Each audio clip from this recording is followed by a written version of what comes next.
Well, welcome. So let's see.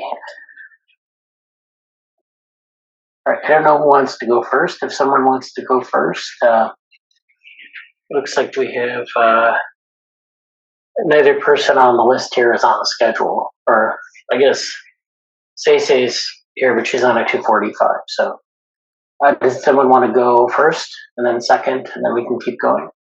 Can everyone see my screen? Yes. Okay.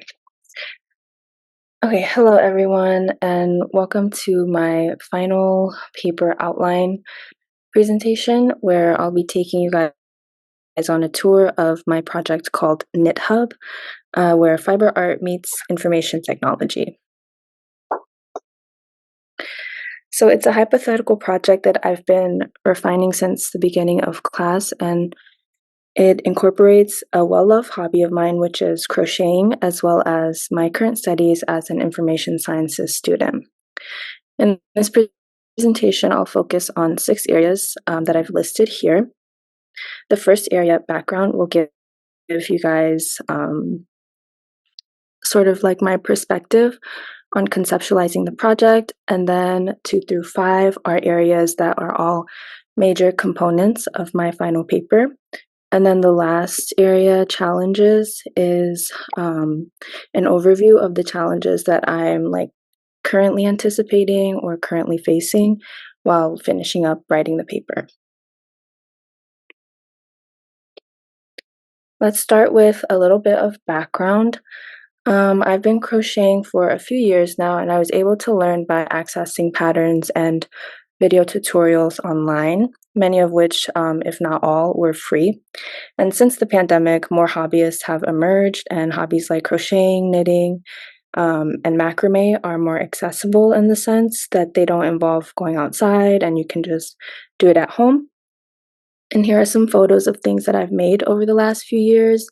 I do make a variety of things, but most of them are like crochet tops, but there's also a messenger bag, a beanie, and like some headphone covers. With that being I said, don't think your screen is sharing proper, or it's not advancing through the slides. oh, Could you I'm put it into a slideshow? oh, I see. Yeah, Okay, sorry about that. it's okay. Okay, are we good? Yes. Okay. Yeah. Yeah. So I don't know if you guys saw this slide, but this is just some of the things that I've made. Um, and so with that being said, what is KnitHub all about? It's a project that is, of course, rooted in my own personal interest. So it's, not as like robust or as, influential as probably everyone else's projects, but I think that the crafting community is one that hasn't been, mentioned that much, if not at all, in tech spaces. In fact, I noticed that a lot of crafting media is sporadically dispersed online in like various different formats, from PDF patterns, video tutorials, Instagram reels, and even like Reddit blogs and posts. The content for mastering these hobbies are very much available, but they're just not as organized. And so here's my project vision statement, which does a pretty good job at like covering the purpose of KnitHub and like the intended audience. I also wanted to add that like there are smaller communities here and there, some that focus on selling via third-party platforms such as Etsy, Depop, and Michael's Makerspace. And then there are like some communities of like bloggers, influencers, etc., that promote like certain tools and brands. And what KnitHub hopes to accomplish is just an establishment where all things fiber art can converge. I want to create an online space where people from beginners to seasoned crafters can learn something new, have their questions answered, or be a part of something that's more representative of the creativity and community that can be formed from simple hobbies. And of course, the primary function of the website is to act as a search engine that stores and retrieves free patterns and tutorials. So in order to do this, I'll need a pretty robust technology stack, which is the third component of this presentation. I was able to find inspiration from another project that I've been a user of for over 3 years now called Bracelet Book. Bracelet Book is a website that stores and retrieves friendship bracelet patterns for free. It has various engaging components, including user profiles, public forums, and push notifications. And it was created in 2010 by one person, Jacob Glenn. And he's been running the site ever since, and it is also now an iOS app. So he has a LinkedIn, and on his LinkedIn, he sort of like just disclosed all of the specs of the project. And with that in mind, I was able to sort of pick apart which tools would work for my project because they're like pretty similar in subject matter. And some of the tools included MySQL database, JavaScript and Python, Memcached, Nginx, and Gunicorn or Gunicorn. I'm not sure how that last one's pronounced, but yeah, in the paper, I'll be going over these tools and some of the um, technical debt that comes with it. And then in this slide here, I just put this little screenshot of like some things that I've posted on Bracelet Book. It is like a friendship bracelet pattern platform, but people can get really like creative with it and make like things that aren't just, bracelets. So the next portion of my paper focuses on the initiation stage of the project development, which is specifically about gathering and managing a team that's best suited for the project. Of course, it's open source and anyone can be a part of the project, but we really want to make sure that we have like an extensive front end and back end team. We want to make sure that we decide on the best search engine optimization processes without acquiring too much technical debt. And it's also important that we prioritize the design of the website and any like potential mobile app plans. Overall, we need to consider the crafting community as well because they're our target audience. We need to scope out their interests and determine how KnitHub can best suit their current needs. And then regarding the management processes and the overall workflow of the open source working situation, my paper will include an example of a of a workflow process map that outlines how KnitHub will implement changes from user feedback. And I'll also discuss the utilization of scheduling like regular team meetings that focus on feature and function development and how those can contribute to the improvement of the project in a shorter amount of time. I also include information about like a code of conduct to ensure like a welcoming work-based in the open source community. And one last process I want to prioritize is sustainability and efficiency regarding the overall website and database functions. The final major point outlined in my paper is about the legal frameworks of my project, with specific focus to licensing and financing. With any open source project, documentation is an important process to keep in mind, and regarding the functions of the team, the process is used to deliver and further develop the app, and the tools purposely selected to assist in the overall management of the project are all important in extensively documenting. I will also include information about the proper licensing procedures for the particular website and any future sort of ventures that consist of maybe like adding an e-commerce component to the website where people can sell their own products or the website will sell like products of their own. And then I'll also underscore the importance of actively reinvesting in the project because of its potential to grow, especially with the growth of smaller online crafting communities that we're seeing today. And of course, this can all be accomplished by setting realistic goals. Now that I've covered the main components of my final paper, I wanted to talk a little bit about the challenges that I ran into in drafting my paper and creating that outline. There were some challenges that I just knew I would have to face, such as like the length requirement of the paper. I also anticipated that I would struggle with not only picking apart the information that I wanted to include, but organizing it in a way that would flow nicely. And then I also thought that finding the right sources would be a great challenge, but in actuality, I found that the paper was not as complicated as I had presumed. I did end up spending a good time deciding like the order of my paper's components, but once I started actually writing about one component, the rest kind of came naturally. And the only major challenge that I'm facing is just the overall accuracy and complexity of my paper. I started this class with little to no knowledge on project management, and although I've learned a great deal from the lectures, I wasn't super confident in writing a lengthy paper about certain concepts. But overall, it was a good experience, I would say. And that about wraps up my presentation. Thank you guys for listening. That's great. Thank you, Seisei. So any questions from anyone in the meeting here? Okay, so yeah, I had a couple questions.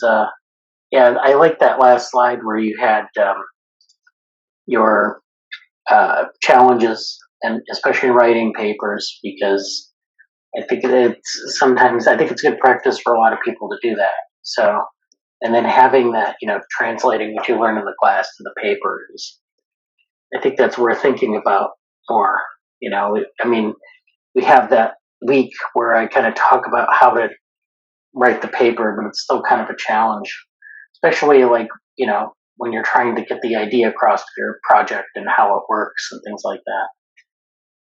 Yeah, and then the other thing is I like some of the topics you covered in your presentation, especially some of the, um, the different aspects of the project, giving background. So if people want to know how to structure your presentation. That was a good example. It was okay. So thank you, Seisen. Yeah, thank you. Yeah. Okay. So I don't know if Richard is ready to present. Yeah, I am. Okay. Go ahead. Give me a second. I need to pull it up. All right. Okay, so my project vision. So there are a lot of people who would like to, I guess, improve their English. So our project would be a website where they can learn English while making it fun at the same time. There will be certain modules, so like grammar, vocabulary, pronunciation. There's going to be exercises with them so that it reinforces their knowledge. To make things engaging, there's going to be games and puzzles, and then also there's going to be progression. So like the more modules or exercises a user goes through and completes, the more points they will get. These points will be updated on a leaderboard, and then also the points can be used for like unlocks, rewards, and streaks.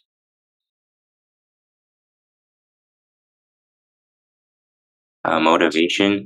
So English is the most widely used language in the world. So like learning it is pretty useful. You can use it for interviews, make friends, or get information from sources. Because our project is a website, so it's accessible for anyone who has internet. We will also make it free, so people who do not want to spend money or don't have the finances to can still join. And because of its electronic nature, you can add many features to increase the level of engagement, which traditional learning, such as like learning it on paper, does not have. So these were the rewards and streaks I was talking about. It makes it more scalable because you can just have users sign up instead of having to, give them like paper, like thousands of papers and pencils. And also, it's not in a traditional class format, so there's no time pressure. So learners can go faster if they want, or they can go slower if they want. Implementation. So at first we would use website building services to initially build a website as well as a database. Later on, when the user base gets bigger, it would be better to switch to customized services. For front end, we would use things like HTML and CSS, while the backend would be like JavaScript. We could even use libraries such as React to make the end product better. In terms of design, we would want it to be simple and straightforward, as we would want large amounts of people to use it. So if it's too complicated, then some people may not understand it. We would then develop the actual content. So this is our lessons, the learning, the exercises, and then this could be implemented into things like passages and like embedded videos for the user to watch. One of the most important aspects is to add interactivity. This is the mentioned, daily streaks, goals, and leaderboards. When it's finished, we should invite beta testers to try the website. This is just a small group of people, so like maybe friends and families or just random people. We would ask for feedback or for any bugs found and fix it based off of that. After this, we would start advertising to people on a large scale, so like online forums, social media events, stuff like that. And then once a large enough user base is established, then we would try to build a community by trying to add more developers and designers into the team. So first principle is open source. Because the source code is available to everyone, this means it's more transparent. So basically, it will just become more trusted and widely used because people can see like we're not doing anything that's shady, like malware or illegal data collection, stuff like that. It can also attract diverse groups of people. So a possible future is that we would want to expand it to people who are living outside the U.S. But the problem is that our group of developers would have, as they're based in the U.S. most likely, so they're not going to have knowledge of internet culture in other countries. So like in terms of website design, there might be certain like habits or quirks that we don't know about, but the users are used to, meaning that if we try to build it in other countries, it's going to be off-putting. So by utilizing open source, so like let's say a developer in Japan, or Brazil, they could just copy over our base model and then add modifications to it to fit their culture of their internet. Also, market conditions are always changing. So, like a competitor may overtake us, or our user base loses interest. However, because of open source, it's very diverse. It can always continue on with other people from different countries, as they will be making their own like forks and versions. Also, open source projects are driven by genuine like desire and passion. So other projects that are for profit, if it's clear that you can't make any money, people will often just abandon it. But again, open source people are driven by passion, so it tends to last longer. Also, because of this, they tend to be higher quality. And then, also because there's diverse groups of people, you get many different perspectives. So when coding and troubleshooting, more bases get covered. The second principle is community. So the community should be diverse. So people have a wide range of skills and backgrounds. You really need codes of conduct to make sure that there's no negative behavior. Also, we would need a platform for which the developers to communicate on. So, like common examples are Slack or Discord. For anyone wanting to join to be a developer, there would be like introduction, policies, for them just to like look over. We would also send them surveys, so like what part of the project they would want to work on. And then, in order to assign tasks, we would need a place to organize them. So an example would be the Kanban board we did in class. with tasks divided into like to do, on hold, in progress, stuff like that. And then tasks assigned should follow the community commitment curve. Basically, the more experienced members should take on hard tasks, while the new ones take on easier. This is so that the new ones don't get overwhelmed and quit early. So this is just easing them into the community. To determine how like experienced a member is, you can use things such as like number of contributions, how recent they are, what type of contributions they are, and then finally, communities should try to keep track of debt so that it does not snowball out of control. However, it is important to know that when implementing changes, you should use it like in small progressive steps instead of extreme ones, unless the changes may be too drastic and they might cause problems, basically. And then the final principle is maintenance. So something that should be done from the beginning is clear documentation. If there's bad documentation, it's harder for new developers to join because it's just very hard to understand right at the beginning. So it could just it could just discourage them. Another aspect is clear communication. Because of how decentralized open source is, good coordination is needed unless it gets very messy and chaotic. However, because open source can attract such large amounts of people, means that a lot of work can be done. Work should be spread out among people so that no one burns out. Also, to avoid single points of failure. So, if someone, let's say they need to do a really important task, but they're the only one that can do it, if something happens to them, like they get sick, then basically everyone has to stop what they're doing because it relies on that person. And then the next one is the maintenance cycle. So it's 7 steps. You first search and identify for things that you would want to fix. Then you would have discussions on how to meet those goals and like who is being assigned what task. Third one is you would actually start implementing those changes. Number 4 is once the changes have been made, the developers will have discussions if it's good or not. If it's not, then you go back to step 2. If it's good, then you go to step 5 where the updates will be released to a small section of the community. Step 6, again, they're just going to give feedback. If it's bad, then you go back to step 2. If it's determined that it's good, then a public announcement is made and then you release it to the wider community. And then that's my presentation.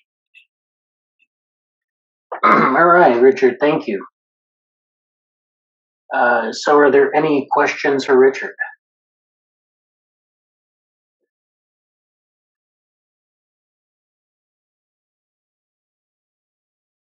Okay.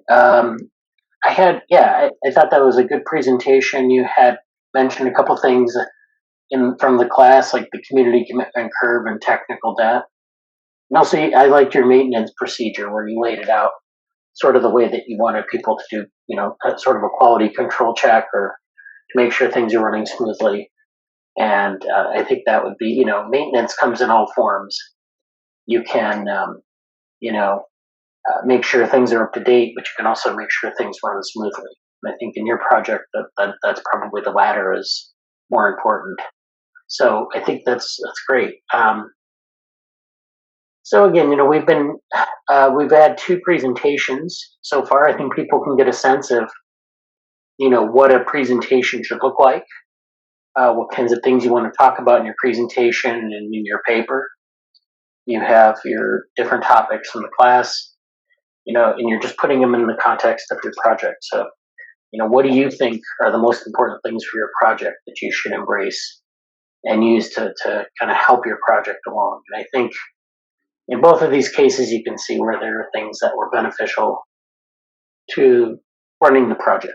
And again, you're just trying to you're trying to plan things out. You're trying to get a sense of how those things would work. And then whether they actually work in the real world, that's the better prepared you are, then you can make that happen.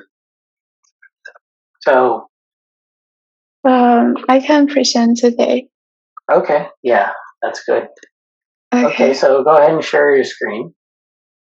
Okay. Can you see my screen right now? Yes, yes. Okay.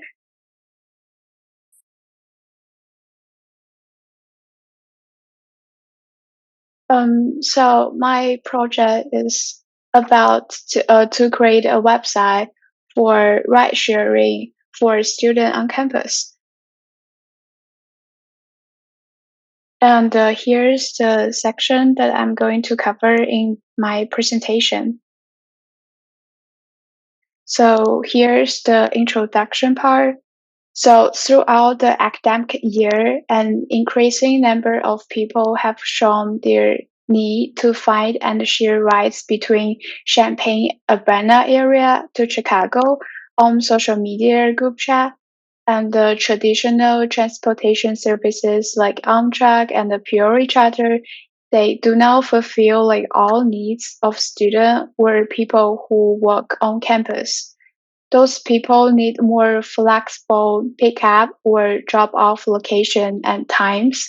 So in this sense, our team aimed to provide a more convenient solution. We plan to develop a website that provides people who want to find rides and share rides with a safe and organized place to publish their information. Our project seeks to let drivers and riders spread their needs directly to the public and help them connect and communication efficiently.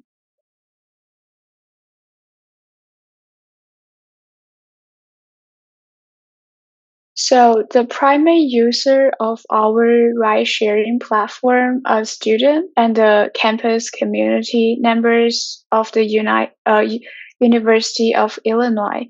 They include those seeking transportation and those wishing to offer rides.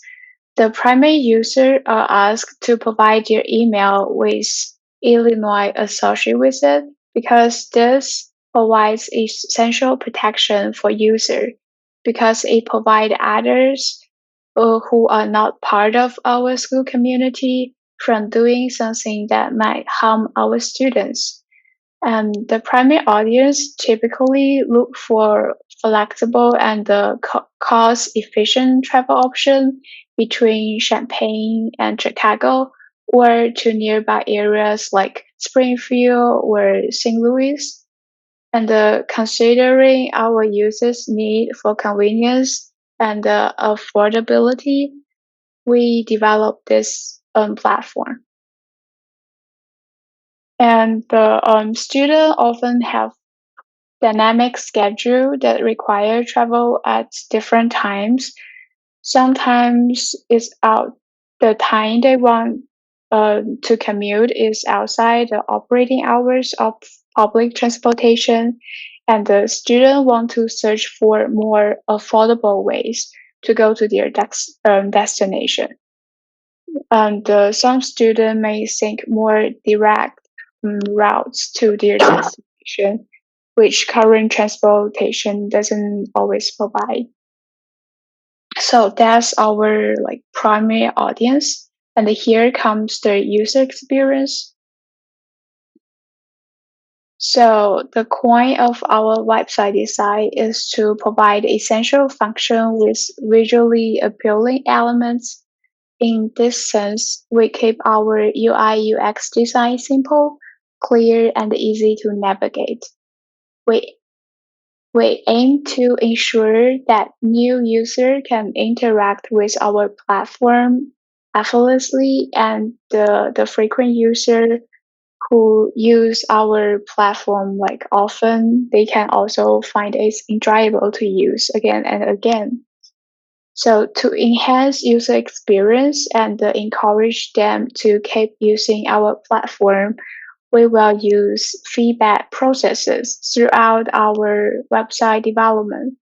So early in the development phase, we will gather information from potential users through surveys. So question in the survey might be like, which feature do you think are important to keep on the campus writing sharing website? were please choose at least 3 from below. So we will like list all the potential features that they might be interested and ask them to choose from below. And there also include like open-ended question like please name features that you would like to add or delete on the Canvas Writing a Share website. So after getting like information from the survey like this, we will have a better understanding of like user preferences and make corresponding changes to our website. And we will pay particular attention to the feature that they find most useful. Maybe, for example, like real-time notification or like safety measures, something like that.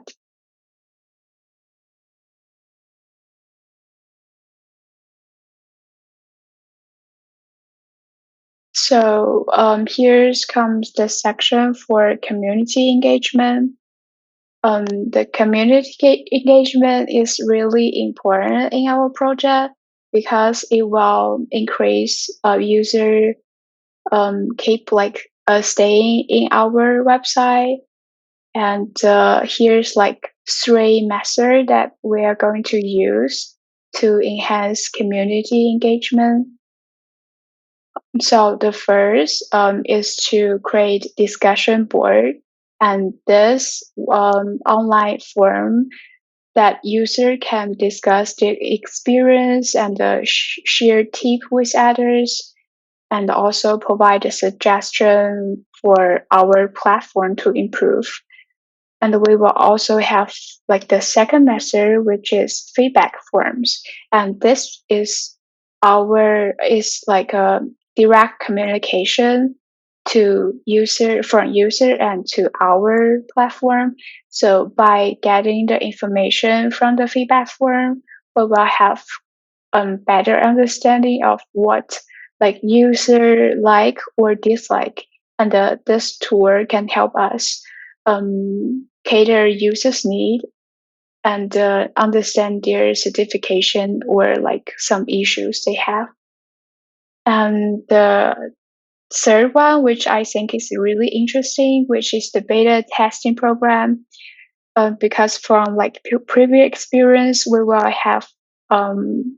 might have the opportunity to try an app, but it's not like public to the public. There's like only a small group of people can use this version, and we are going to try that on our user.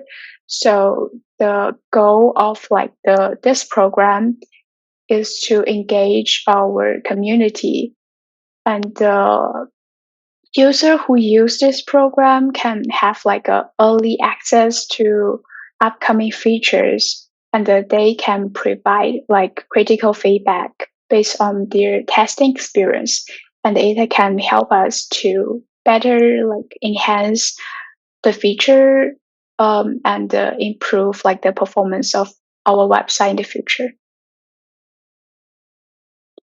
So there's like potential challenges that may have in our program, and I provide like corresponding solution to it.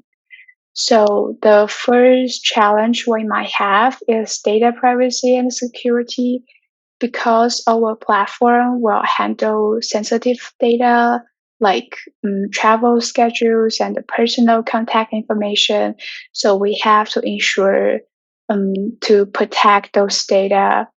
So we will implement a security measures like data encryption or secure authentication protocols, and this will ensure we will protect like user data. And the second challenge would be real-time data synchronization. So given that our platform require real-time updates for write and the communication between users, the real-time data synchronization is really important in our project. So we will we will make a program. We will programming it to facilitate real-time communication between the server and the client browser. And the third challenge we might have is user engagement and the retention. So engaging user and ensure that they return to the platform like constantly is a challenge for us. So we will introduce elements such as badges, like a special icon that if like some user share rights or finds right reach a certain numbers, they will have like a special element to their like icon to their portfolio. So they might find it's like interesting or engaging to like continue using our website. So here's comes the important part of the project, which is the the development lifecycle. So basically, we have like 6 phrases, but they have like the testing phrases is like throughout the whole process, and we have 2 development phrases. So for the planning phases, which is the first phrase, we will plan like the whole project, what this project is about, the scope, the objective, and we will like clearly define what they are. And we will also define the roles and the responsibility within the team to ensure that we can work on the project efficiently and by certain deadlines. And the second is the design phase. In this phase, we will outline the interface and the experience, and we will pay special attention to ensure the design is intuitive and user-friendly. And we will make sure that what we have here is cater on users' needs. And the third phase is the development phase. So in this phase, we will focus more on the technology part. So start from here, we will dive into the technology part, like the front end, the back end, and the database that we need to design. And after like we have basic idea of the project's outline, we will go into the testing phase. So for the testing phase, we will try to show like what we have right now and test if it can like work on a small scale. If we pass the testing phase, then we can enter into the next development phase. And in this phase, we can further enhance our currently existing features and further cater users' need in this phase. And in this phase, we will also gather feedback from user, like from the user, and then we go to the feedback incorporation phase. So in this phase, which is really important, after the initial launch of a project, we will continually gather user feedback through survey or like direct communication, and we will integrate other users' idea into our platform. And this feedback will lead to regular update and add more feature to or delete feature from our platform. So here come to our technical debt management section. So the tool we choose into this program is GitHub, and here like some scenarios we might lead to technical debt. So if we not adequately document codes changes or not provided enough comment, it might be the first scenarios that we contribute to the technical debt. And the second, if GitHub is used to manage project dependencies through GitHub package, failing to keep dependencies up to date can lead to technical debt too. So we have to pay attention to like this two part. So to make a conclusion of the project, our project takes a lot of factor into consideration when we develop our website. For example, we value users' opinions, and based on the survey, we enhance user experience.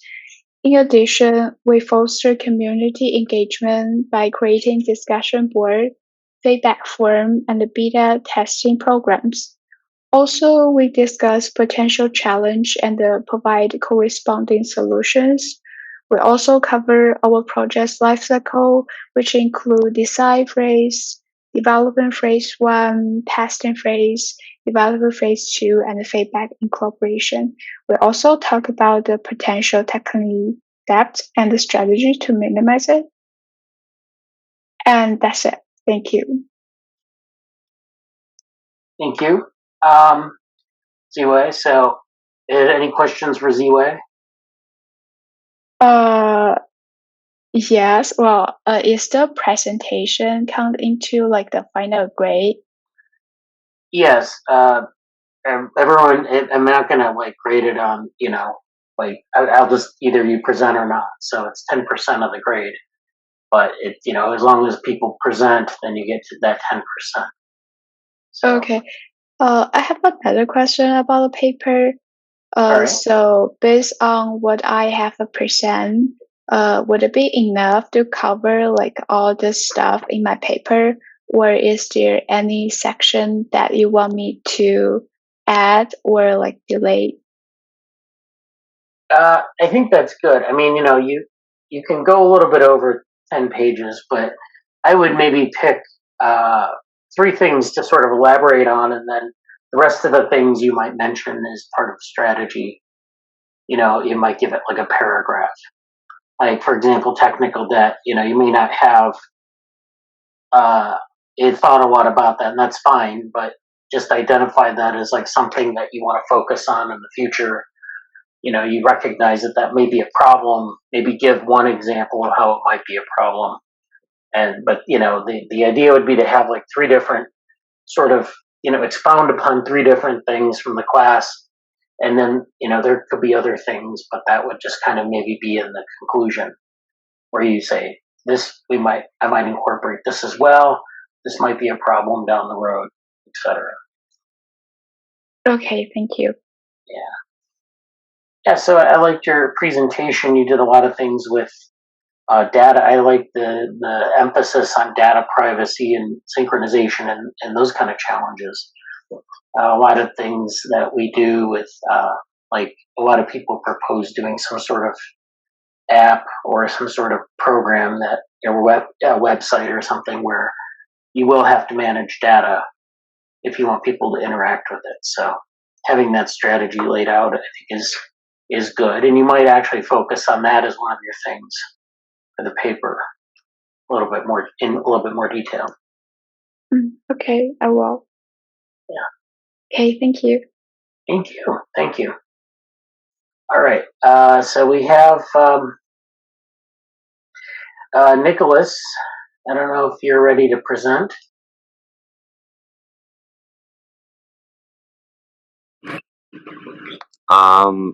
I still need to work on my PowerPoint for a bit. Okay. Yeah. All right. All right. Well, yeah, we can wait. You're scheduled to go at 3:45, so I don't know how much time do you think you need. I'll try to rush through it. I only saw the PowerPoint today. All right. So yeah, all right. Or so I can give you up to like 3:45 if you need it. but we have 2 more people to go after you. They're not here right now, so I'll wait. And so, if people want to go, I mean, thank you for attending. We're gonna take a break here for probably about half hour, 45 minutes. So if you wanna go, you're welcome to go. If you want to wait around, you're welcome to wait around.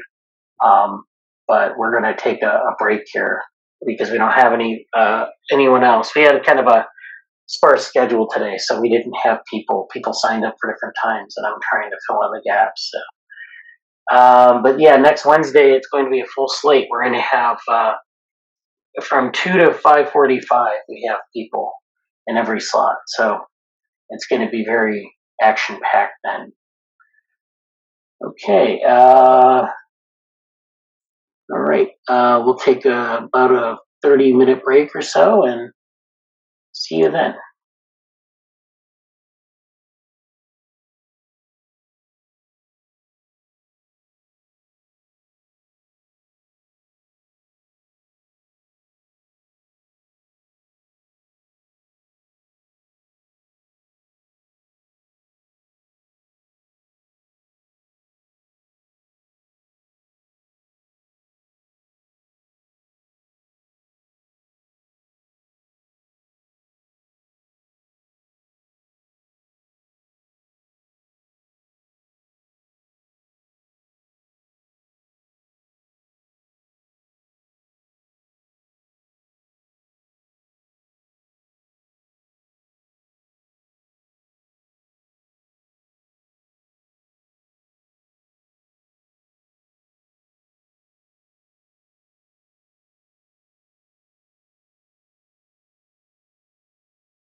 Excuse me, Professor.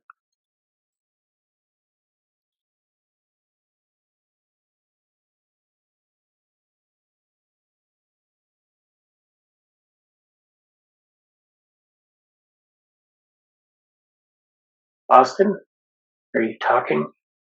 Yes, I have a class at 3:30 today, so I won't be able to come back after the break. Oh, that's But fine. we'll Yeah. check in for the rest of the presentations for the week All right. and do mine Yeah. as well. All right. That sounds good. Thank Okay, you. thank you. All right.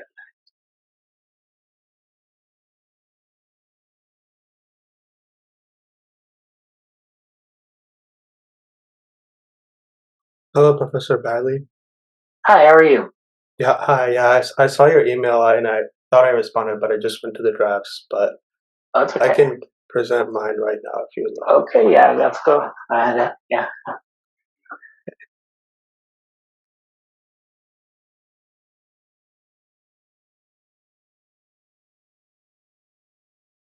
All right, able to see it. Yep. I can see it.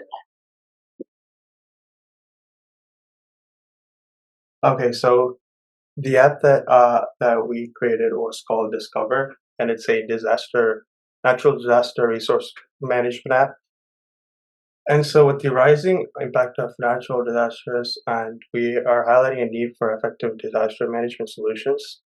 And traditional responses currently lack real-time updated information exchange, decentralized resource management, and inadequate community involvement. And there's been a growing recognition in the pivotal role that communities can play in disaster resilience and response, or immediate response. And so our solution with Discover, we aim to leverage technology, community engagement, and user-centric design to revolutionize community preparedness for natural disaster events. And so we are designed to thrive on participation and input from a global community of emergency management professionals, software engineers, data scientists, and local community leaders. And our primary goal is to be highly accessible, intuitive, and have a frictionless user experience to be used in high stress events. And so some of the essential features offered by Discover is that it provides real-time data about the area. And so you're always up to date on the natural disaster events around the area. We have transparent communication channels between between the developers and the community, or low experts in the area, such as forest rangers and firefighters as well. And so we have transparent communication channels as well as collaborative features within the app, within the developers, where data can be collected and shared throughout, and they can be used to experiment with the other stuff as well. And so our other feature is that SOS alert system that provides vital location data through geolocation. And we also have resource map that highlights shelters, first aid stations, evacuation routes, and real-time updates on essential supplies around the area as well. And so we also provide direct communication services, as I had mentioned earlier, with emergency services. And so for security, our cloud services are known for high resilience and elasticity. So our platform will be based on cloud services. So since our main point is disaster management, cloud is one of the best options for that. And so we also prioritize security to protect sensitive information of our users. So not all our users would want to participate, but they would only want to use it for observing information. And so we also taking consideration of that. And so we incorporate advanced encryption protocols and strict data protection standards to counter against our sensitive informations. And so we also use the modular and interchangeable components to minimize reliance on specific external services or platforms. So we're not too focused on one platform. If that platform goes down, we have immediate backups as well. And so one of our main focus is community engagement. And so our platform helps to prepare communities to face and safeguard disasters. And so we rely heavily on the involvement of the community, and we focus on our community feedback and the input from the community to update our app. And we also highly engage with users and solicit feedback to help develop new features for the app as well. And so this is not just a disaster recovery app. We are more of a holistic supporting platform that supports education, awareness, and empowerment when it comes to natural disaster recovery. And so, our second main philosophy is the user-centric centric design philosophy, where we fully recognize and respond to varied needs and real-world scenarios, such as all types of natural disasters. And we focus on catering for all demographics. We don't want any of our features to be discriminatory to a certain user age group because it's too complex. And we also heavily rely on social engagement and facilitating a community of channels. And our primary goal is to be accessible and sustainable. And the principles that from this class that we've used in this project is open collaboration, and since we heavily rely on and harness collective intelligence intelligence of developers, disaster management professionals, and public for our data, and we leverage platforms like GitHub to maintain transparent development. And we also use iterative development. We use agile principles to allow rapid incorporation of users' feedback into subsequent versions. So we are constantly able to backtrack and check the issues and make sure everything is up to date. And as well as we conduct regular surveys and feedback channels to identify and address issues and to refine any features.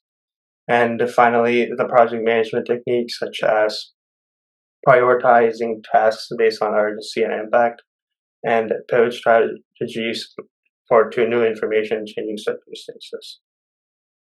And so for the future of our project, we aim to be more than just an application and more of an overall comprehensive platform that educates and empowers and communities on disaster resilience. And we focus on reducing the financial strain associated with recovery and rebuilding by improving efficiency and effectiveness. And by the help of our app, we can focus our funds to improving community facilities and services rather than just spending it back on recovery.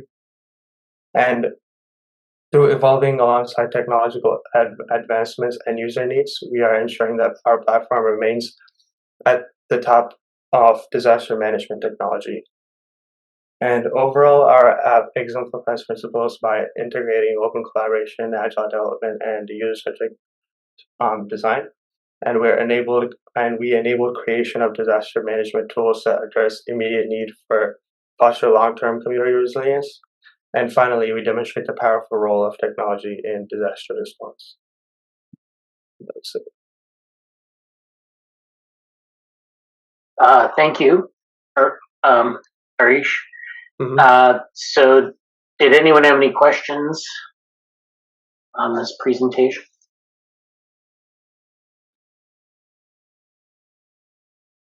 Yeah, so I like the way you had, all the different things that you wanted to focus on. Like I said last time, you have kind of like three things that you've identified that you want to focus on. I like the idea of kind of focusing on that, but also incorporating things like user-centered design and cloud strategies and things like that. So definitely, a lot here. And again, you have this hypothetical project, and you kind of want to bring it to life in the paper. You want to say, this is what we plan to do. You don't have to provide a formal roadmap, but just kind of consider, how those principles will help your project, how different other things might affect your project, and so forth. Oh, sounds good. Yeah. Right. Thanks for presenting. And it looks like we have Neil. I see Okay. it. Yeah. Yes. So today we're going to cover basically the open source transformation of a project that I have budding called Blindside. It comes under this umbrella term of SHISO, which is a child abuse prevention organization. And this is the software part of it that we're working on. And our overall goal is to protect children through community and technology. So we'll go through 4 different aspects. We'll discuss the problem and why this software should exist, Blindside and what is the solution, open source, and how do we implement open source methodologies, and the roadblocks, the challenges, solutions, and metrics. So for introduction, so as we know today, we're in the digital age, right? As data and internet and basically our phones rule the world, a budding issue is the spread of harmful content, specifically CSAM, which is child sexual abuse materials. I personally, when I was using the Twitter app, noticed that there was some child abuse materials there, and it really messed with my mental health. And as a computer engineer, I was like, it's either I take this or I find a solution of my own. So I came up with this idea of building a more open source software that provides a solution for this and is closer accessible to companies. The role of open source is essentially to drive technological and societal innovations by making use of expertise from around the world and making sure that it's robust and acts in different atmospheres with different types of content as well. So our problem statement is basically the current methodologies for CSAM prevention is basically 4 categories as either human moderators, AI moderation tools, which are provided by an outside service, community reporting, and platform-specific solutions. The issue with human moderators is essentially that there's a lot of severe psychological impacts that happen with the members of these companies that do this human moderation. For example, I believe Facebook uses Cognizant, and they're basically clustered in cheaper countries of labor like India and Indonesia, where these people have known to have severe suicide rates and extreme psychological disorders. And as the time they spend working on it increases, their quality of work actually decreases and rather than increases because they have too much distressing exposure. AI moderation tools are a fundamental issue because the company that is paying for it is the one that is getting this service, which basically means that they do not have a responsibility to the greater world or the greater society, but they actually have the responsibility to the company that pays them. And so they keep issues very internal and never allow the CSAM to go to public authorities who can find the children that have been abused in the videos. Community reporting, of course, the same thing as human moderators. In fact, it's not even people who are getting paid for it, it's just people who use the application who are seeing these things. And there's a lot of erratic content moderation, things can slip through the cracks. Finally, with platform-specific solutions, the issue is these are very proprietary softwares that are extremely siloed and aren't shared between organizations. Like YouTube has a really good one, but they will never share with Twitter or Facebook, and vice versa. And when all of these models are made differently, they all have different cracks that these CSAM content can slip through. So what is Blindside? So our project overview is basically broken down to three things. Our project goal is to build a scalable AI-powered moderation tool that is accessible easily and performs extremely well over time. We want our AI-driven solution to utilize advanced algorithms using deep learning and computer vision to detect CSAM with a high precision. And our global collaboration goals, because the issue with this software, especially when it's at a centered organization, which we'll go to a few examples of, is these organizations often have severe threats. For example, this organization called Thorn, which is actually founded by, I forget his name, but Ashton Kutcher, yes. He has an organization called Thorn that does precisely this. And they're so specific with their employees that they do not allow them to put their names in public because of safety risks. This can be alleviated through an open source model where people are more anonymized and they don't have to worry about being exposed, but they can still help in a really crucial environment. So our solution is basically three factors. There's something called an image hash database, where basically based on the image or video, you assign it a hash code. And if you provide the same algorithm for hashing to a different person and they find the same hash code in an image, they can immediately block it as a known CSAM content. We want to develop web crawlers that go on to these social media applications like Pinterest or Twitter or Instagram. And as soon as they detect CSAM, warn the companies and make sure that it is also pipelined to the correct authorities. And finally, computer vision algorithms, which is the most important facet and is the most flexible, develop facilities to even detect new videos that have never been discovered before. So why open source?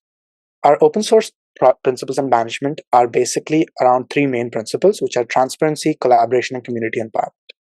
In such a important and data sensitive area, transparency is extremely important to know that all of this content, when found, is going to the right authorities, which is the issue with some of the current solutions. Collaboration is extremely important. Like I mentioned, using services like GitHub, we'll be able to integrate diverse insights and create enhancements to our application over time. And community empowerment, of course, as we gain a footing in this industry, we'll be able to sort of emburgeon into being able to combine these different, if our software works as well as say Google's or Meta's, we'll be able to push to have a combined software where all the cracks between the softwares are filled and they work conjointly rather than separately and fragmentedly. Of course, there are risks. In regards to data management, Blindside must employ rigorous security measures because it's extremely sensitive data. Reverse engineering is another issue because if people have the code, they will be able to reverse engineer it and they might be able to find ways to get through these detection efforts, especially if they have a lot of funding behind it, which often in this dark world they do. There are solutions to these issues. For example, for the data management aspect, there's extremely good services like AWS that has extremely good data management. We also have looked into using OpenStack as a software for the cloud computing aspect. And in terms of reverse engineering, there are methodologies where you randomize certain aspects of the code and allow only certain aspects to it. For example, when people test their models in the open source atmosphere, they will have to submit the code to us through a certain pipeline, which we will test and tell them the result. They will never have direct access to the data. Then financial constraints, often in these companies like Thorn, for example, has issues with how they model their financial models, which basically causes companies that use a service to, they're hindered from using it to the maximum capability. We're thinking of using our pricing model as something more based on the net revenue of a company instead, which will scale with the number of monthly active users, obviously, and will be able to be more sustainable over time. Implementation strategy. So we want to do a phase-wise development. I've developed a quarter-wise 4-year plan on how this can be rolled out onto different platforms, which we can go through if you'd like.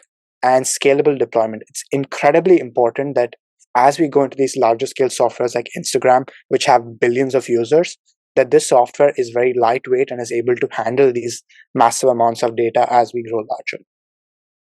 Finally, our roadblocks. Hedging for the future, we have to keep in mind our challenges. Technical complexity is one of the biggest ones. The reason a solution doesn't exist today is because it's incredibly hard to do so. But none of them really take advantage of the open source model. Community engagement. As things get larger and more complex, it is harder to sustain and energize the open source community. So we have to be very sensitive on how we manage that. And of course, technical debt. As this software gets better and better, there are also going to be technical aspects that get deprecated or outdated, which we'll have to constantly update. And there is just a cost of doing business in this sphere, which when you have a lot of software, you have to keep it up to date or it just loses value, as shown on this graph. Finally, I think I missed that title, but basically the metrics that we're going to be using are detection accuracy, adoption rate, community growth, and public awareness.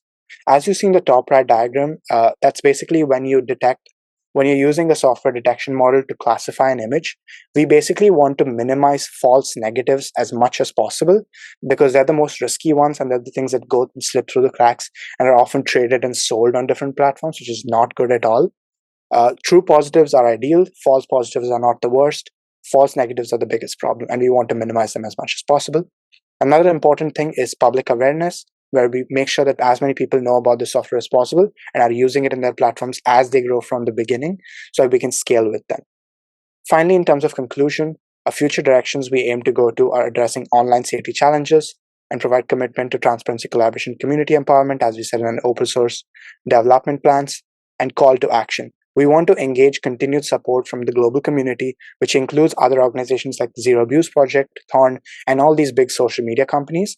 And we want to work with them and build better software over time. Thank you.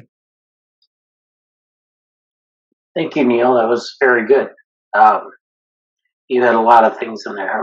But a lot of good things. I think that's definitely. I think you covered most of the things.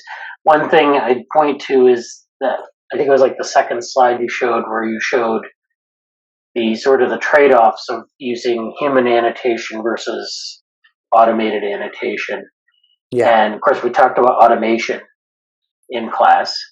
And so that's actually, a good point to make about that. That's automate, that how do we benefit from automation? And maybe there's some drawbacks to automation as well. How much do you have to train the algorithm to get it to recognize to make a lot of true positives?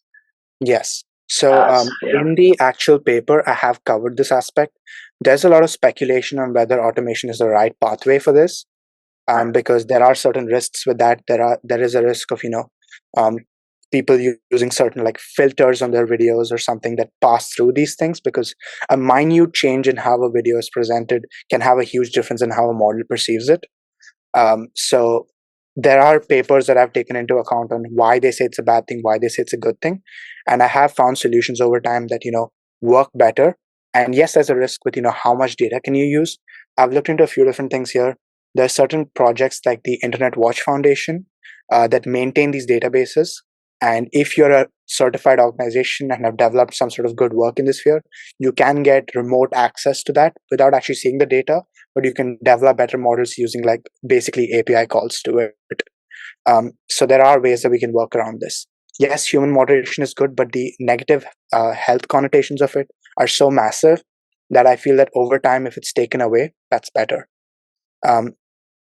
One key other thing that I would like to mention is for our solutions, one idea I came up with was basically collaborating with these different organizations that are hosted in Indonesia, India, etc., where we work with them and basically see their most experienced moderators. By using eye tracking technology, you can see what they look at to make identifications, because they make up to like 2 to 3 video decisions in a second or more. And so it's incredibly quick. So if we can basically use the human adaptive psychology to understand why they look at certain things, we can integrate that into the model to make it better at identifying things, is my idea. So we'll use the human moderation aspect into our model and improve both of them that way. So yes, I have gone into extreme detail in the actual paper. I'm just not able to cover it because it's too large of a multifaceted issue to cover in 10 minutes. Oh yeah, no problem. Yeah, I thought you had a lot of deep thought into the project. So Yeah. yeah, good. Thank you. Should I stick around or? Well, we have one more presentation. So Prithvi had to leave. Thank you for attending, and we have I think it's Nicholas. I don't know if he's ready to present. You don't have to stick around, but yeah, Nicholas might appreciate if you have any questions about his presentation. I don't know. Nicholas, are you ready to present or? No, sorry, still working on it. Okay, so we'll hold off for about maybe, I don't know, 15 minutes or so, do you think? Yeah. Okay, yeah. All right, yeah. Professor, is there any like hard set deadline to? I have one or two assignments that I still have to submit from the past. I have a final project due Friday, and I was planning on completing all of them Friday evening and submitting it by then, which will be May 3rd. That's okay, Yeah. right? Yeah, I have to turn in grades like the week after finals week, so if you can get I everything will to me 100% by, have it before that, but yeah, I unfortunately, I think I've emailed you about this, but I've had a really rough semester, and I really appreciate that this class allows me to submit it later. I've been going through the slides as much as possible, but just working on the assignments, I just couldn't make time for it. So, but Yeah. it'll be there. It'll be my best work, as I've promised, but it took longer to work on than I expected. Thank you for Okay, yeah. understanding. You're welcome. Yeah, thank you. Good luck. Yeah, so this is my open source, or do you want to go present? Let's see. Yeah, I'll do presenter view. Yep. Oh, there we go. All right. Okay, so for my project, I want to make a open source inventory management system. Next slide. So the motivation for this project initially was because I work in a engineering, well, specifically I work on one of the car teams on campus, and I've been there for quite a while. During my first year, one of the things I really experienced was a lack of team communication, and that led to over purchase of inventory. Specifically, I think we bought I asked for funding to buy a Raspberry Pi, and it turned out we had like 20 or 30 of them just lying in like 8 different teams like storage shed. So that was a very interesting conversation to have. And so the goal of this project is not to really not to deal with the communication issues that may be really difficult to root out, but rather to be able to act as a centralized repository of information for people to find where stuff is and whether stuff exists within the organization.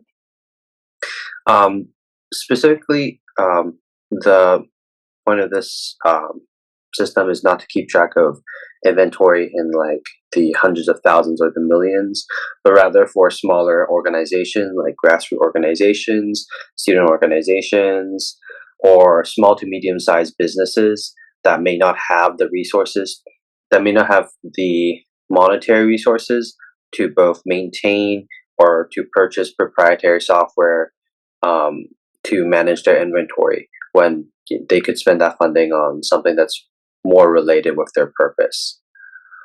And so because of that, because we don't want something that's too technical, we'd want this system to be easy for the layman to deploy and also use, because it would be a lot if it was more trouble to use than an Excel spreadsheet.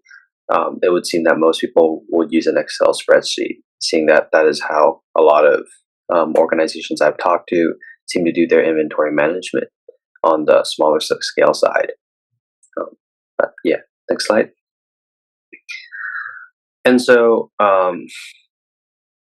yeah, going more in depth into the user base. One thing I think is really important is to make sure that it's not too technical. And one issue I see in products that are open source that are meant for more general purpose users is that they can sometimes be too technical in the way they have to be deployed or utilized, and that create barriers of entries. And so you may lose feedback from valuable users who may be closer to the actual audience you want to present to. And another issue is that a lot of times software can be limiting based on the platforms they decide to anchor themselves to. And since I want this software project to be very accessible to various organizations, and since the expectation is that they would self-host it, I think that's only fair that we don't anchor ourselves to any specific operating systems. And also, since in the server configuration space, there's still lots of users who prefers the Windows operating systems as servers, as well as the Linux users who prefer Linux-based server operating systems. And as such, I want it to be coded in a general purpose language. However, certain languages that may be very general purpose but rather resource intensive, such as Python, would be something I'd be less interested in, since once again, we're meant to service smaller organizations, and they may not have the resources to self-host something that may be that intense, especially since with some of the organizations I've talked to, they usually only have a computer that they use, and so this is meant to be one of the server operations that are on the side rather than the main purpose. But yeah, next slide. So for community engagement, I think that the most important thing is surveys for the broader community, since developing relationships with one-on-one organizations where you can really get a feel of things is generally difficult, as some organizations may not have the time or bandwidth to keep up with your project in general. And so surveys from time to time at a period of about every 3 to 6 months can give a good feel of how the broader community is feeling about the project.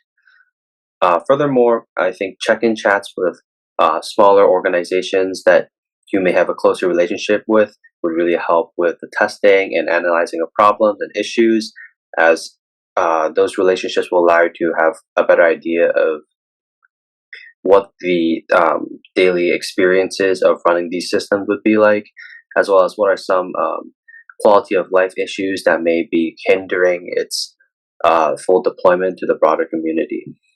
Another thing that I think may be a really good effort is to try to work with larger organizations who may be interested in sponsoring, not really sponsoring, but at least helping the development of the project. However, in current market conditions, that may not be as reasonable, as I think people just laid off their Python team. So, but hopefully, if in the future where market conditions are better, hopefully there will be more larger for-profit organizations who would be interested in helping us with developing this software, as the point of it is to be accessible to not just smaller organizations, but hopefully medium-sized organizations as well. Next slide. So going back to, I guess, community engagement, it is quite hard to get people interested in something that is so enterprise and so specific. Looking at other open source inventory management solutions out there, it would seem that the community support for those are quite minimal. There are often like a few very dedicated contributors to the project, but in general, the activity is kind of lacking, which I think is very reasonable, since inventory management systems are not something that everyone would have a use for, and it is quite it takes quite an effort to set up, even for a single individual who wants to keep track of everything in their own house. And so that'll be one of the barriers that we have to overcome. But I think with enough dedication and enough effort put in to maintain contact with your dedicated user base, it can definitely be overcome. And then there are, I guess, other things that are more challenging to the core of the project, which is the ability to meet the needs of different organizations, as organizations that may be more focused on, let's say, car repair. They may have more equipment that they need to keep track of rather than like things that they need to replenish. But things like a blood bank would have more medical supplies that they would deplete and less equipment that they would reuse. And so making sure that like our inventory management system can service both sides of the spectrum, where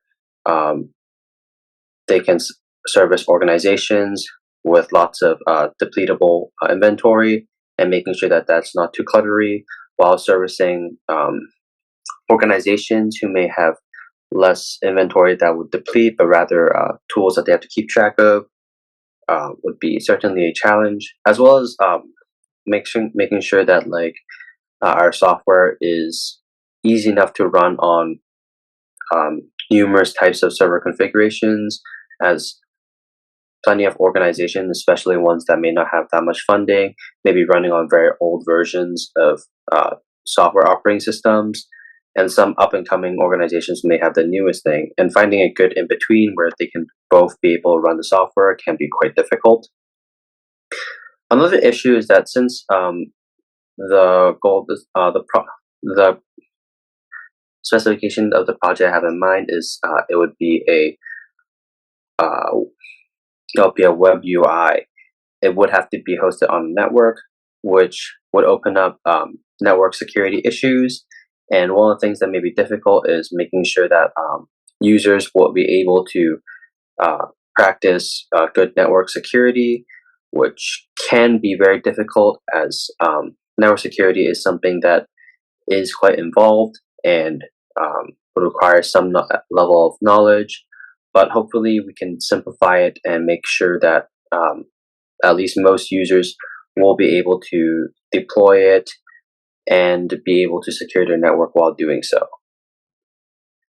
Next slide. And so the timeline I'm hoping for working for this project is basically through phases, and at each phase would be working with organizations to basically reiterate through our designs. Understand that like we don't want to do it in a way where we continue to consult them for feedback, as we don't want to be trapped to really servicing only them.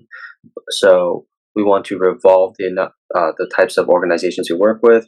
So I think at the first phase of development, we would work with smaller student organizations who may have more time and are more able to work with us. And so we can investigate their needs and specifically tailor our solutions to their challenges.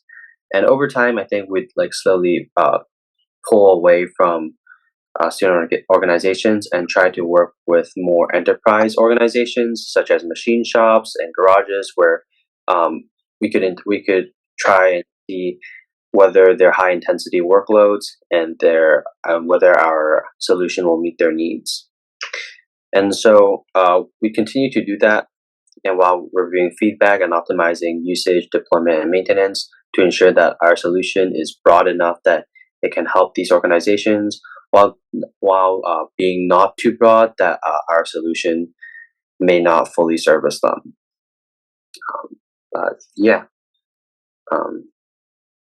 Next slide, please.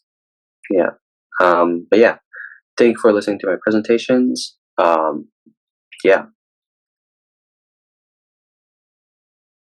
Well, thank you, Nicholas. So yeah, I see we have a couple people here. Like anyone like to ask any questions of Nicholas, his presentation? I do have something actually. Okay. I was wondering whether have you looked into aspects of whether it learns your habits and sort of adds or tells you like a to-do list / shopping list of new items? That could be a really interesting avenue. And if you ever end up making that, I would really appreciate if there's a B2C aspect where I can use it to stock my refrigerator. Yeah, so I it's interesting you mentioned that. The car team I'm working for, uh, the way we do things is we have a purchase order form, and through some very creative scripting, we have a system to basically catalog the orders. The the current issue to this hypothetical project and the actual project that I'm kind of working on is that it's very it's somewhat difficult to basically push and pull. I think it'd be easier if I had like um, locally used hardware, but one of the things I think is I guess it could be done. It's just that like usually this is more enterprise, so this functionality is. I think it could be done definitely because one of the, if you're interested in inventory management projects, there is one called Snippet.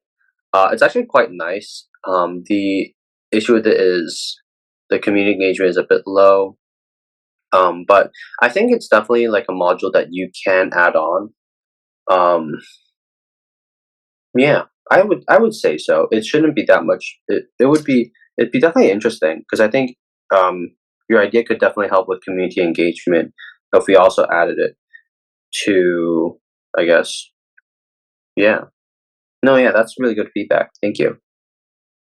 So sorry, does Yeah. that answer your question? Yeah, that really answered my question. I'm really glad you're thinking about it in those ways. Thanks. Well, yeah, thank you, Neil. That was good feedback. So I had a question, and I think you did a pretty good job. You went over a lot of the different things you need to do for your paper. You talked a little bit about kind of like this. We talked about in the class, like the different levels of barriers to entry for participating in this, or being able to modify. Because in a system like this, people might want to make sort of their own version of it. So if I were managing like a lab versus like managing an ordering system for like a dorm or something, you'd have different needs. You'd have different scales of people ordering things, or even if you just ordered for your own household. And so being able to have people modify it freely is important. And so you focused on this idea of not wanting to go with Python, raw Python, because it's hard for people to know how to like actually put something together. So we did talk about no code sort of contributions or no code modifications. So you would provide people with like an interface where they could mix and match different pieces, and they could put together their own interface, or some sort of scripting language where it doesn't take very much to learn. You could even have like in your community have like tools to learn how to modify things. So it wouldn't be that easy to do, but it would be better than Python. So that's something I really found interesting about the project as well, that you focused on that. And I'd focus actually a little bit more on that in the paper if you haven't already, because that's an interesting aspect of this project. Got it, right. Scalability, right? Yeah, scalability and getting like encouraging people to like modify it, start doing mods. Right. Yeah. Yeah. I think it's definitely really interesting. It does take it is quite interesting to like I guess have mods like have the thought of like putting mods in as part of the developmental cycle, because I don't think it might not. I don't know. It's interesting to think how much like the amount of work to put in, but the reward I think is really plentiful. As some of the games I can Yeah. mod support is truly great. Yeah. Yeah. But yeah. Is there any other feedback that I guess you could provide? Well, I think that's it, and I think you've covered a lot of the things. Really, just kind of solving a problem, having the different principles that you want to address from the class, and then kind of again, you want to be clear about how those apply to your project, how you might develop those things within your project. So, like, you might think a year out and say, this might be a problem. We'll anticipate this challenge. We want to incorporate this kind of a focus, an open source focus, or some other focus into the project, and kind of discuss that, and just based on what you've learned in the class. Got it. Yeah. Well, thank you again for presenting on that. That was a very good presentation. Yeah. Thank you for listening. Yeah. Yeah. So we had Michael join us. I don't know if you wanted to present today or if you were just here to see what was going on. I'm on the list. Oh. Oh. I'm on the list for 4 o'clock. Okay. Yeah. Go ahead. Yeah. Yeah. I'll be more than happy to share. Okay. Ooh, can I? Uh-oh. How do I? Give me a minute. Does that work? Can you see it? Yeah, I see it. Yeah. Good. Okay, so hi, this is my presentation for IS 340. So my presentation is going to be on smart home automation and Internet of Things integration. Let me move this out of the way. Okay, so first I want to get into like the actual definition of like what smart home automation is.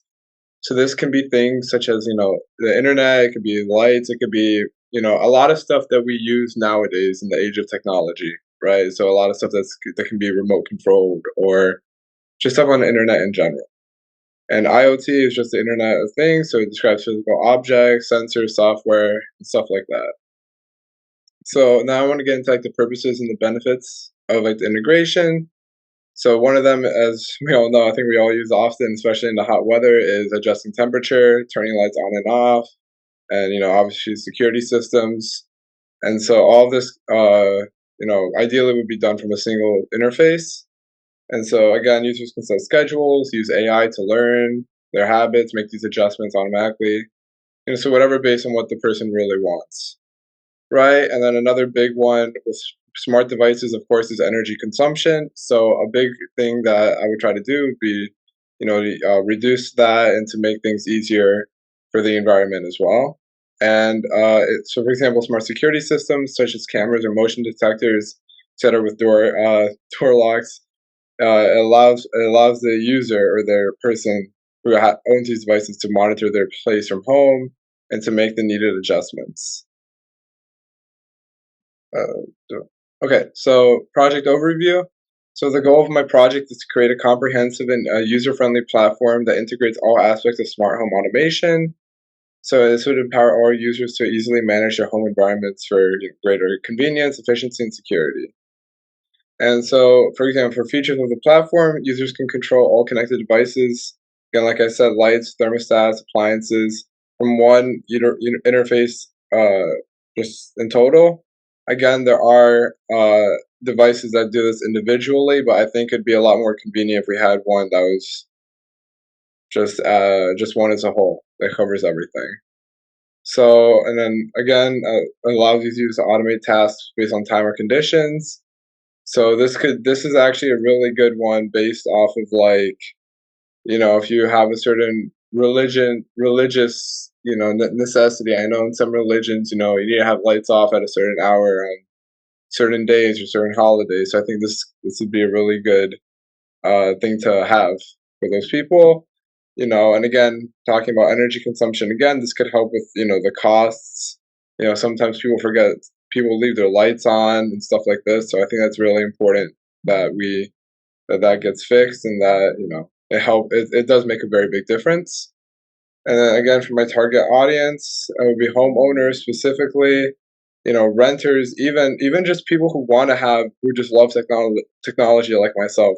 I always like going for the newest items and the newest technology that's out there. So that's for me. And again, also carbon emission and carbon footprint, and trying to lower that is a very big one for me as well. So now we're going to get into what I've been talking about in my reflections, which is these are the tools that I wanted to use. I wanted to use React, Node.js, MongoDB, and Docker. So these are the ways I've thought about how to interact with them. So for React, we've developed the user interface, because that's what React does. To develop the smart home automation platform, would handle dynamic updates, real-time device statuses, and user interactions. Be a big one. So for the benefit for this is that it's responsive and it's very efficient. And if you're gonna do something that it's gonna be involving with home or people, you need to make sure it's fast and it's efficient and it's in real time. Like you can figure out what's wrong immediately. So again, and then Node.js would be for our backend, which would basically handle the logical aspect of it, which would be like routing, APIs, and so this would be able to connect to like our databases and stuff like this to make sure like we can handle multiple requests back and forth. MongoDB, so this would be where we store our data, it'd be user preferences, device configurations, and operational states. So that would be the ideal environment it would be held. So, and again, the benefit for this is that it's a very flexible and document-oriented model, which is perfect for accommodating the varied data generated by smart devices. So it's very good because it's going to be able to hold a large amount of data, which is very key for we're going to have this all in one central system. And then Docker is where we're just going to do, our deployments and see what needs to be changed or modified. And, that will be our way to know if we have a good product or not that can be launched. So implementation that we would do is we would leverage a suite of open source tools to serve as the backbone. Again, this will be our React, our Docker, our MongoDB, right? So this will help us. So again, React is utilized to create the user interface. This will handle real-time data updates and user interactions. This is vital, right, for React components. And then backend, depending, I actually really do want to make this a thing. So if I do decide I want to have a team with me, so our team will use Node.js and paired with Express, which will help us manage the server side of this. And this will be a big one because it's going to handle a lot of data. And it's going to facilitate a lot of communication back and forth, right? So that's that. MongoDB plays a crucial role in our data management. So again, depending how many users we do have, if this does become a big thing, we are going to be holding a very large amount of data. So that's very important to us that we're able to process that. And Docker, I think it's very good that we'll be able to just go back and forth between our testing and make sure we do have a product that can be utilized. And, this will, again, all of these tools are very important. They're going to help us to be efficient, and they're going to help us put out a quality product.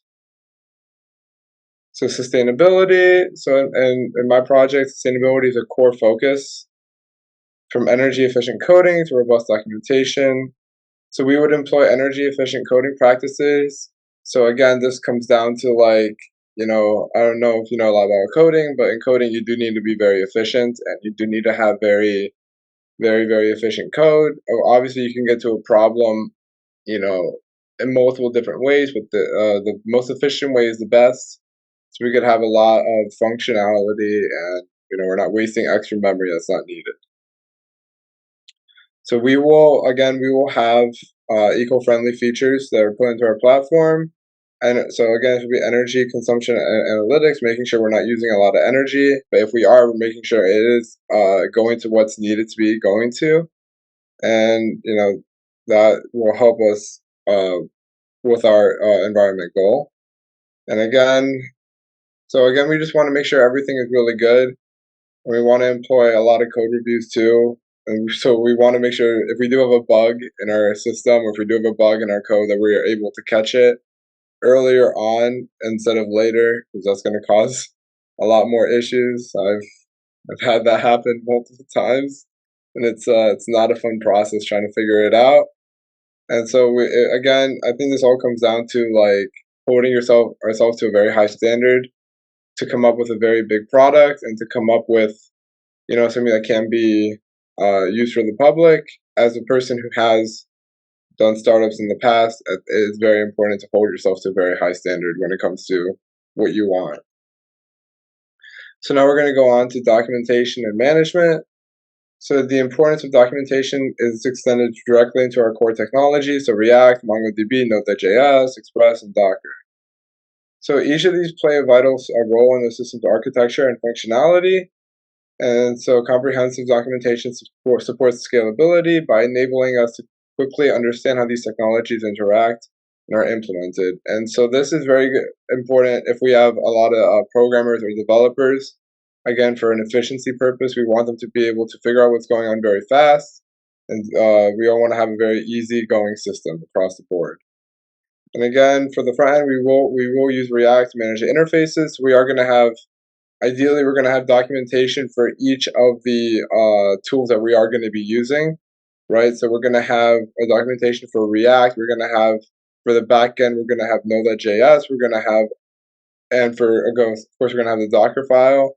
And we're gonna use everything, and finally we're gonna use doc testing, and we're gonna use that to verify the accuracy and functionality of our code. And so all of these things is to make our team very efficient and to bring out the best product possible. So again, modularity. So we're gonna go into 3 core principles. So modularity. So again, the definition is modularity refers to designing a system in such a way that it is divided into separate interchangeable components or modules. So again, implementation, we could implement this through the architecture of the software. Each component, whatever it may be, security monitoring, energy management, etc., can be developed as a separate module, and this allows us for easier updates and maintenance. And if we do have a new Internet of Things device that becomes popular or something, we could always add it in, and it'll be a good addition to what we're trying to do. So continuous integration. So continuous integration is a software development practice where developers frequently merge their code changes into a central repository. So we would use a GitHub for this or something like that. And so that'll be a great way for us to see what's going on between the teams and to be able, you know, to make sure we're all doing correct. You know, so this could be it'd be a very good thing. And so, yeah. And then for user-centered design is a design philosophy and a process in which the needs, wants, and limitations of end users are given extensive attention at each stage. And so this again is to make sure that we are tailoring a product that is what the people want and that the quality is very focused. Again, this will have a very strong focus on user experience, and there are going to be testing, and we will need to get the people's feedback so that we can bring out the best quality product. So challenges and solutions, these are just some of the hypothetical challenges and solutions that can be used, that can be like we're given and that we can, you know, use to see. So for one of the challenges, it'll be we could have a seamless integration with a variety of IoT devices, and so this will be a very big challenge, considering if we have, you know, God knows how many devices. It could be, I don't know, 5, 10, 15, who knows what's the amount of stuff they have available. But we would use Node.js for its extensive library support to handle the protocols. And along with that, a modular backend, which has an easy addition of new device adapters. So that'll be pretty easy for us. I believe so. I don't know. I haven't tested it, but real-time data processing. So the challenge would be to efficiently process real-time data from multiple devices to enable timely automation and alerts. So again, with this, we would utilize Node.js's non-blocking input and output and event-driven programming for high-volume data handling without slowdowns. And then we'd also use MongoDB's support with fast storage, so we could retrieve large unstructured data sets. Ensuring user data security and privacy. So again, when you're dealing with something that the people want, and you're dealing with home implementation or whatever it may be, there's always a question of security, and there always is a question of like ethics, and what are you going to do to make sure your data is private? You're not going to sell your data, this type of thing, right? So we're going to implement robust security measures. Data encryption is a very popular one. Secure API endpoints and regular security checks. And so Docker is actually very good for this. So that's what we would use. And then for scalability and system performance, the challenge would be to maintain performance as the user and device count grows. So again, this goes back to, as chronologically, if the company starts doing really well, and then we get a lot of, requests and stuff, again, Docker containerization supports the scaling. And so MongoDB scalable structure and continuous integration practices helps the performance optimization without interruptions. So again, that's why we would use Docker and MongoDB, because if we are working with large data sets, if we are working with large data in general, we want softwares that are that can be scalable to a very large amount. So in conclusion, my smart home automation IoT integration project showcases the integration of advanced technologies like React, Node.js, MongoDB, and Docker to create a scalable and a very robust platform that emphasizes convenience, energy efficiency, and enhanced security. By leveraging open source tools, the project not only supports extensive customization and community involvement, but also addresses various technical plans through innovative solutions, ensuring a secure and efficient system. Looking forward, we do plan to expand the platform's capabilities by integrating additional IoT standards or devices and protocols, and we do want to start shifting into advanced machine learning, because again, that is the future with AI, and so we also want to continuously improve the user interface and accessibility to ensure the platform is universally usable, including for those with disabilities, which I do believe in this current market is a very I don't know how you'd say it, but like I don't think it really focuses on people with disabilities. So I think if we're able to be able to help out that target audience as well, I think that would put us on the map. Yeah, that's it. Yeah, that's very good. Thank you for presenting. You had a lot of good things in there, and it's a very good project in making connections with a lot of the things in the class. So, did we have any questions for Michael? No. Okay. So I guess that's we're talking about automation in the class, and where to apply it, and so this is all about automation. This is kind of like applying automation to the home. So do you have a way to have you thought about ways in which people should and shouldn't use the automation in their home? I mean, you could automate anything in the home, and how do you decide? Yeah. I think so. Again, with this project, I really want to do it. So, like I said, I want to have it in one central system. So I guess the other challenge would be, seeing what if people don't want everything in their home automated. That's actually something I should have thought about, because because that does make it harder, because if especially if we're thinking about it in like a neighborhood setting. Right, if not everyone is on the same page, then I guess it's going to be a lot harder, because maybe the neighbor wants, like 7 of the 10 features available, versus the other person who wants like 10 of the 10 features available. So, I think, I don't have an answer right now exactly, but that is a very good thought that I will think about to. Yeah. That's Yeah, I don't expect people to have answers to these things. I mean, but that's a very good. Yeah. Just to say that that's what we're thinking of. That's the direction we might go in. Right. That would be sufficient. 100%. Okay, so my presentation is about OpenScribe, advancing education for all using open source. So an overview, OpenScribe is an initiative to develop an open source educational software suite aimed at enhancing the quality and accessibility of education through collaboration and innovation. So kind of where the idea came from was that, a lot of times when people are in hard classes together and stuff, or they have group projects, there's either, they have a hard time working on it, or if it's a hard project, then they'll kind of resort to collaboration.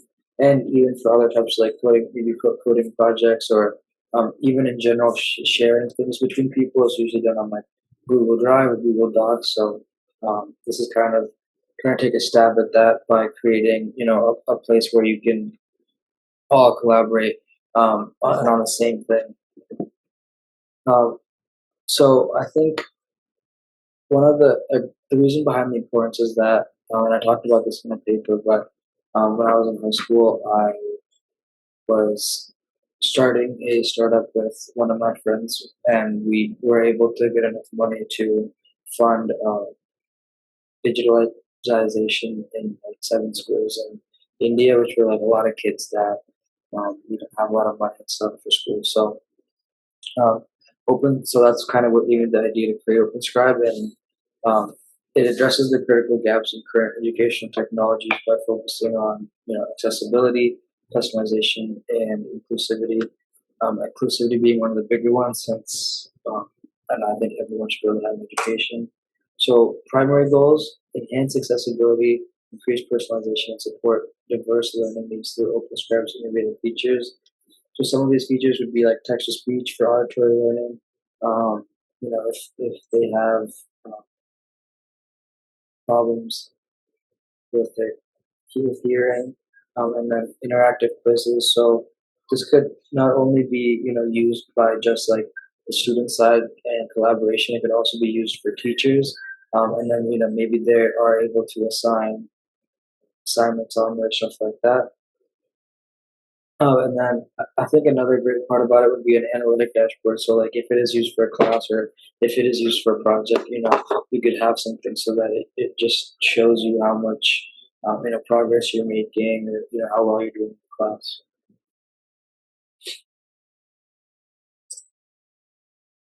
So in terms of community engagement, OpenScribe will have a community that promotes active interaction and feedback.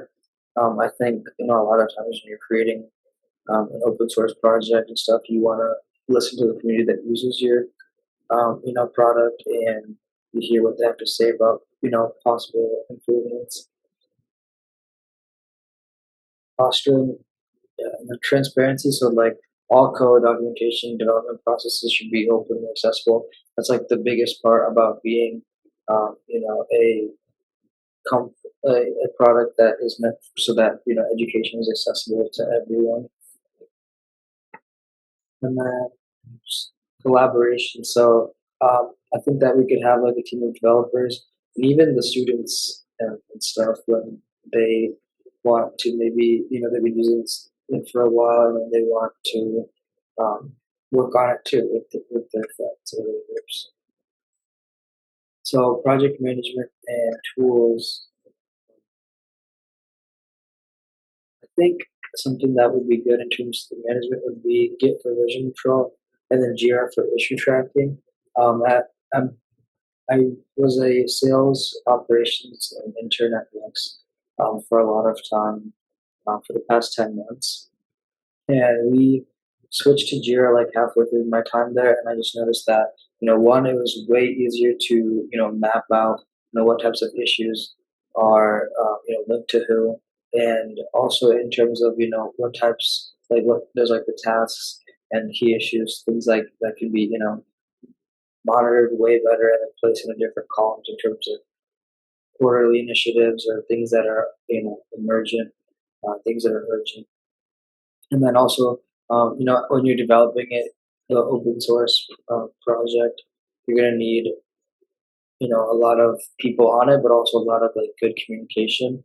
And so that's why I think we have Discord for for everyone to be able to talk, and then also give us suggestions, and maybe have a Discord for like just the users where we're seeing what their thoughts are on.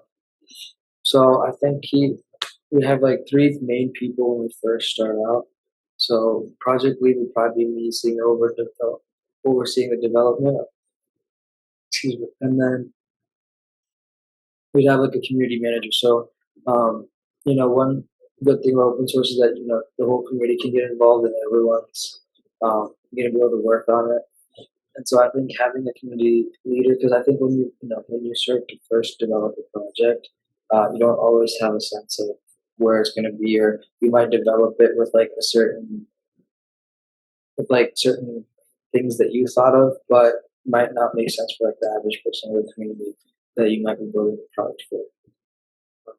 And then also just a development team that's just driving innovation, making sure that it's not like going down. It's able to handle the amount of people that are doing that.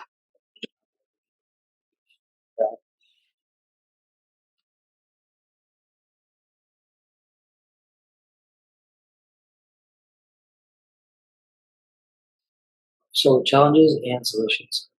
Accessibility would be a big thing. So I think that we want to ensure that all the tools that we have are tested for accessibility, because as I was saying, when I was in India helping digitalize these schools, like they're not the most wealthy communities and stuff. So then um, accessibility is a thing, but that's in terms of they don't have access to it because of money.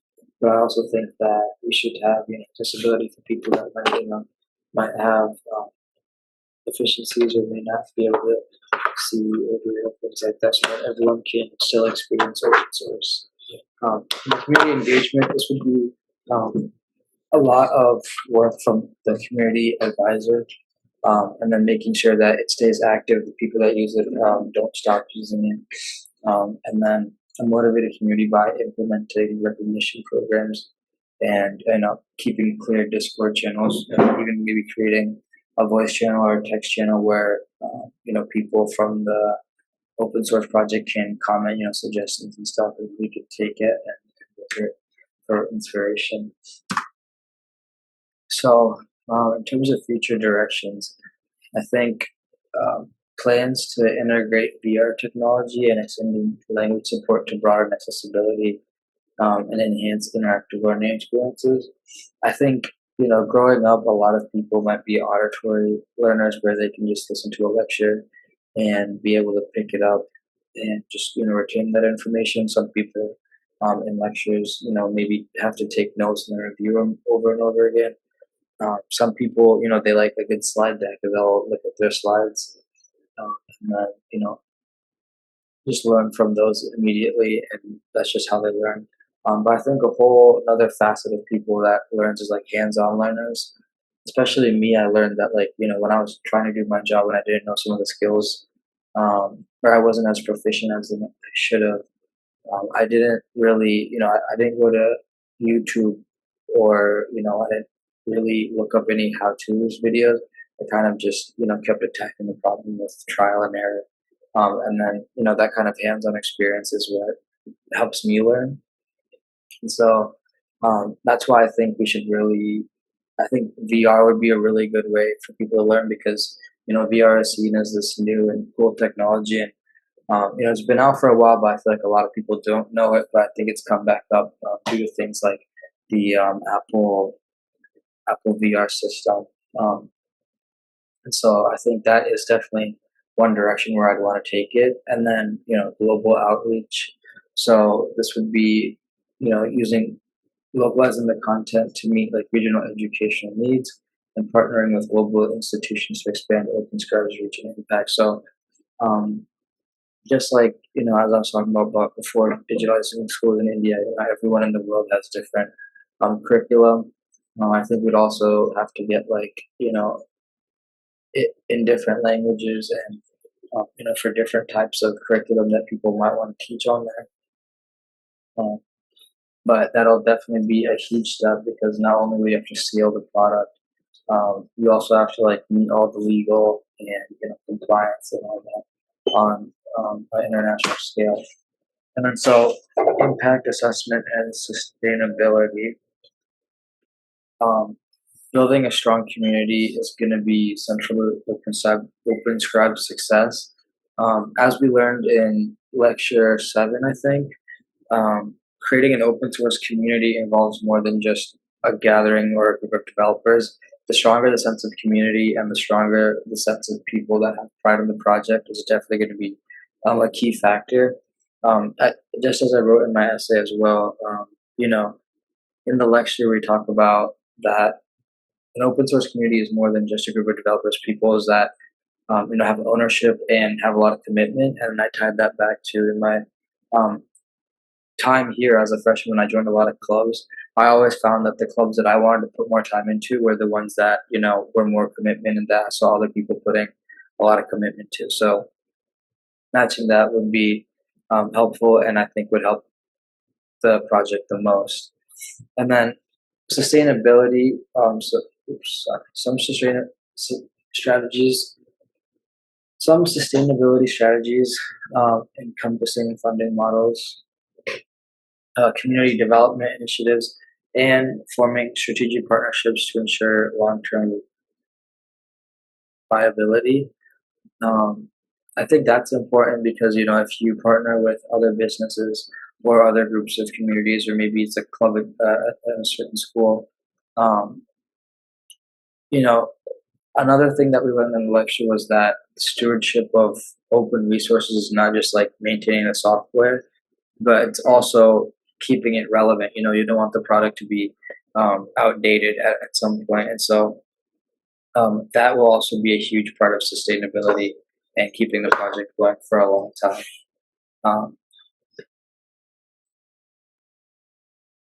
So yeah, this is what I was saying once again, to make sure that it's sustainable.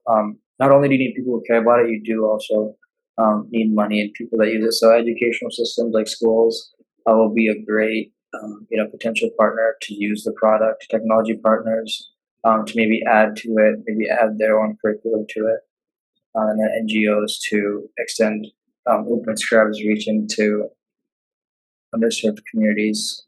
Circling back to my point of why I started this project in the first place, because everyone deserves education. And so, in summary, the OpenScribe project aims to revolutionize education through open source practices, enhancing accessibility, personalization, and community engagement.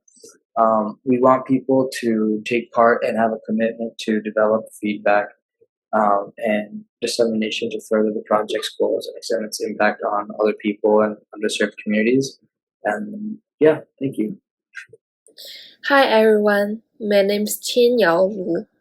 Today I'm going to talk about my topic, data protection. I'm looking forward to sharing how we can make learning about internet privacy both fun and active for children. Let me start with an introduction first. With the development of the time, children can play games on their computers, iPads, and also mobile phones. As a result, there are many children on the internet who will inadvertently have their personal data stolen. And also some kids are using their parents to create the game account. So their parents' personal data might be stolen too. Our goal in making this game is to teach children how to be safe online and let the students realize the importance of privacy. I will talk about how our project started and how we worked together to create the games and how we interact with the community. Finally, we hope that through this way, children can have more fun and this game become a more useful tool to educate children about internet safety. This collaborative approach will allow us continuously improve and modify the game to better meet the needs of our players. We create this game to educate children about the dangers of online information sharing and the value of protecting personal data. Children should be continuous about disclosing personal information online, just as they wouldn't tell a stranger where they live around the street. It is important for kids to understand that protecting their information online is just as important as staying safe in the real world. The target age range for our game is 6 to 12 years old. This age group is important because children in this group are increasingly using the internet for various purposes, such as completing homework, playing interactive games, and interacting with friends online. They might not yet be aware of the dangers of sharing information online, or they don't know how to use the internet properly because they are still in their stage of development. Next, we determine which interactive games are best for teaching internet security courses. We consider the types of games kids already enjoy playing and how similarly types of lessons can help them learn valuable lessons about privacy. As children move through the games and solve challenges, they learn more about privacy naturally and joyfully. This approach makes students more likely to remember understanding lessons. Just like image, when you're doing a happy thing with your friends, you always will be remember the happiness time with your friends. Our game incorporates a variety of interactive elements designed to teach privacy and security concepts effectively. We have integrate puzzles that challenge students to think critically and story-based scenarios that require them to make safe choices online. We realize that bright, colorful graphic and lively music can add games enjoyment and engagement for younger players. So the game's designs include colorful graphic and engaging sound effects make the education process captivating for young minds. We also making sure the games function properly on several platforms, including PCs, tablets, and smartphones. We need to ensure that games work seamlessly across devices, and they are accessible to all children, no matter what technology they have at home. In order for our education project to run smoothly, it is important that everyone on the team communicates well and using the right tools. We mostly use GitHub and GitLab to organize our work, Zoom and Google Doc to talk about each other and keep records. Our primary goals are GitHub and GitLab. These two are especially useful when many people are involved in creating projects because they can manage code, checking change, and discuss issues. This platform have features like pull requests that allow the team member to suggest change to the code, as well as check issues, helping us check issues and improve ideas. We also will use Google Docs to write a plan for the coming weeks or record a report. Also, I believe regular discussions are also essential, and we will be meeting regularly at Zoom. Community feedback is integral to our development process. By involving children, parents, and educators early in the game design, we ensure that our product not only entertains but also educates effectively. We host workshops and community events to collect these insightful opinions. This gathering gives people a forum to interact, talk about their experience, and exchange options on the game.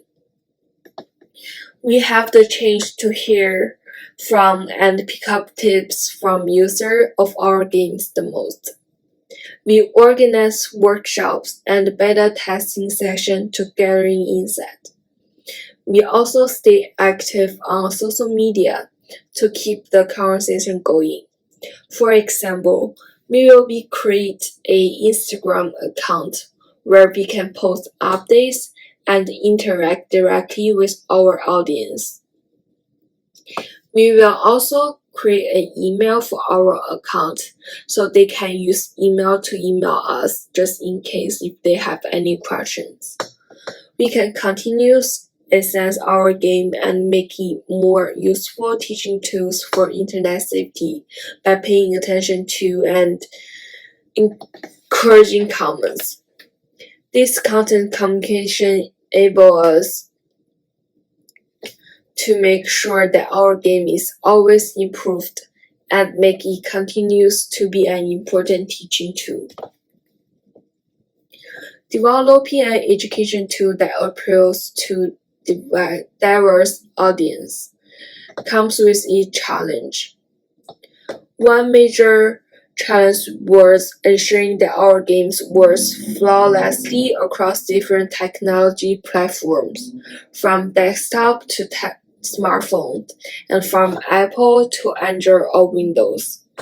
Additionally, balancing the diversity feedback from our community while maintaining the game's education integrity require a flexible and responsive approach to game development. As we look to the future, we plan to expand the reach of our game, incorporating more complex privacy topics suitable for older children. Our ongoing goal is to integrate this game into school and also globally, providing a foundational tool for internet safety education. By continually updating and referencing the game, we aim to keep pace with the evolving digital landscape and ensure our education content remains relevant. In summary, our project will be built on the 3 principles of open source, community, and improvement. We developed this game to teach children the importance of staying safe on the internet. We plan to continuously improve the game based on the feedback from players, teachers, and also their parents. The main goal of our project is not just to make games, but also provide children with knowledge they need to navigate the internet safely and intelligently. And this is the end of my presentation. Thank you for listening. Hello.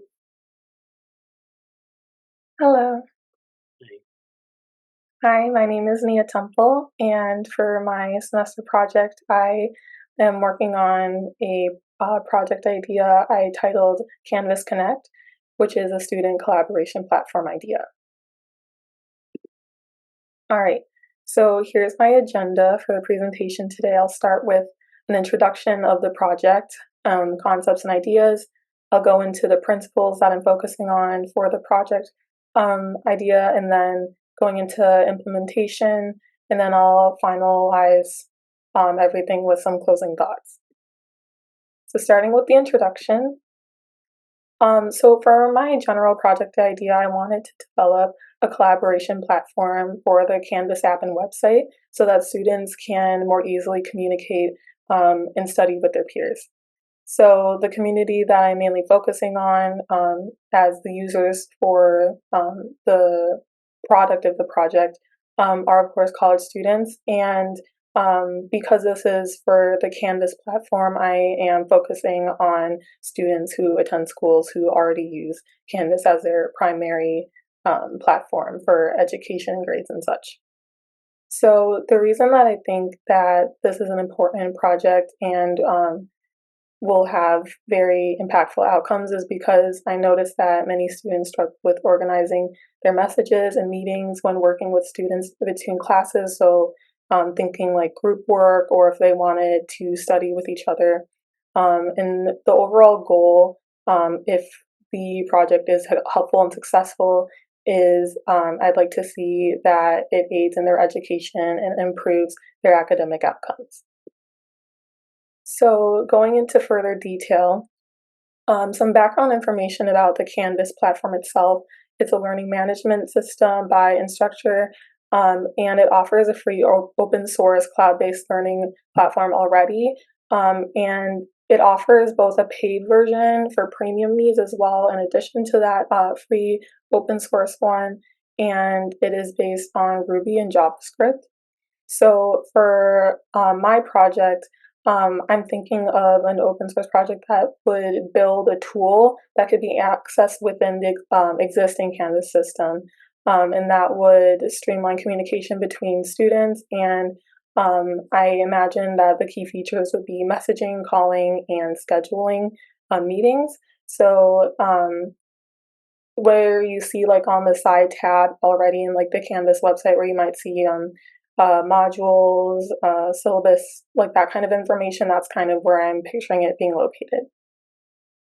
So for my vision statement, I wrote, the process for college students to connect and collaborate online is complex and inconvenient. Canvas Connect introduces a solution that allows students to more easily collaborate within the platform.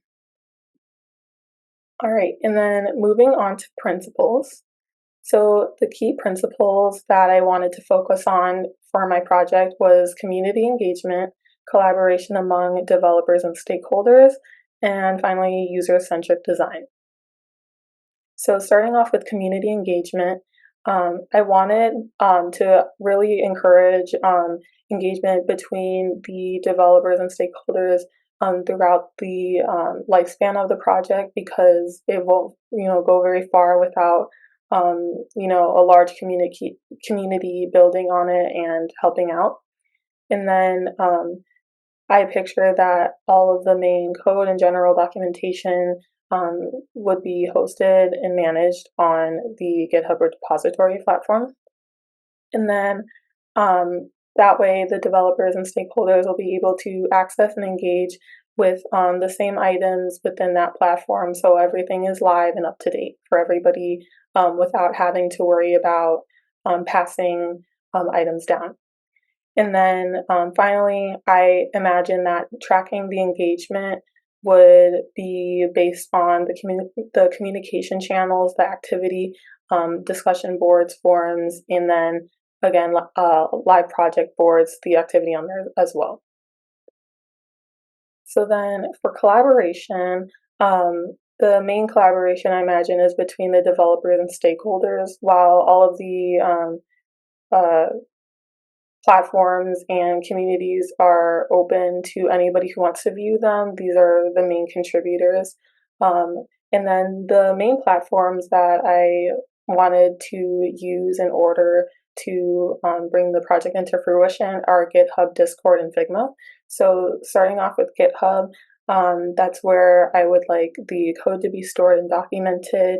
I would create channels, boards, and forums that are open to the public, and then that's where we would be able to gather feedback, questions, and ideas across members of the community. And then using Discord, it could be a helpful addition for extra communication. That platform has different features where you can more easily organize different forms of discussion across the community. So it might be a little bit more organized and easy to find different topics. So for example, we would be able to more easily separate general conversation from things like updates and announcements, and then any help or support that is needed for any members of the community. And then for Figma, I would primarily use that for design-based action items. So whether that's project boards, wireframes, prototypes, and feedback, Figma offers free live files that make it easy to track progress, so history, as well as not needing to save and send different files. They are always open and accessible to anyone to view whenever they please. And so finally, another priority throughout the project is to focus on user-centric design. So prioritizing the needs and experiences of users first, making design decisions based on research and feedback from said user group. And then in order to make this task more manageable, I imagine starting with a small focus user group before expanding into larger scale endeavors. So the project idea is meant for Canvas, and that is used by many schools, which is a lot of people and a very ambitious goal. So I would focus maybe starting with one school or maybe even a class or a college. And then finally, after testing and launching each prototype, that would give us the opportunity to reevaluate whether we're successfully satisfying those user needs. And then for implementation, I have a general idea on how I would kind of move throughout the life cycle of the No, what the fuck? So I would start with defining the research problem, and figuring out what goals it are specifically that we're setting out to achieve. Then moving into design. So when I say design, I mean more the general design of how the project will be managed. So kind of getting all documentation ready in advance for all of the online systems and communities that we're planning to use, making sure that the workflows and timelines are set up so everybody is on the same page from the jump. And then after that, moving into prototyping and testing so we can actually put what we've learned in research into action. And then at the end, ideally, we would be able to launch different product versions and then kind of see what those outcomes are, how the project is being perceived. And then based on those things, we can make necessary changes or revisit previous steps. And then finally, some closing thoughts. So Canvas Connect, my project would be an open source project mainly utilizing GitHub, Discord, and Figma to manage and engage with the community, as well as the developers and stakeholders. The key principles that I would prioritize throughout the lifecycle of the project are the community engagement, collaboration between members, community members, developers and stakeholders, and then prioritizing user-centric design throughout. And then the timeline of the roadmap that I planned is somewhat flexible depending on the project needs. And finally, the progress of the project will be documented and tracked throughout the life cycle of the project using the previously mentioned platforms and methods. Here are my references, and that is all. Well, thank you, Nia. That was very good. Yeah, I don't know if anyone had any questions on the details. Okay. I had a comment. So I think you did a very good job of setting up everything, for the project and building a community. And certainly you'd have a community where you would have sort of a community usability pipeline where you have people who might propose design ideas from the community, and you can see how that would be facilitated quite well. But thinking about the platform that you're building on, just Canvas, or building out of, it might be good to have first of all, licensing regime in your project that reflects sort of Canvas's. I don't know what Canvas's licensing is like, but making sure that you're consistent with that, or at least don't violate any of their terms of use. Okay. And then kind of write that down real quick. Oh yeah, that's fine. Okay, just a minute. Yeah. So you mentioned the licensing issues. Yeah, which that's just something like for implementation you would have to figure that out. And then a lot of these platforms will change their terms of use or change how their functionality, which is always something to be aware of. And it's not that you can't do things; it's that they will. And this is just from experience, but also from observation. that platforms will change their sort of the way they allow third-party applications to interface with it. So, that's something you need to be kind of aware of, or at least in the project they need to be aware of when building for it. So, yeah. All right, thank you. You're welcome. Yeah, it's very good. Thank you. Thank you. All right, so we had Nia, and it looks like next person on our list here is Leica. Are you there? Yeah, let me just share my screen really quickly. Okay, go ahead.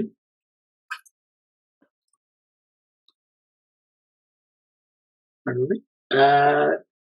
Go ahead. Okay, you can see it okay? Yes. All right, perfect. So my name is Leica Panati, and my project for IS340 is called Celestify, and it's a portal for the ROS All-Stars circuit. And to begin, I'd like to explain what ROS All-Stars is. It's a competitive collegiate dance circuit within the Desi Dance Network, and the choreography styles are taken from the traditional Indian dance styles of Ras and Garba. And the circuit itself is composed of over 15,000 dancers, team managers, competition board members, and alumni across the United States. And so basically, some schools, some universities have competitive ROS teams like we do. Ours is called Illini ROS. And the season begins actually after the last one has ended. Usually around May, teams begin to plan what their set will look like. It usually has 7 or 8 songs and has an annual theme. So, for example, ours for the past season was space. And so then teams choreograph their dances and submit an audition video in around October. And they submit that to around 10 to 13 bid competitions hosted by other universities.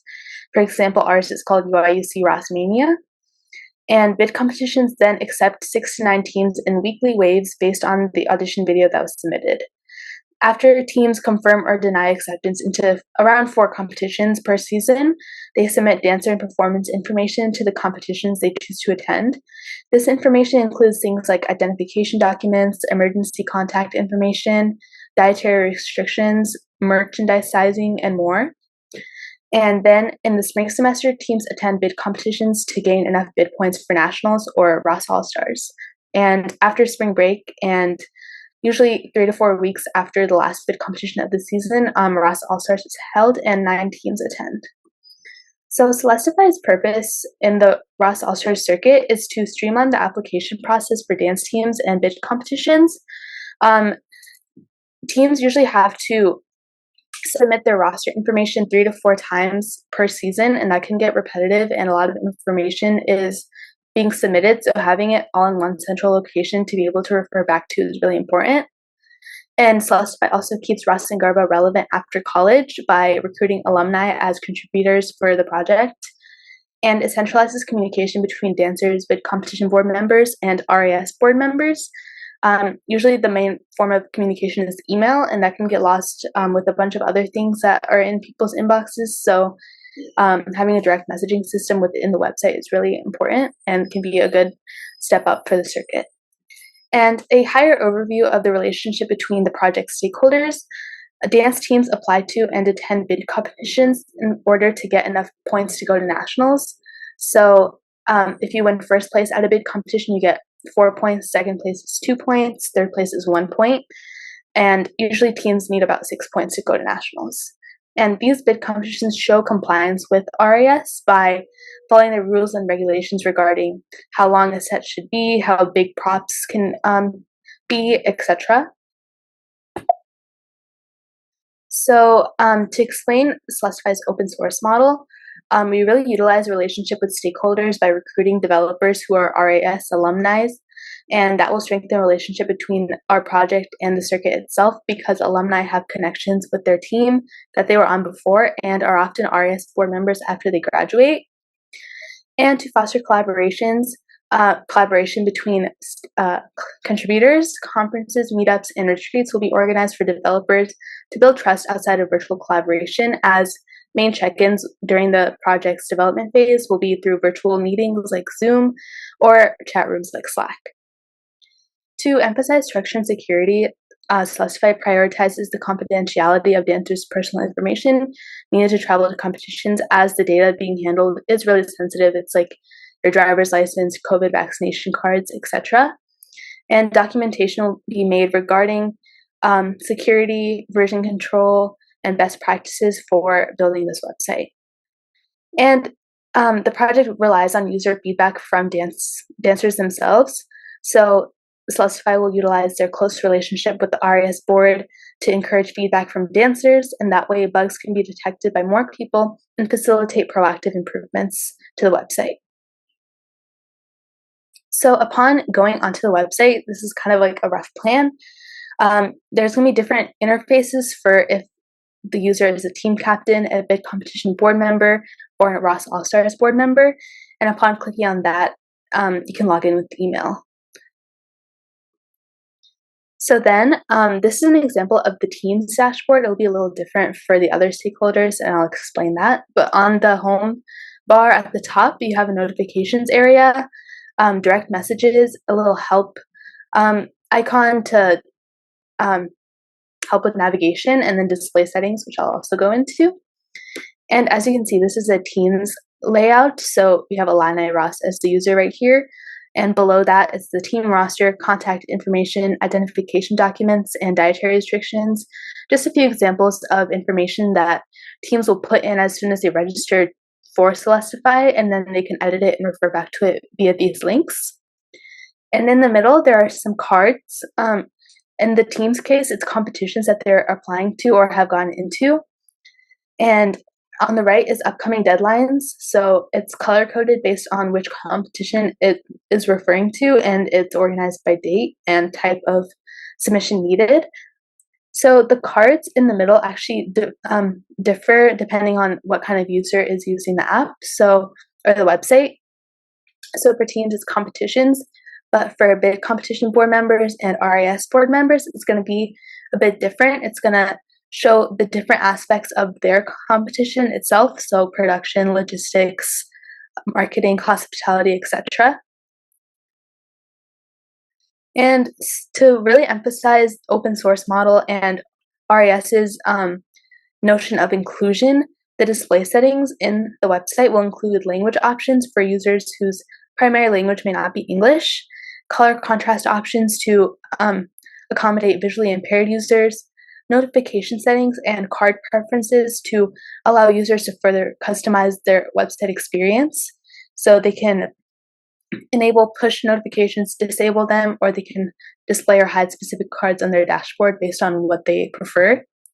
And Celestify aims to be inclusive by emphasizing the importance of dance beyond college years. Alumni don't typically dance in the circuit after they are done with college, so by recruiting them, they can see how the circuit evolves past their time on a dance team, and they get to see the hard work that they're still contributing to the dance circuit. Offering a variety of display settings to accommodate for any disabilities is also a really big part of inclusivity when it comes to creating a website. Encouraging user feedback from dancers is also important because it's by the dancers for the dancers. Improvements can only really be made if the people using the website contribute, and upholding the sentiment of community and belonging that RAS upholds is really important, and that's shown through the way that contributors will be, meeting up and having conferences outside of what they are checking in for when creating the website. And that is my presentation. Thank you for listening.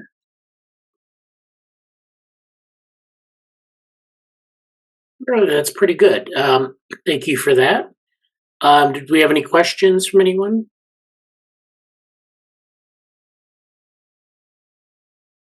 All right. Well, I like that you covered a number of topics that I haven't seen in too many other presentations so far. You talked about inclusion and some aspects of community, so that's very good.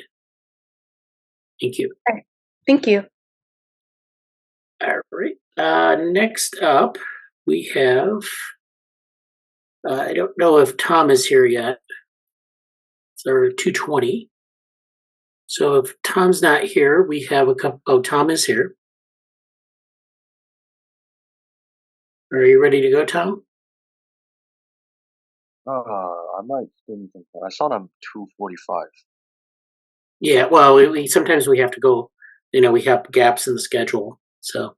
I might still need like 10 minutes. I'm finishing up something right now. Is that okay? Okay. Yeah, that's fine. Looks like Steven is here. So I'm Stephen, and I'm going to introduce my final project. It's an application which is called Adapt Live. So for the outline of my presentation, I have 9 sections. So the introductions, audience, user experience, and how this application works, the community engagement, challenges and solutions, project development lifecycle, sustainability, technical debt management, and conclusion. So first, let me introduce these applications. So the Adapt Live, which is a campus guide application, mainly designed to assist new international students in a smoothly adapting to their new academic and social environment. So the idea of the idea of doing this application was born out of my own struggles as an international student navigating the complexity and the new culture of a new culture and educational system. And this application is crafted to solve similar challenges for incoming students by providing a centralized, easy to navigate platform. And you can see the key feature overview of forming function of my applications. So the map function provides real-time GPS tracking and detailed information about the essential services around campus. The calendar feature allows students to track culture events and academic deadlines effectively, ensuring they never miss important dates. And under the category functions, a student can easily locate necessary services like restaurants, bank, and supermarkets, and so on. So lastly, the help feature ensures that students have 24/7 access to support for both academic queries and everyday issues. So for part 2 is the audience.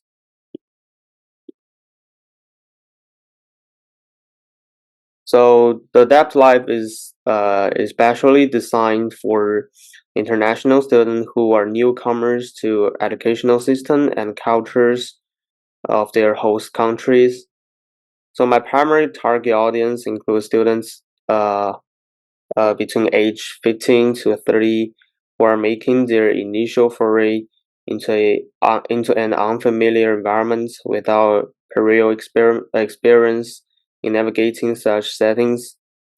So these students often face unique challenges ranging from basic logistical issue to more complex cultural adaptations.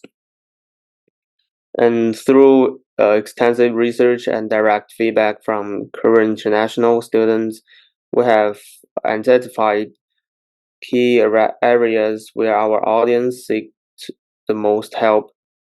This includes finding suitable housing, understanding local banking system, accessing public transportation, and integrating into social and academic networks. So our apps is tailored to address this need by providing immediate, accessible, and useful resources that are essential for the smooth transition. By focusing on this specific user need, Adapt Life aims to significantly reduce the stress and time involved in settling into a new country. The benefits we strive to provide include not just solving immediate problems, but also facilitating the quicker adaptations to culture and academic life, and then allowing students to focus more on their studies and less on logistics of everyday life. Now we move to user experience. So at the heart of the Adapt Life is a commitment to creating a seamless and intuitive user experience. The app features and straightforward, easy to navigate interface that caters specifically to the need of international students who may be encountering such tools for the first time in a new language and cultural context. And personalization is a key aspect of Adapt Life. Excuse me. And users can customize settings to receive notifications and information relevant to their specific interests and academic schedules. So this customization extends to language options, accessibility settings, and personalized reminders for academic and social events. Security and privacy are paramount. So the Adapt Life ensures that all user data is protected with the latest security, including the data transmission and the secure storage. User privacy is respected at everyday life of interaction, giving students peace of mind while they use our services.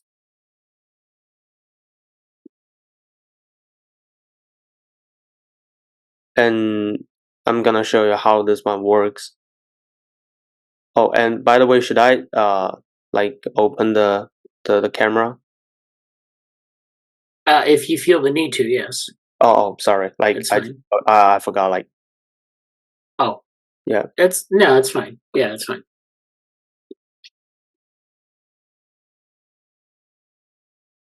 Yep. So the workflow is like I have a login page and landing page. So for login page is just like it's pretty normal, just like any other applications. And for landing page, I have main 4 functions: the searching box, map, calendar, category.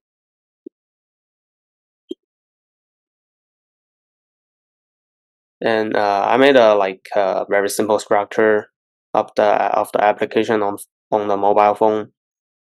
So on the left side is the login page.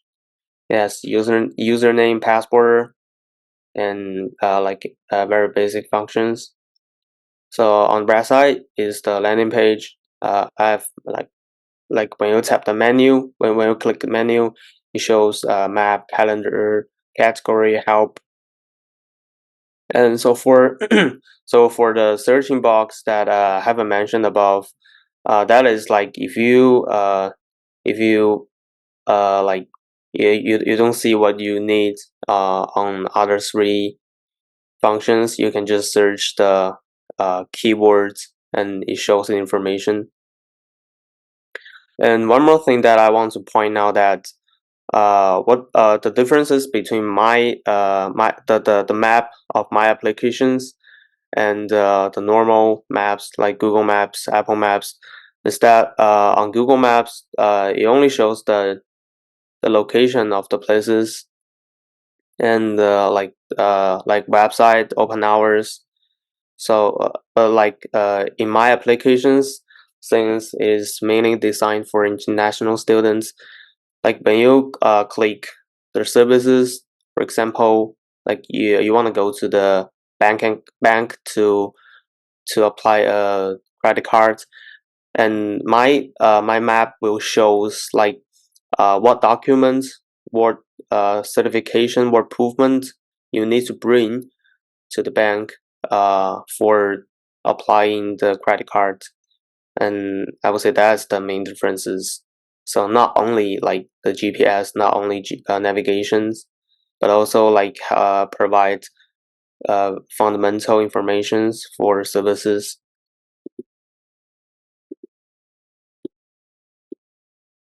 Yeah, and this is just a screenshot for department.com. Like, so I mean that would be like pretty similar in the map function of my applications.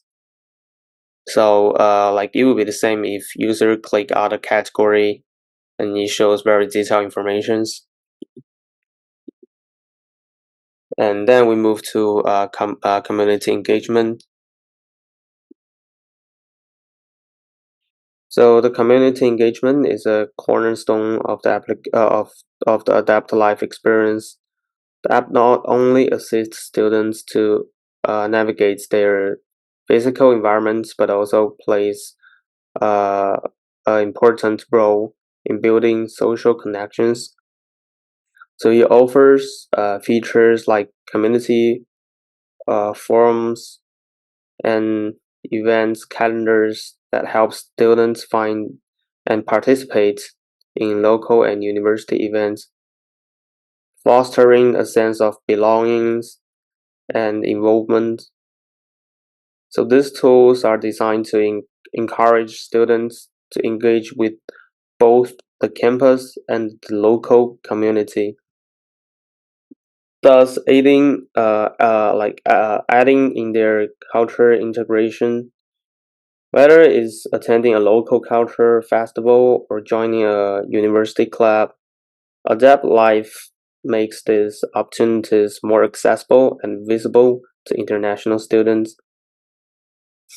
And digitally, the application integrates direct links to university support services, providing a bridge to essential resources such as academic advising, mental health services, and language support, ensuring that students have easy access to help whenever they need.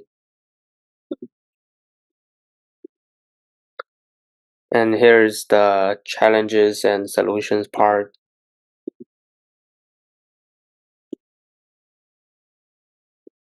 So developing an application like Adapt Life presents a range of challenges, both technical and user-centric. One of primary technical challenges has been ensuring the application operates efficiently across various devices while maintaining high performance, especially with time location services and multiple support. So to address this issue, we implemented robust backend solutions and conducted extensive testing to optimize performance. User-centric challenges such as ensuring the application is intuitive and meets the diverse needs of an international student body were addressed through interactive design and continuous feedback loops. So another significant challenge was integrating a variety of campus and local service into one platform. So this required not only technical integration but also forming partnership with services providers to ensure comprehensive and accurate information. Solution included detailed mapping of services and ongoing updates to service list based on our feedback, user feedback, and provider changes. So here's the project develop life cycle. The first one is the post-launch strategy. we are committed to a continuous cycle of updated and improvements driven by user feedback and technological advances. This ensures that the application remains relevant and continues to meet the evolving needs of international students. The second one is from idea to execution. The development of Adapt Life follows a structured life cycle, starting from concept development, moving through multiple stages and user testing. So the last one is agile methodology at work. So we use this practice to project flexible and responsive to feedback, allowing for interactive releases that progressively enhance the application's functionality. And here is the sustainability and technical debt management.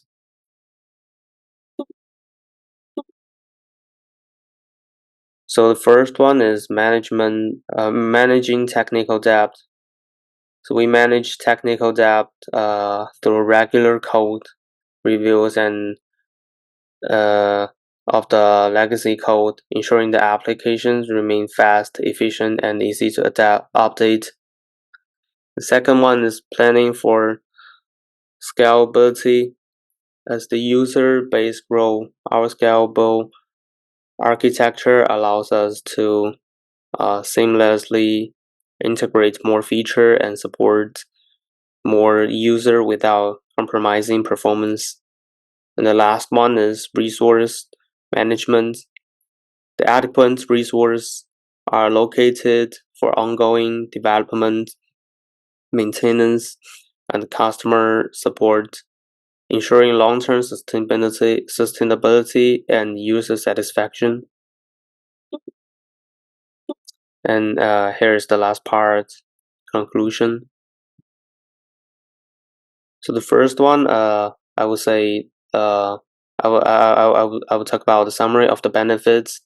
So recap how Adapt Life simplifies the transition for international students, providing them with tools and to effectively integrate academically and socially.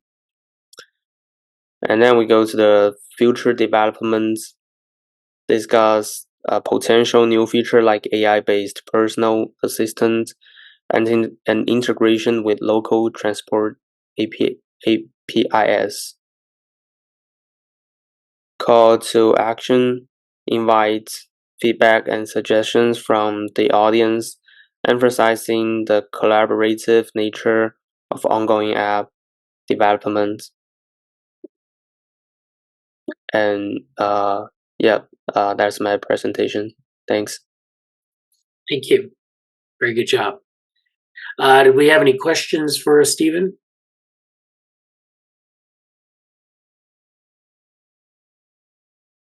Okay, so yeah, you tied together a lot of good things in there, and you did a pretty good job of defining your project. And then I like that you tackled this idea of technical debt, seeing how you might address that proactively, which is good. And then of course you gave a roadmap at the end, and I'd like you to include that roadmap in the paper, like as a diagram, if you could. So that would be good to have. I don't know if you've already turned your paper in, but if you haven't,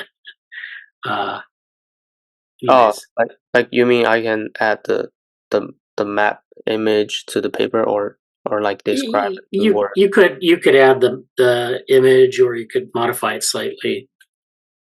Okay. Yeah, just to show like the sort of a visualization of the roadmap.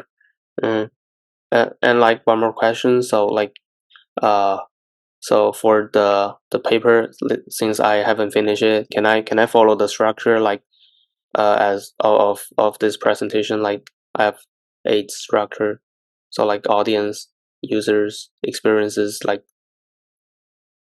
Yeah. So you'd introduce the project really briefly in the paper, and then hit all those points that you did in your slides, just like you did. And I think that organization would be fine. Okay. That would be fine. All right. Thank you. Thank you so much. You're welcome. Thank you. All right. So it looks like Tom is here. Is Tom ready to go? Give me 1 second. Let me see if I can set up my camera real quick. Okay. So this will be my project. It's called Project Event Horizon, which is a roguelike card game. This is actually one of the projects I'm currently working on. I'm planning to start it over the summer. So these are some like preliminary documents and plans. So first up is the project purpose. So basically, I'm a video game player and like video games. So one problem I found was two video game genres, which are the card combat games and the roguelike dungeon crawler games. So the traditional card combat games usually excels at just strategic gameplay, offers like a lot of possibilities when it comes to combinations and like combat, but also lacks a bit in terms of exploration and storytelling. And the traditional roguelike dungeon crawlers often do a good job in those areas, but also lacks a bit in terms of combat mechanics. So in these terms, these two genres really complement each other, but there isn't a lot of good explorations about the combination of these two genres in the market. So I hope to introduce basically combine these two genres, the strategic heavy card combat mechanics into the traditional dungeon crawlers and make a video game out of it. As well as introducing mechanics like inventory-based card deck building and base building to the game, which are also a bit more of a unique mechanics. So on the right here, you can see that's the current, I guess, vision canvas for the game. That includes things like core pillars, core system breakdowns, and player experience. And in terms of platforms and tools, so for the development platform, I choose the Unreal Engine. Since this is one of the projects I'm currently working on, I already have a few coders working on it with me, and we chose to use Unreal Engine, which is a bit of an unusual choice because for 2D platformers, I mean 2D games, people often use Unity. But we choose this because the current technical build is already have the basic systems implemented, and it's on Unreal Engine because of the coder expertise. And we'll keep using Unreal Engine because of the current mechanism we already have implemented. And in terms of version control, I don't know why that's not on this slide, but for the version control, we'll use GitHub.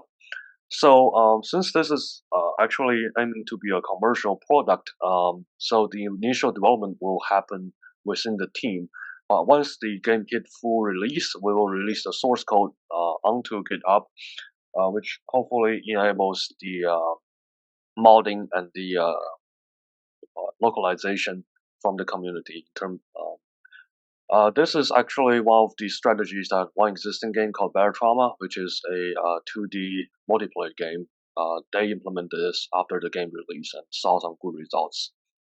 In terms of project management, we will use Jira primarily, which follows the agile methodology, and team will track their issues and work using Jira.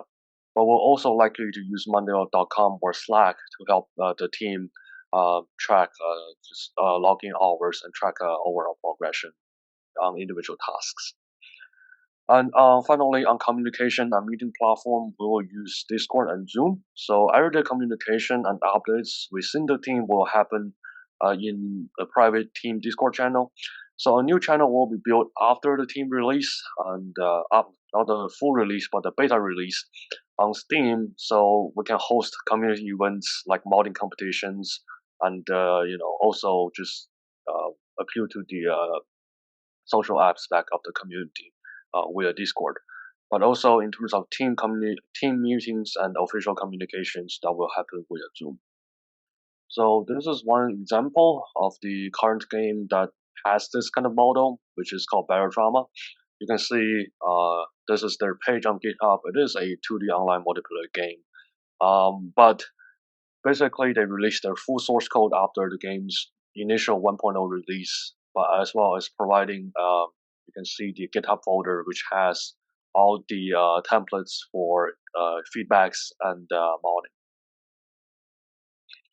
So in terms of the open sourceness of the project, so although as I mentioned before, the initial development of the project will be conducted as a private project during the game's initial development, just because this will hit a market release in the end. But the goal is to release the source code after the full release. Of course, the private team development fork still exists. The branch still exists within the GitHub, so a separate branch will be released for the community. But the modders and the community members will now have the access to files and can fork them to help the development of mods and improving the game. So this hopefully will enhance the feedback and creativity within the game's modding community, enables and enhances community feedback, as well as helping the community members to work on features such as localization, which, based on current scope, the team won't have the ability to do so outside of just English and Chinese. So clear guidelines for community will be established for community and its users, and development progress and milestones will be kept transparent to the community after the beta release and the creation of the Discord channel. Community events and modding competitions will be hosted frequently to improve the social capital of the community too, again after the beta release of the game. So here you can take a look at the core team structure we have planned right now, and some of the positions is filled, and some of them, of course, are still looking for it over the summer. So the team will mostly be a multidisciplinary team across, which will be all students outside of the industry mentors across multiple universities. So the programming and production, which currently is already filled, mostly filled at least, will be sources within the UIUC. And art and sound, since UIUC don't really have a digital art program, so the art and sound designs will be sourced elsewhere. Current plans is to source them from universities such as Art Center College of Design in California, which specializes in digital art creations. And mentors will be ideally found within the near the team locations. So currently we already have one comfort production mentors and one narrative and writing mentors. That's within the Champaign-Urbana area. And you can take a quick look through the team structure, but basically in terms of video game production, there will be, the production side, which will be the producer or project manager, which will be me. There will be designers, programming, art, sound, QA, and writing.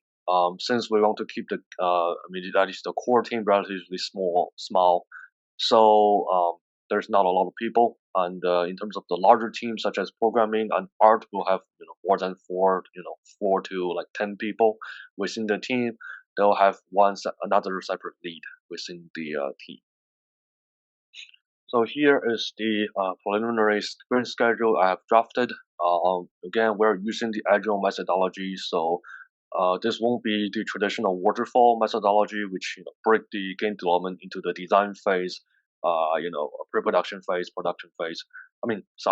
Design phase, programming phase, and art phase. This won't have that, but instead we'll have the Agile methodology, which 4 teams, technically speaking, the design, art, production, and programming, all working in parallel within the sprints, which are now scheduled to be 2-week sprints. So of course, by the beginning of the sprint, I don't know if you can see it clearly. Hopefully you can. By the beginning of the sprint, there will be the sprint reviews and the retro for the the last 2-week sprints, as well as the sprint planning and stand-up meetings on the first day of the sprint. And throughout the sprint, as you can see, every single 2 to 3 days there will be a stand-up meeting. This is a strategy I've developed not I have developed, but it's pretty common across industry that I have observed to help with team productivity. It's basically a short 5 to 10 minutes meeting for every single team member to share their current progress, and just helps to keep the project direction and the scope within check in terms of the production side and team project management side.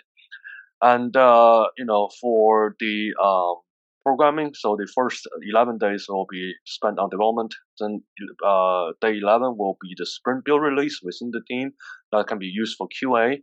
and then the last 3 days will be the debugging and bug fixes before the next sprint. So frequent communications within the team will be enabled through this style of meetings, but of course, across the teams. But within the teams, there will of course be like in-team meetings whenever needed, but that will be initiated from team members or via the team lead. And in terms of mentors, we'll have scheduled meeting with some mentors. Ideally, twice every single sprint. Once to review the schedule and helps with the solidifying and conforming the project direction and the progress. And at the end of the sprint, there will be one progress report with the mentor. And in terms of the high-level schedule, so we are dividing it into milestones. So milestone 1 is the development to reach the GDC Independent Game Festival on October 2024. That's the submission deadline for the game for the GDC Independent Game Festival. So the first milestone actually include a lot of things because the project starts in May this year, but it's going to be a 5-month period. So for this 5-month period, will be include design recruitment phase, which is the recruitment of core team members, refining of the design document, and finalizing the project schedule and guidelines.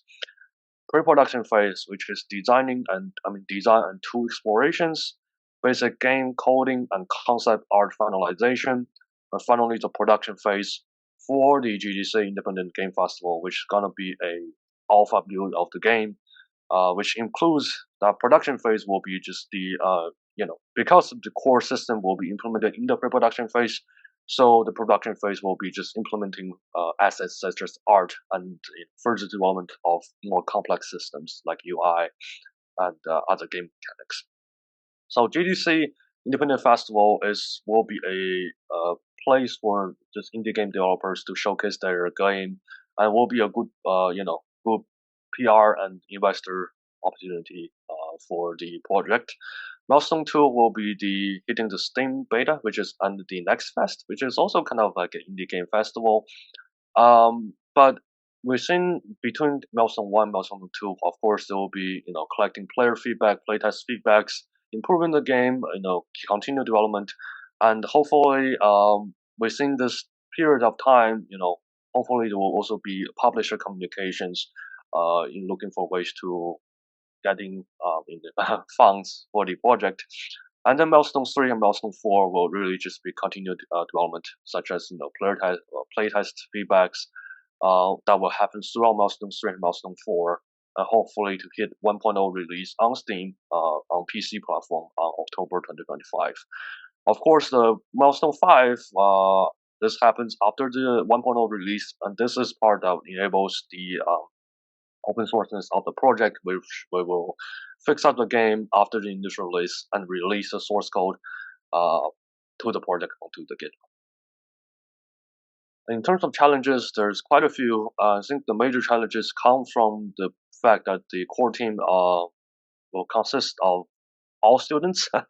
So this poses a lot of challenges, especially in terms of technical depth. So in terms of coding, people can be experienced, but people are usually not experienced in working in teams. So this kind of poses a lot of technical depth. So ways to mitigate that will be we make sure there will be frequent code reviews. Actually, every single sprint there will be mandatory code reviews to make sure that everybody understands each other's code to minimize the technical depth. But of course, there will also be challenges when it comes to the team structure will be highly unstable because people are students. So people will likely come and go.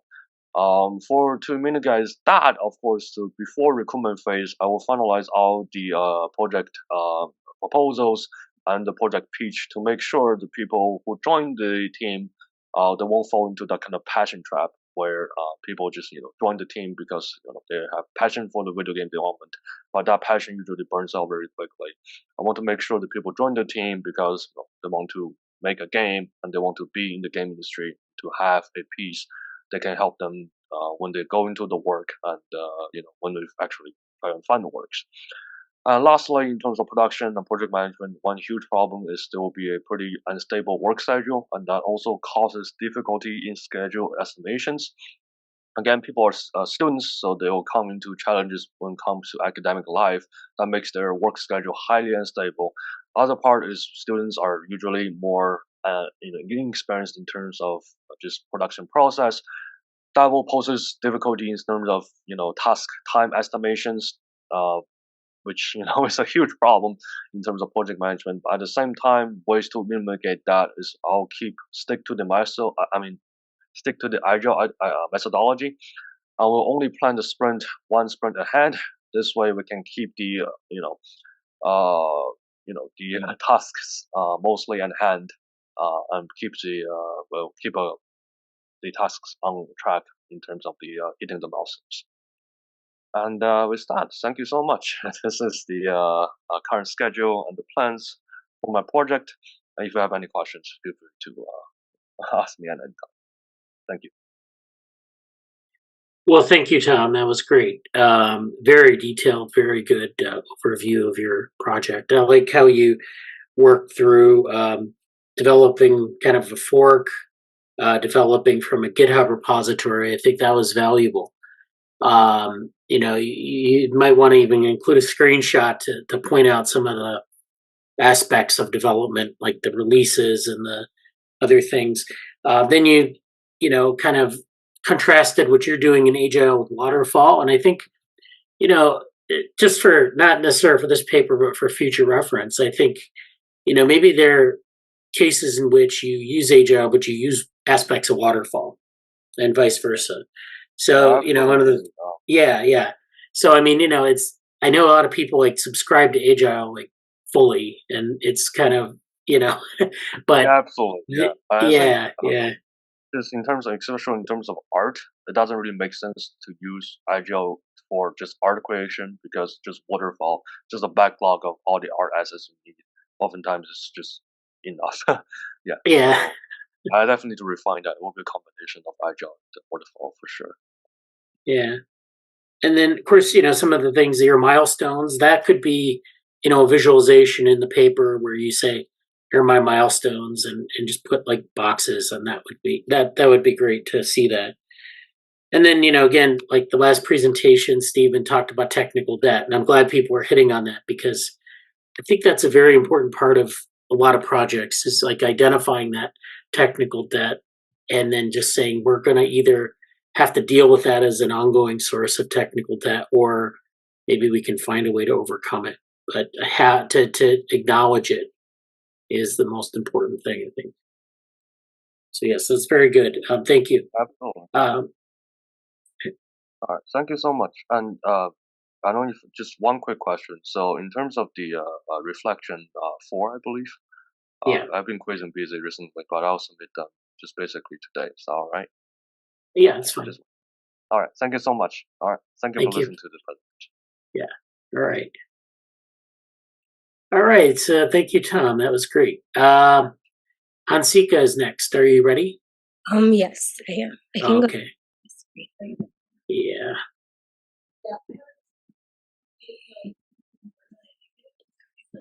Okay. See your screen? Okay. Awesome. Yep. Thank you. So I decided to do my open source project on a platform called Sustainable Threads. Basically, as an introduction to what is sustainability. Sustainability in simple terms is about meeting the needs of today without compromising the ability to meet the future generations' needs as well. So it's about balancing and as well as thinking long term.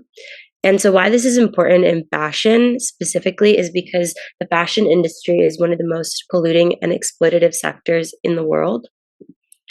To elaborate on that a little further, the fashion industry carries about 10% of humanity's carbon emissions. And this is a lot considering this is just coming from one industry specifically. And this is also more than fossil fuel emissions as well, gathering fossil fuels. So just to put it in perspective, It's also the second largest consumer of the world's water supply, as well as 85% of the textiles that people buy end up going to the trash. And every second, one garbage truck of clothes is burned or dumped. So it's a very ongoing problem, and that is affecting the world and the climate as we know it as well. So the goals of my project are to foster collaboration and bring together designers, manufacturers, and consumers onto one platform so that they can collaborate on sustainable fashion projects.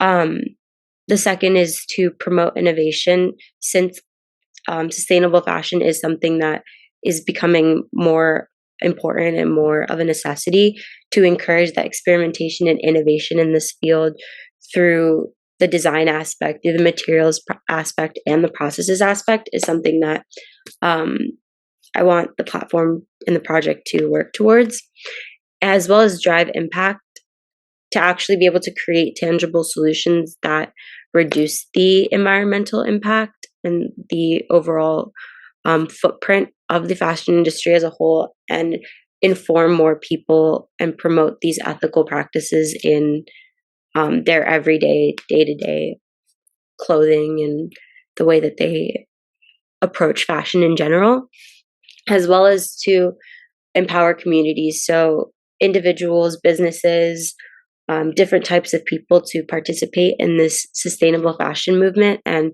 to drive towards a more positive change in this industry. Some of the essential features of this platform is a design repository, which is a centralized hub for sharing these like open source fashion designs, patterns, and resources, a material database, which is a database of sustainable materials, what materials are more eco-friendly than others, organic fabrics, recycled fabrics, and the way that they're sourced and produced specifically. And this is all information that is openly collected, and people can contribute this to this database. And so it's like constantly updated from people in the community, businesses, overall like environmentalists in general. A supply chain transparency tool, so tools and technologies that can track how clothing is produced, how this is developed, like how the clothing is developed, and that can ensure more transparency and more accountability from both the businesses and the manufacturers end, as well as like educational resources like tutorials, guides, and workshops that can educate all the stakeholders involved about sustainable fashion practices and principles from people and experts in the field.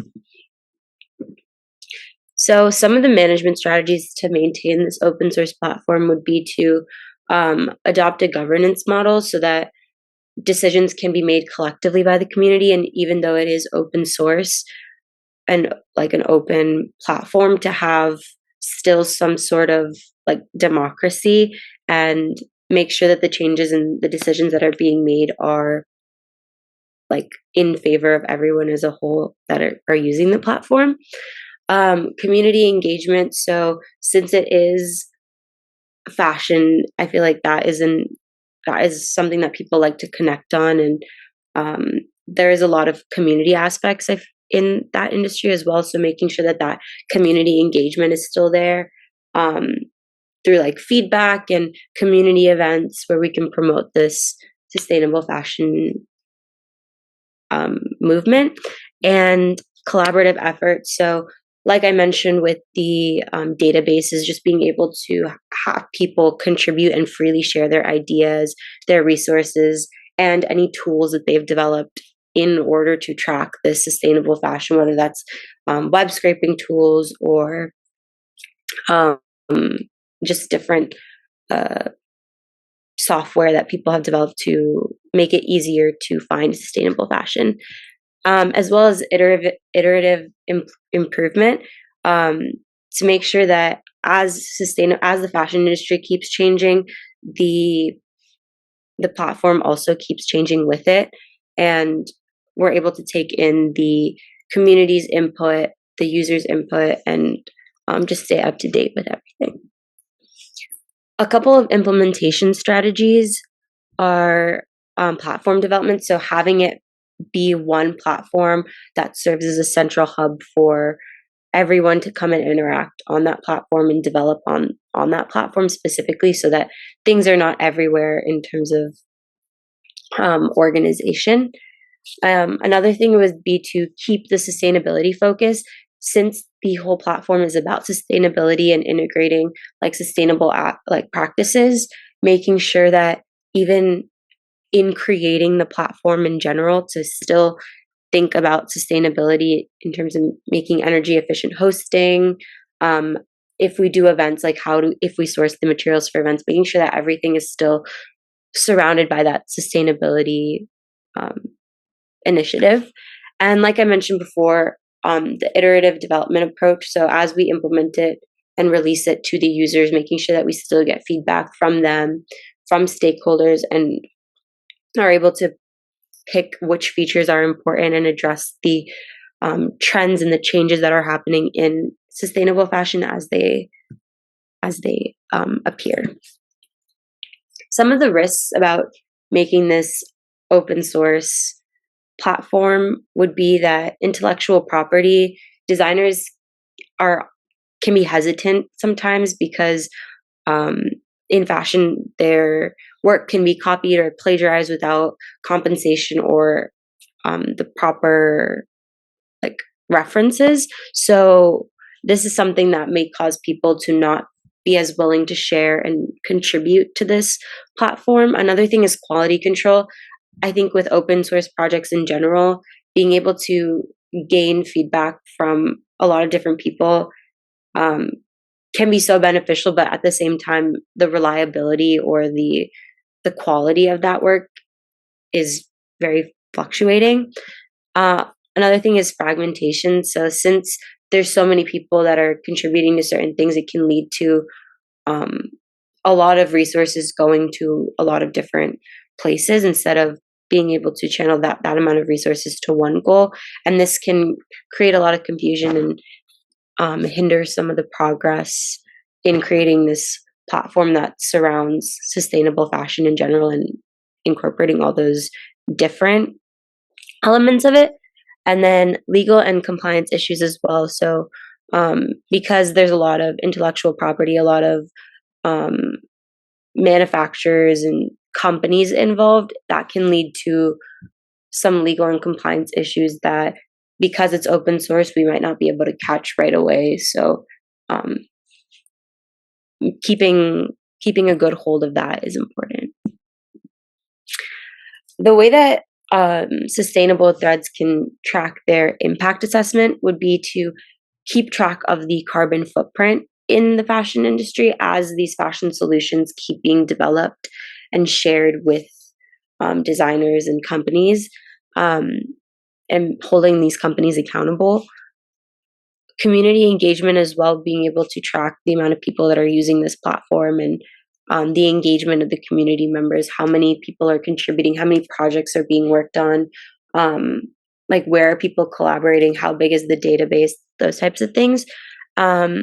As well as like the actual adoption of these sustainable practices, looking at companies and looking at the fashion industry as a whole, whether that's from the designer's perspective, company's perspective, manufacturer's perspective, just looking at how and if they are adopting the things that are being shared and being told, or if they're just ignoring it. That can really gauge the impactfulness of this platform.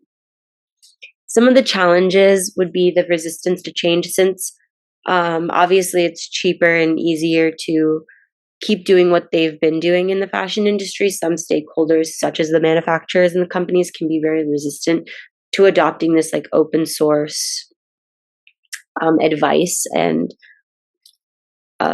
practices. So that is one aspect to keep in mind. And then funding constraints, since there is a lot of projects and it's not a cheap task to do, making clothes and doing that making sure they have the funding to put these projects through and maintain them can be challenging. And then the technical debt, since this is all online hosting, keeping up with the changing technologies that are coming out, as well as maintaining the storage and the hosting of this data can really add up in the long run. So just staying on top of that and making sure that it's being addressed periodically.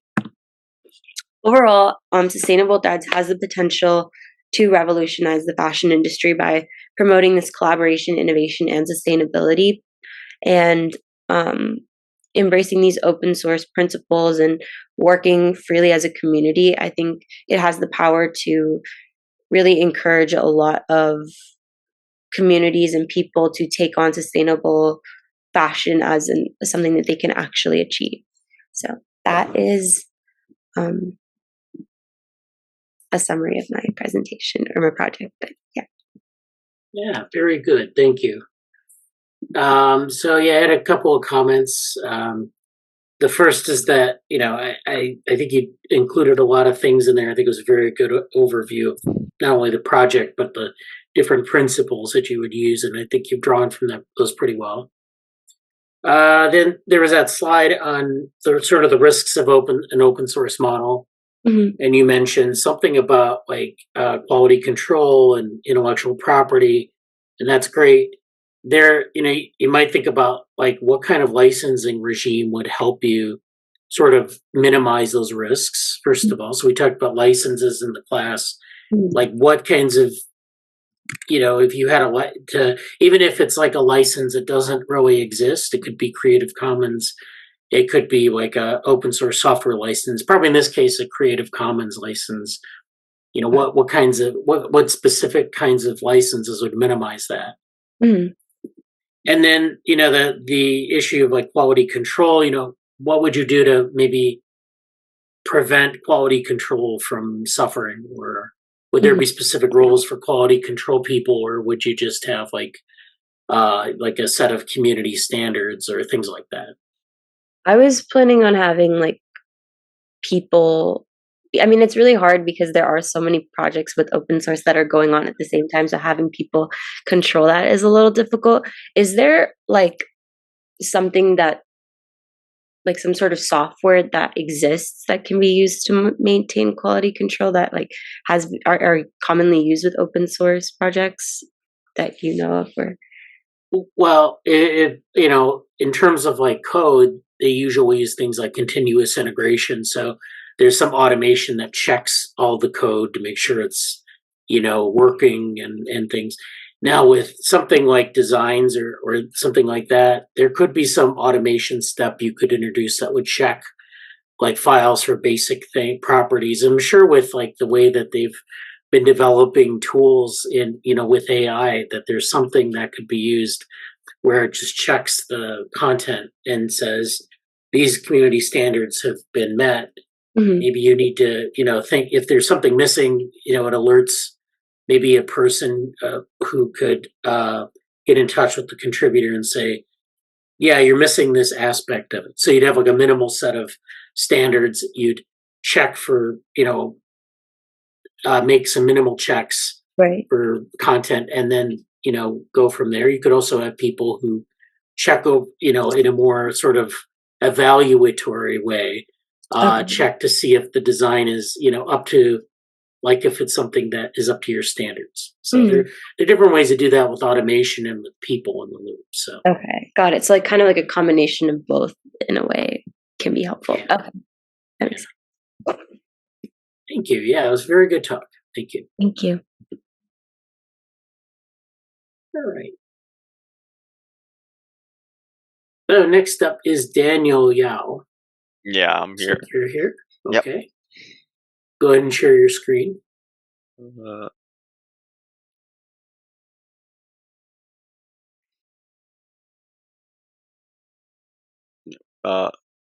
gotta make sure you can see it. Yeah, I can see it. Okay, so for the final project, I decided to build my idea of Deal Finder, and Deal Finder is pretty much sort of like a website that does price comparison for you. So it's supposed to be a platform that sort of like aggregates the product listing and prices from various online retailers. So it does web scraping and find that information. And then so whenever you're trying to search for a product that you're trying to buy, for example, you're trying to buy an AirPod, then you can search it up on Deal Finder and give you all the online retailers that sell this product along with their prices. So hopefully it's showing you like the best places where you can buy items online for the best price available at that current time. And so that is pretty much what Deal Finder is. So the purpose of it, or why I started making this, was because whenever I was trying to shop for things, it became too convoluted where I have to look through multiple websites to look for just to like buy a product, because I'm searching for different places to buy it, comparing the different prices, comparing the products, comparing the description, the reviews, stuff like that. There's too many variables and factors I have to look into, and especially with like the amount of people that are increasing when shopping online from 2020 to 2025, the increase in billions of people is definitely there. There's definitely a need for a place where people can just have a centralized location where they shop online for products. And then so this is it's trying to address the problem of the complexity of shopping online, and it's trying to make the shopping process much more convenient and easier. Besides that as well, currently the e-commerce market is dominated by like Amazon, Alibaba, big companies where a lot of our shopping goes to these places to shop. And this leaves out a lot of different opportunities where they still also have really good deals, but they're undervalued and underlooked at because of how big of the market share that Amazon and big companies have. So if you look at the graph here, Amazon and Alibaba combined pretty much is equivalent to the rest of the web. So this is a major problem where a lot of the diverse range of products and retailers are not getting to the market, or do not have are not known by the customers because of how much of the market share that big companies have. So this is also trying to alleviate that by giving people more options on where to buy things from. And so the project plan is split into 3 phases to have to try and minimize the technical debt. So the first phase is bare bones, so it will be the main essential part of the website. So the price comparison part and the essential features will be part of the bare bones. And phase 2 will be the addition, so even better features, working on like better quality of life features and just overall making the experience much smoother. And the third phase will be the premium features, which is features that are locked behind a paywall. So the phase 1 is the bare bones features. So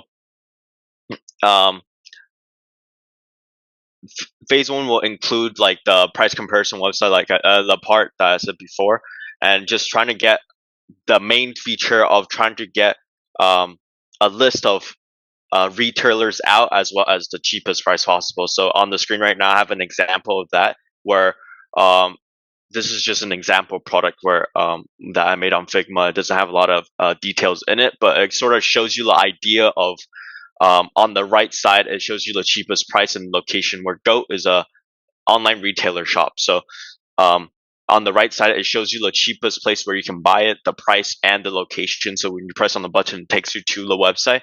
And underneath is all the lowest prices. So these will be a list of all the different retailers, each in each box. And then the orange is to highlight that it's the cheapest one. And underneath that, it will be more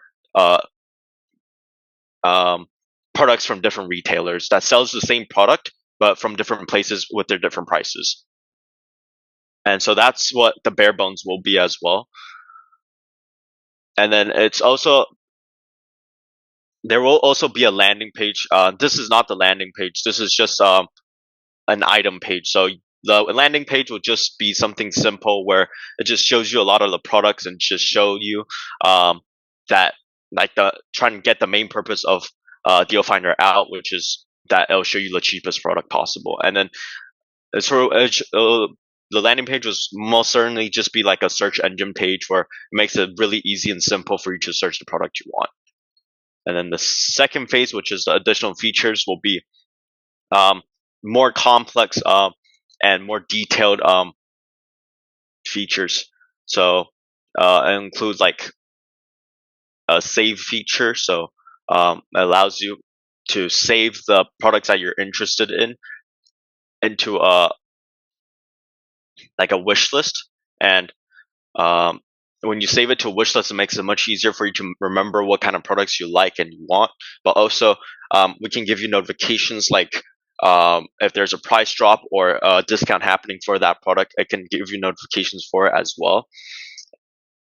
And so, if you look on the left image, that's the product that I was shown before, and then the like button on the top right is sort of like how the save feature will be saving. And then because there's going to be a save feature, we need an account in order to make sure that the wish list is connected to your account, so you can save that product for yourself. So an account page will also be made. So this will include sign up pages, sign in pages, and personal account page. This will also help us get more information to give better to get more relevant information from the user, so the user would get information that can be like location based and more personalized as well. Besides that, it will also be additional information to the items page, because the items page is obviously like the most important page of the website. So this will include more information, like an interactive element where you can view the item from the 360-degree product view, or an AR feature where you can see it from an AR perspective. And this is so it could you can check the item in a much easier way. So it would compensate for the fact that you can't really like sample a product like brick and mortar stores, but you can still sort of get the same sense as that. And then another feature of the item page would be to have more analytical and statistical information. So if we look at phase 1, it only shows the retailer and the price information, and that's it. But phase 2 will include much more information about the pricing, the price history, things like that. So on the right, you can see the sort of like a price history. This is taken from Honey. The rest is made by myself, but this one is taken from Honey, where you can choose between the different stores and as well as the time you want it by, and then it'll show you like a graph on the price history. And this is sort of like the same idea that Deal Finder will have. And the third phase will be the premium features. So this will be so the website will follow like a freemium model where all the features in phase 1 and phase 2 will be the free ones, and the phase 3 one will all be all the premium features. And so this will include discount prediction, discount codes, and additional improvements to the item page. So the discount prediction will sort of like will give users a notification when predicted discounts will be happening soon. So for example, like Christmas discounts, each company will give it at a different time, but normally they give it around the same time. So it will give you a prediction of when the Christmas discounts will happen. The second one will be discount codes. So this is to help users save more money. So in order to obtain these codes, we'll do web scrapers as well as so web scraping through like the retailer's website, promotional emails, and coupon like aggregators. And then besides the web scrapers, also like potential partner deals with the different stores for their coupons to make it. And then all the coupons will be collected and put in a user-friendly interface, so it makes it much easier to tell what coupons the user have and what coupons they can use. And then the last one is additional improvements to the item page. So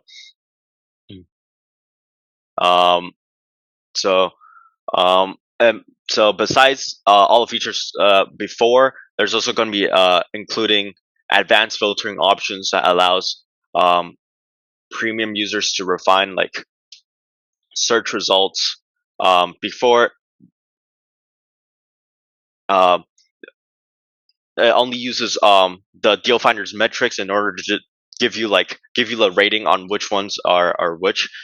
So it'll only sort prices from lowest to highest, but with the advanced sorting and advanced filtering, you can choose between like what to organize as prioritized for search results. So you can choose between brand, price range, and customer ratings, and things like that to help make it more convenient and choose what you want as for listing.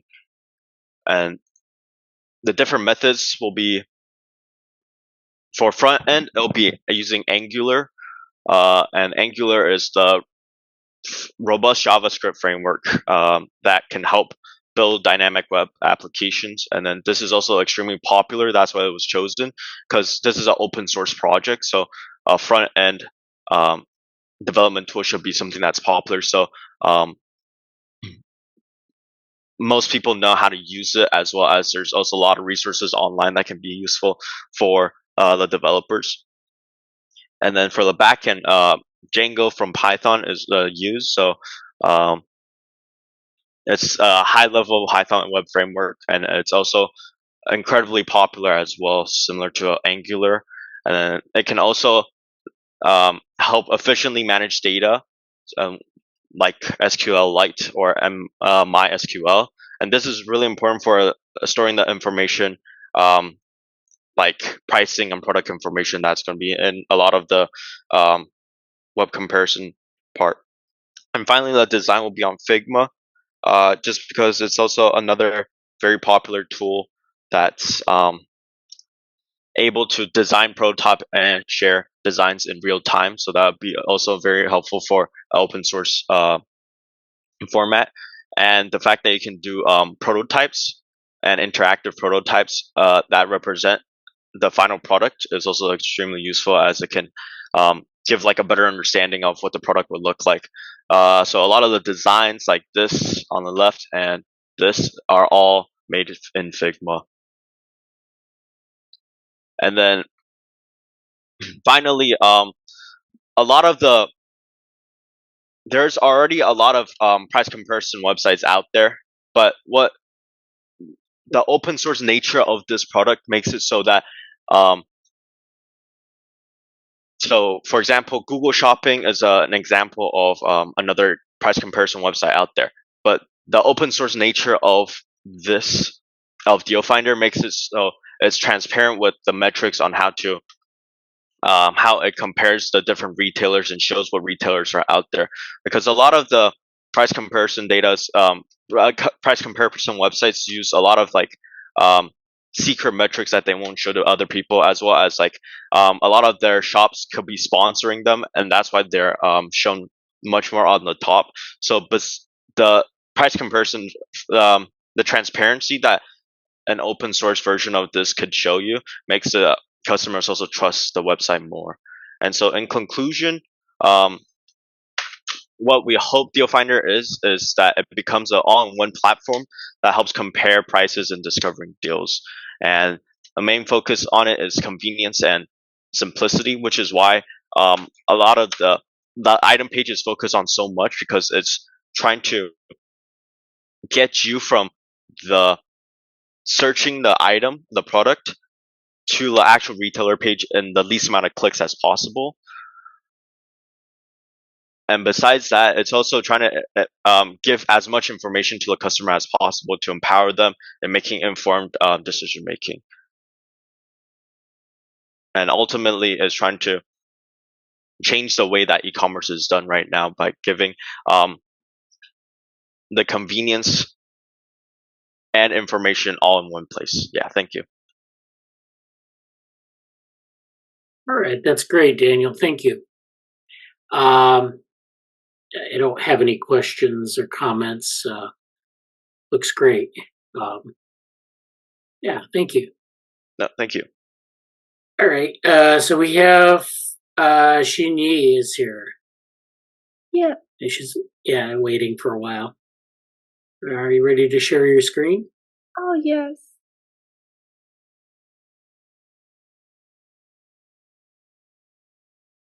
Great.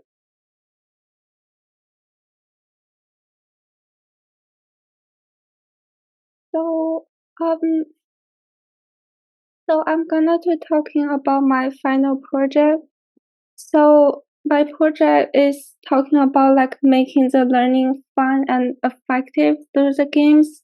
So the traditional teaching way like isn't really catching the students' attention like it used to. So I think it's using the gamification, like adding the game elements to the learning. So by using the open edX platform can really change the thing like all the college. So the reason why we need to change the things up in school, like the student today finds simply listening to the lecture or memorizing stuff are boring. So using the gamification way, this means like adding the points, badges, or competition to the learning activities. So it could make the schoolwork more like playing a game. And the image learning point for each book chapter the student reads or the quiz the student take is like about to make the learning more fun and engaging. So the project is use something called the open edX, which like anyone can change to meet their needs. So this open source approach like all the teachers, students, or like the technical expert around the world can like do the improve and add something to the platform. So like it keep our tools to update up to date and effective. So we could solving the problem fast and make the platform be better for everyone. So like adding the gamification to the learning isn't just simple. So we have to manage a lot of data to keep the platform running smoothly. So we have to tackle this in a few ways. So first we need to break down the big data into smaller parts. So this could make it easier to handle. And also we need to use the pattern filtering to quickly find and use what works best across different learning activities. So the third is we need to keep improving the platform with regular update based on the students' feedback. So this can help us to avoid long-term issues and keep everything working well. And the platform doesn't just add games elements, it also make learning fit each student's needs. So it could figure out like each student's like what they're good at and what they like. So the suggestions activity could like suit them best. For example, like if a student like to seeing something like the system maybe could suggest them more videos to watch. And we also have the competition and group task. So this can make the learning more social and fun. So in the conclusion, the project is more than just make learning like a game. So it's about to create a place where the learning is exciting and fit each student's style. So by using the gamification and open source software, we could build a new way to learn at the school or at the home. We could make sure like the methods stay new and effective to help the teachers, the student, and any like technical expert. Yeah. So this is my reference.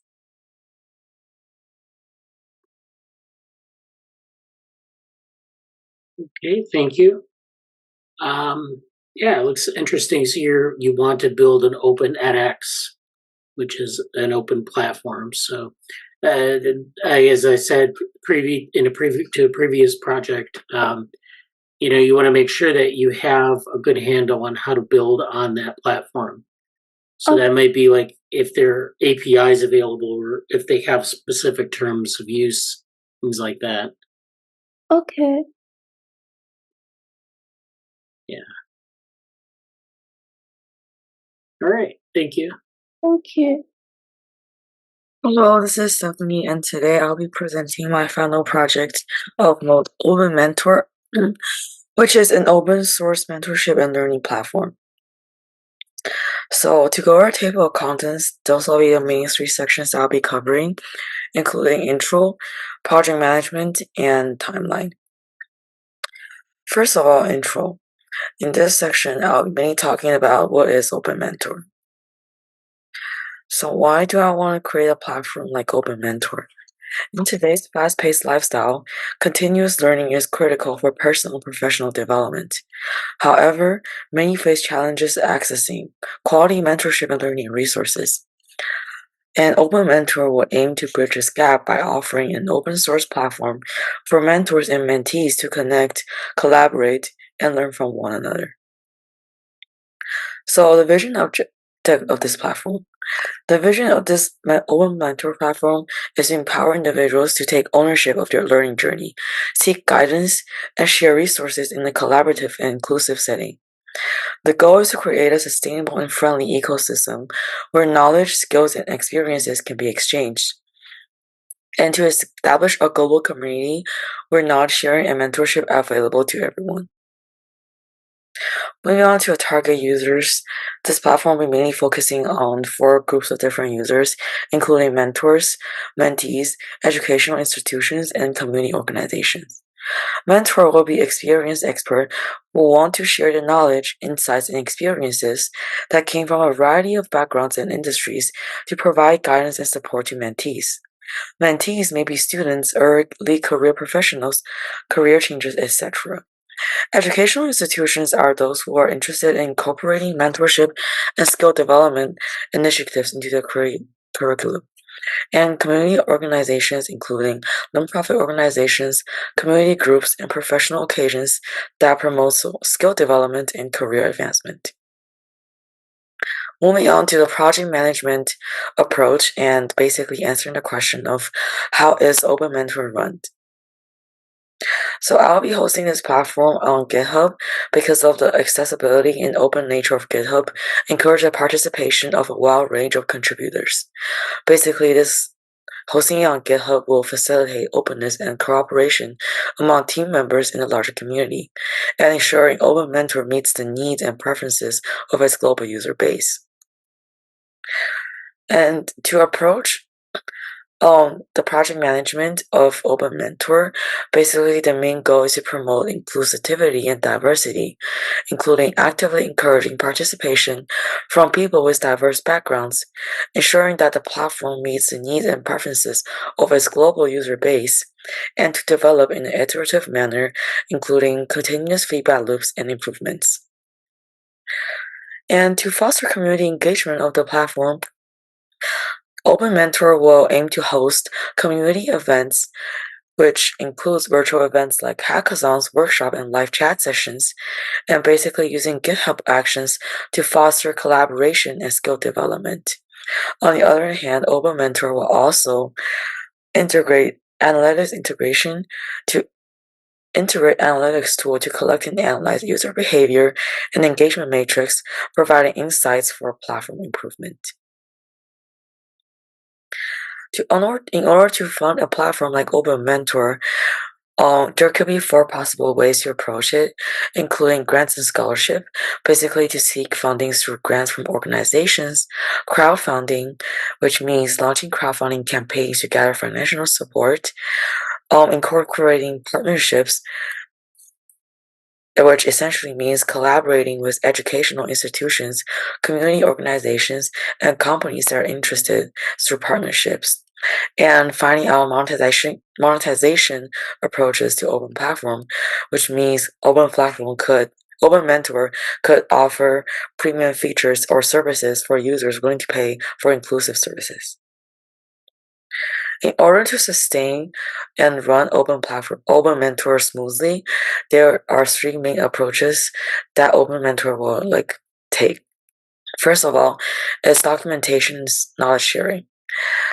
Basically, organize documentation to ensure consistency and facilitate onboarding of new contributors. And next is community governance, basically to establish clear governance and policies to ensure the project remains aligned with its original vision and values. And next is long-term planning, which means Open Mentor will need to consistently adapt the project's roadmap based on evolving needs, technical advancement, and community feedback. Moving on to a timeline of planning Open Mentor, and basically answering the question of what will be the process of developing Open Mentor. So this is a brief timeline of how Open Mentor will be developed, which includes 4 phases. Phase 1 will be repository setup and basic features. Phase 2 will be core functionality development. Phase 3 is integration expansion. And finally, Phase 4, which is scaling and optimization. So, Phase 1 will focus on laying the groundwork for Open Mentor on GitHub and creating the project's main repository. It will include necessary files such as the README and license documents, which means at this phase, we'll be setting up user authorization via GitHub OAuth and ensures that users can have secure and seamless access to the platform, and basically setting up ground rules, basic rules for mentor and mentee to match up and get to know each other on the platform. Phase 2 will be core functionality development, which include improving Open Mentor's main functionalities through iterative learning models, integration of a feedback and rating system into the main repository, which enable users to provide helpful input on their mentorship experiences, integrating community forums into Open Mentor platform via GitHub discussions. And moving on to Phase 3, which includes integration and expansion of the platform. And basically in this phase, we will be leveraging GitHub Classroom, which means the repository will contain guides and documentations, which broadens the scope of mentorship and learning opportunities in academic settings.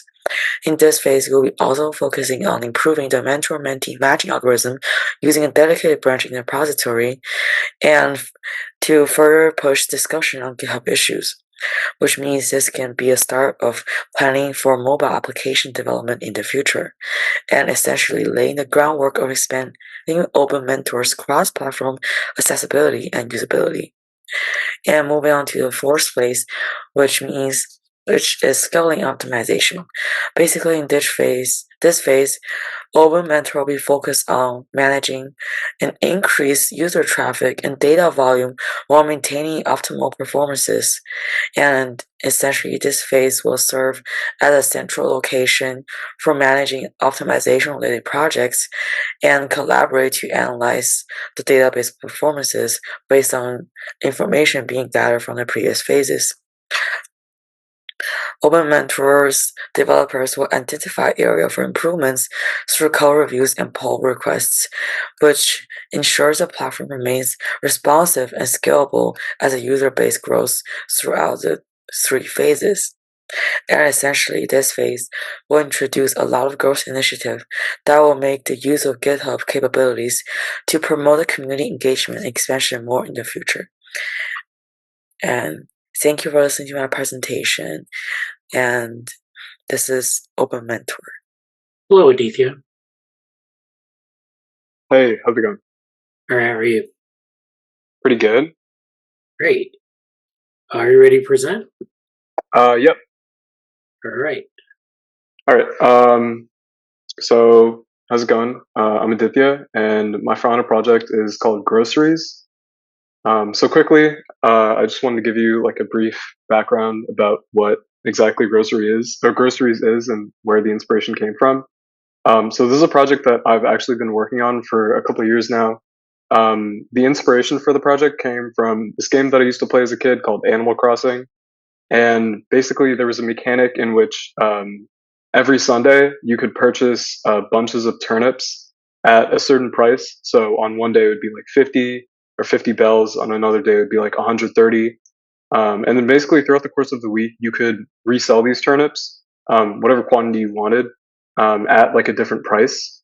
And typically they would take on some sort of pattern. There would be like an increasing pattern, like a gradually increasing pattern, a decreasing pattern, a random pattern. And it would kind of fluctuate. And basically this is a really good way for people to earn money in the game. And it was called the stock market, but like STALK, which is pretty clever. And basically I wanted to extrapolate this idea and take it a little bit further, because obviously this is kind of like a dumbed down, gamified version of the real stock market. And I thought that this would be a cool way to introduce children to kind of like the world of investing. And that's where I came up with the idea for groceries. So here are just like a couple mock-ups that I made like really quickly for the app. This is just, you know, what like the start screen would look like. Basically, it's a gamified app that aims to educate children about basic investing practices. So users can buy and sell different like vegetables at various prices every day, and the prices will update on like a daily basis. And they can then sell the vegetables that they purchased throughout, you know, various times in the week. And another kind of fun feature that I wanted to add is that users can craft like recipes with the ingredients that they've acquired. So that way there's some incentive for people to actually buy vegetables. And within the app itself, there are also like built-in tutorials that teach users about like basic investing practices. Another catch is like if you have a vegetable for too long, it'll end up like expiring and you can't create any recipes with it and you lose your money. So I chose to use three main principles in the deployment of groceries. So the first one is workflow mapping. Just a little bit of background around workflow mapping. It's obviously used for organizational improvement, and you can either, you know, map a few key processes or identify key people, resources, and the goals are as follows. Basically, you just want to dumb down each task to like its most simple elements, or every person assigned to like the simplest role possible. And then methods to visualize processes, reveal the shortcomings of the current processes, and improve communication with teams. So from one of my sources, it says you can use process mapping to visualize any type of process, but it's common to use them for process analysis training, integration, or process improvement. What I ended up doing was I created a process map of the app itself. And I thought that this would make it really easy for development. For instance, you can move this into GitHub or ZenHub, and you can assign each task to its, you know, relative like importance. Another thing that I did was all the tasks that are required for like your MVP, I highlighted them in green. And as you can see, only around half of the tasks are really required for the MVP. So these would be like the higher importance items. And then everything else is sort of extraneous. So process mapping allows organizations to define and control the various activities associated with the business process. In this case, it would just be the app.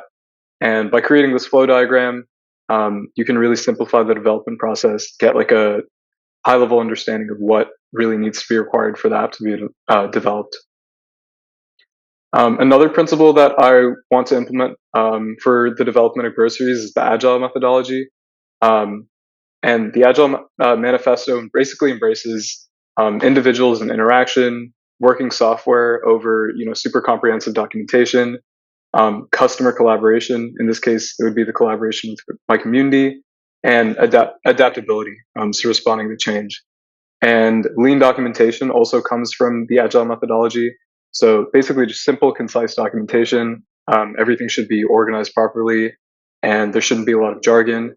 The information in the documentation should be focused on stable information and driven by the needs of the community.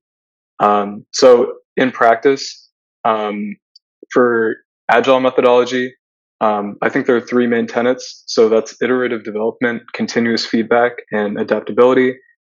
With regards to iterative development, as I mentioned earlier, basically breaking down development into small manageable tasks.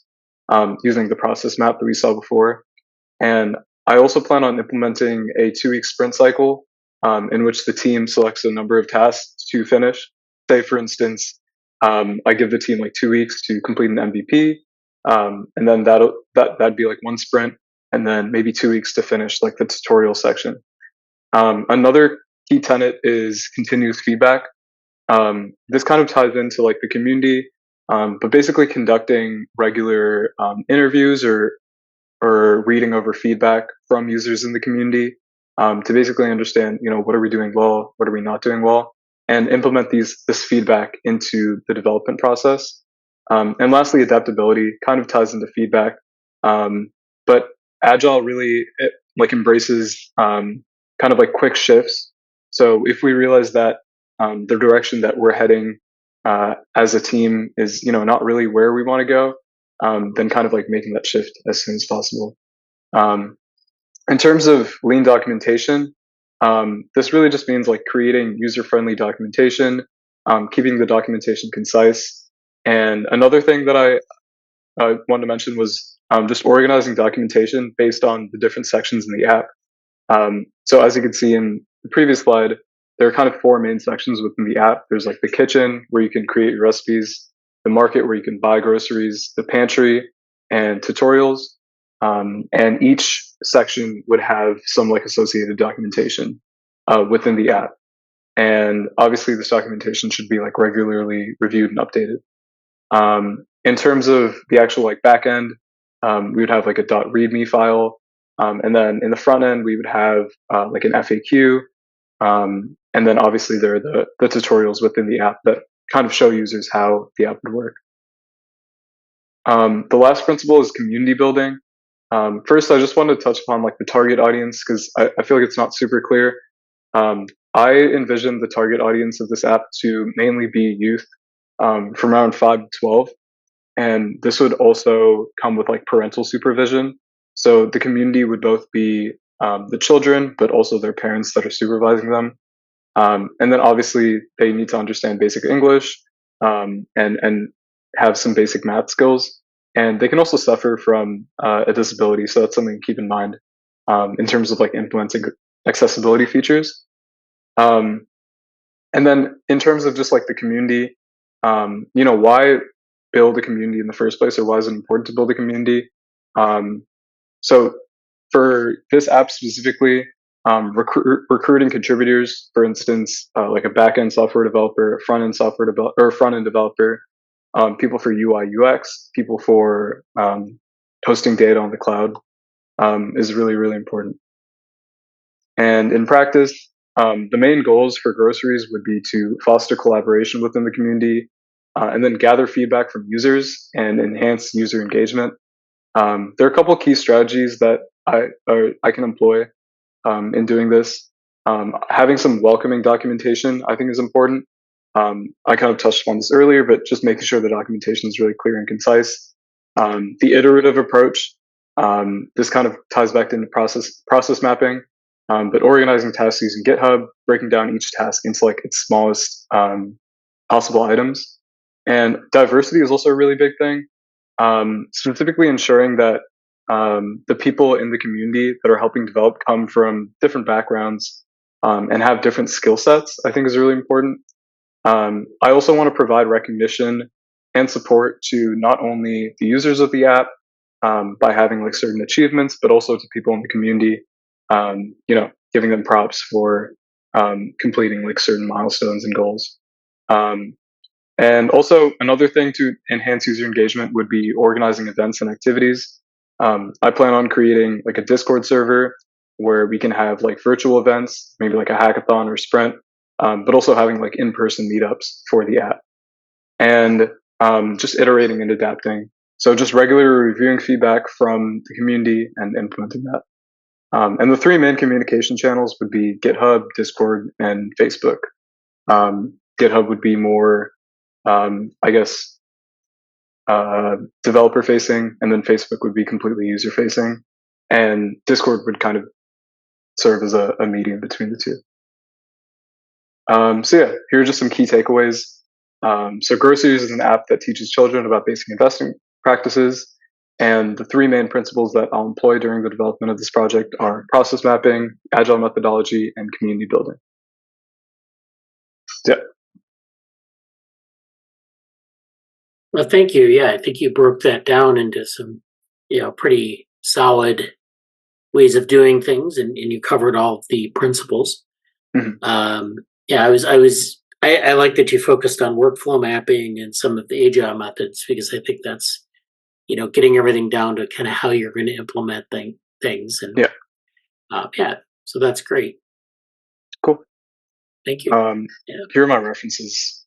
Okay. Yeah, that looks good. Yeah, thank you. Cool. Do you want me to send you these slides, or? Is this Yeah, okay? you could. Yeah, you can send them to me. Okay, sure. All right. All right. Cool. All right. Thank you.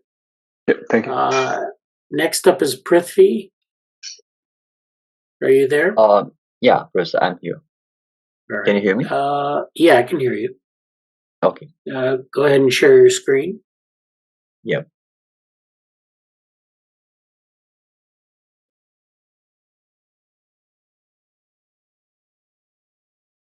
Can you see it now, Professor? Yes. Yes.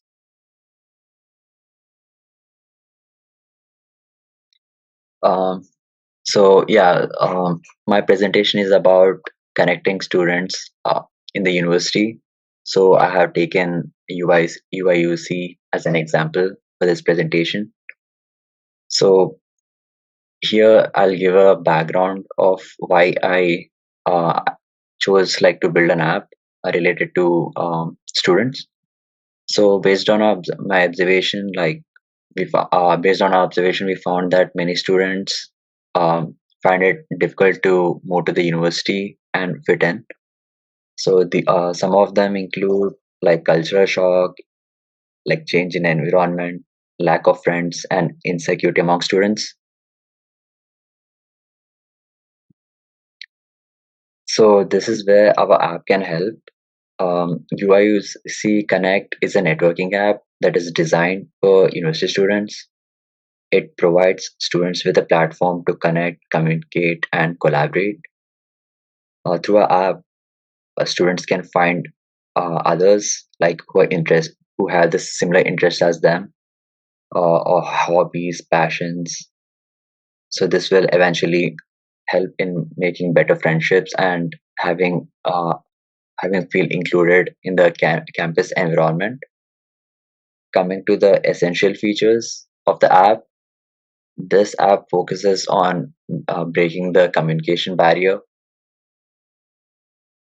So it makes communication simple by allowing both sides of both people feel safe. So our app, it kind of verifies user if they're a student or not. So it mainly identifies them by their UIN. So whenever whenever the user logs into the app, they have to enter their UIN, and without that they can't, and they have to be current students. So this kind of excludes any hackers or any irrelevant people from entering the zone, and makes the community stay safe. And next is the interest based matching. So our algorithm, it uses efficient data analysis techniques that help provide accurate results.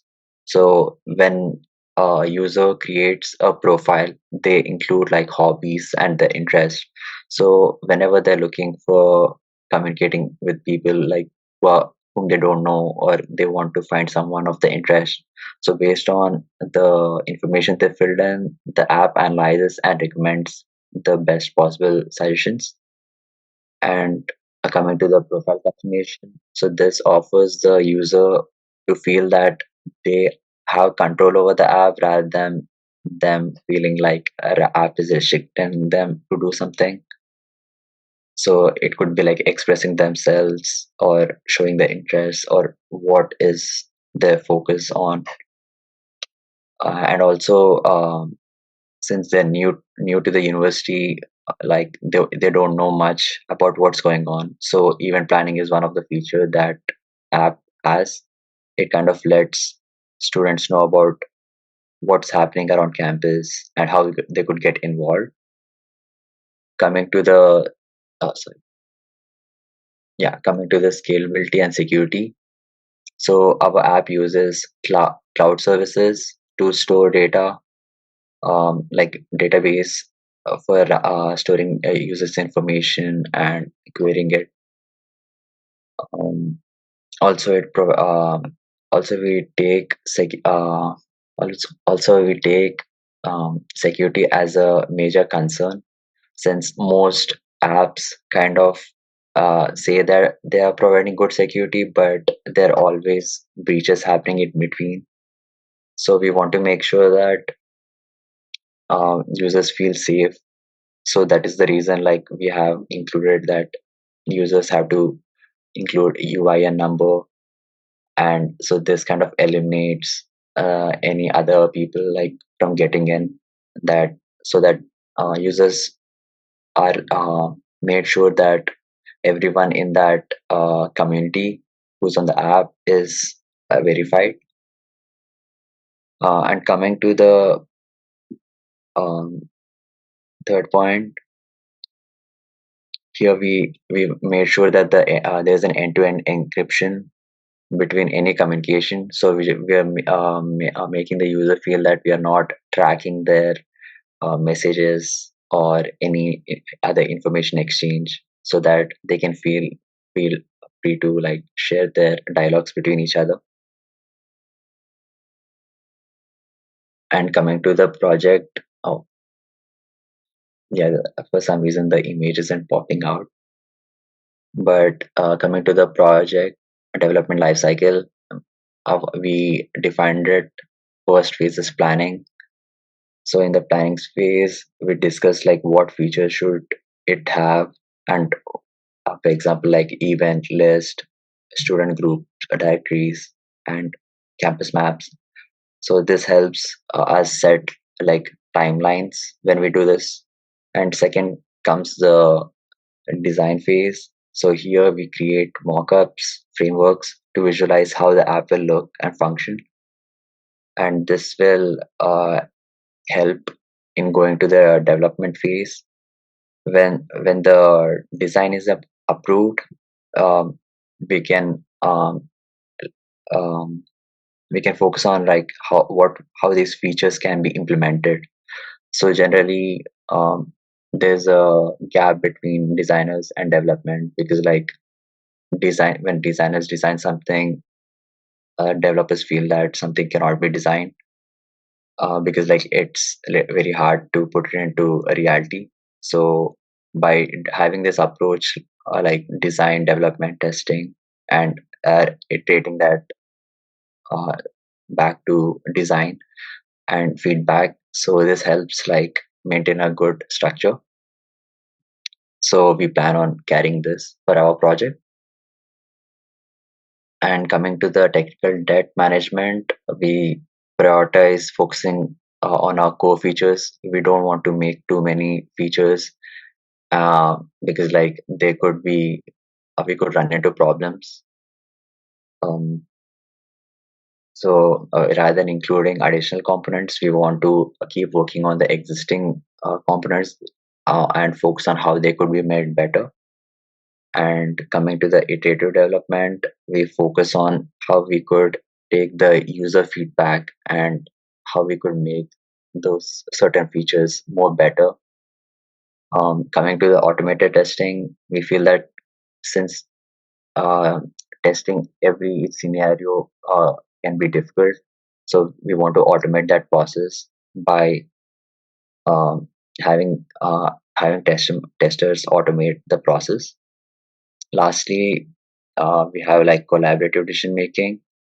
That is like we want to make sure that all stakeholders have the same understanding as every developer or designer, because if they discuss as a group, they know like what is possible and they can scope the project accordingly, so that we don't overscope anything. And lastly, that technical documentation. So this helps us if any of the employees are leaving, or if there's any information gap in the designing process. And in conclusion, we feel we want to make this app as a friendly guide for students, which helps people like discover the campus and feel inclusive. And yeah, that's it. Thank you. That's great. Thank you. I specifically liked where you talked about the life cycle, and you got that in, and then you got in this technical debt management strategy, which I think is great, especially with thinking about scoping issues and things like that, scoping issue management and tying that into features. And so I think, if you can find a way to do that effectively, I think you're really kind of helping yourself greatly, because you're Yeah, able thank to you. kind of, you're able to get sort of a handle on what needs to be done, how it's going to be done, especially across people joining and leaving the project. And then you can focus on kind of building features, and you already know how to do that efficiently. So half your work is done, in terms of managing that. So that's great. Well, thank you. Yeah, thank you, Professor. Yep. So I see that in the Canvas, I'm unable to upload my slides because it says like the date is passed. Yeah. Oh, for what? For what? For the current one that I showed. Yeah. When I create those assignments, those are just like to put the grade in so you can see your grade. If you want to send me the slides, please send them to my email, and I'd be happy to see sure. them. Yeah. Great. Thank you. Hello. How are you? I'm doing good. Great. Are you ready to present? Yes. Let me pull up my presentation. Right. So for my final presentation or project topic, I was creating a project called Illini Wellness, and it's basically a project focusing on making mental health and wellness resources for UC students more accessible. And so for just like an overview of the project, Illini Wellness would be a project that's designed for UC students who are either uninformed about campus mental health and wellness resources, or they're just looking for mental health events or seeking emergency contact information. And so some statistics that kind of supported the project need was that survey done by National Alliance on Mental Health showed that around 64% of students either did not know or did not believe that their college website included enough mental health information. And also another source called mentalhealthcenter.org said that many students are not aware of the mental health resources available on their campus, or they do not know how to access them. So this kind of highlights the need for increased outreach and education about these services. And so for just like a problem statement, what I noticed is that although UIUC does have mental health resources available for students, it's often hard for the students to find the resources that they're looking for. And this could either be due to a lack of organization or just accessibility. And existing solutions do require students to sign up for counseling appointments. However, there's often limited slots which prevent students from getting like the immediate help that they might need. And oftentimes, if students are not full-time on campus, they might have to pay for appointments. So there's a lack of immediate help with what resources they're looking for. And so the purpose of this application would be to create a comprehensive platform for students to get the consolidated campus mental health and wellness resources in one place. And this platform would aim to empower the students with tools and just information that kind of helps them manage their stress, anxiety, and other mental health issues. And it would be designed to be inclusive and accessible and open to contributions from a wider community. So for now, the target audience would be UIUC students, but it can be scalable for all university students in the future. And the benefits of this would be it's providing a centralized platform for mental health and wellness resources, and this would be improving the students' overall well-being. And it would also reduce the stigma on mental health, as it would increase the conversation on mental health and make more people aware about it. And it would create supportive campus environments. And so for the open source elements of this project, Illini Wellness would be adopting an open source principle to foster collaboration, transparency, and community-driven development. And this approach would facilitate broader participation and also ensure that the platform evolves to meet the community's needs. And so for the team structure of this project development, we would have a project manager, a front-end developer, back-end developer, UI UX designer, and also mental health experts to make sure that the information portrayed in the application is correct. And so the project manager would oversee the project and kind of manage the project vision. And then the open source contributors can either join a specific role based on their expertise or interests, or they could also join a role that they're not as familiar with, but based on the community aspect, they would get the proper support they need to fulfill their role in the project. And overall, we'd be hoping to leverage the large pool of talent in the Urbana-Champaign area, as there are a lot of like engineering and CS students on campus. It'd be great for them to get involved in this project and kind of contribute to a greater purpose, like making sure mental health is more accessible, and it would be helping them also get more project experience while they're students. And also, if individuals do have issues with the information that is provided on the platform, they can always discuss it within the community, and this allows for greater discussion when working on the project. And so for the version control aspect of the project, Illini Wellness would be using GitHub for version control, and this would kind of enable the team to collaborate, track changes, and manage contributions. And GitHub would allow for issues and pull requests to be used to discuss the features, report any bugs, and integrate code. And some of the benefits of using GitHub is that it streamlines collaboration, it also enhances code quality, and it has a smoother development process.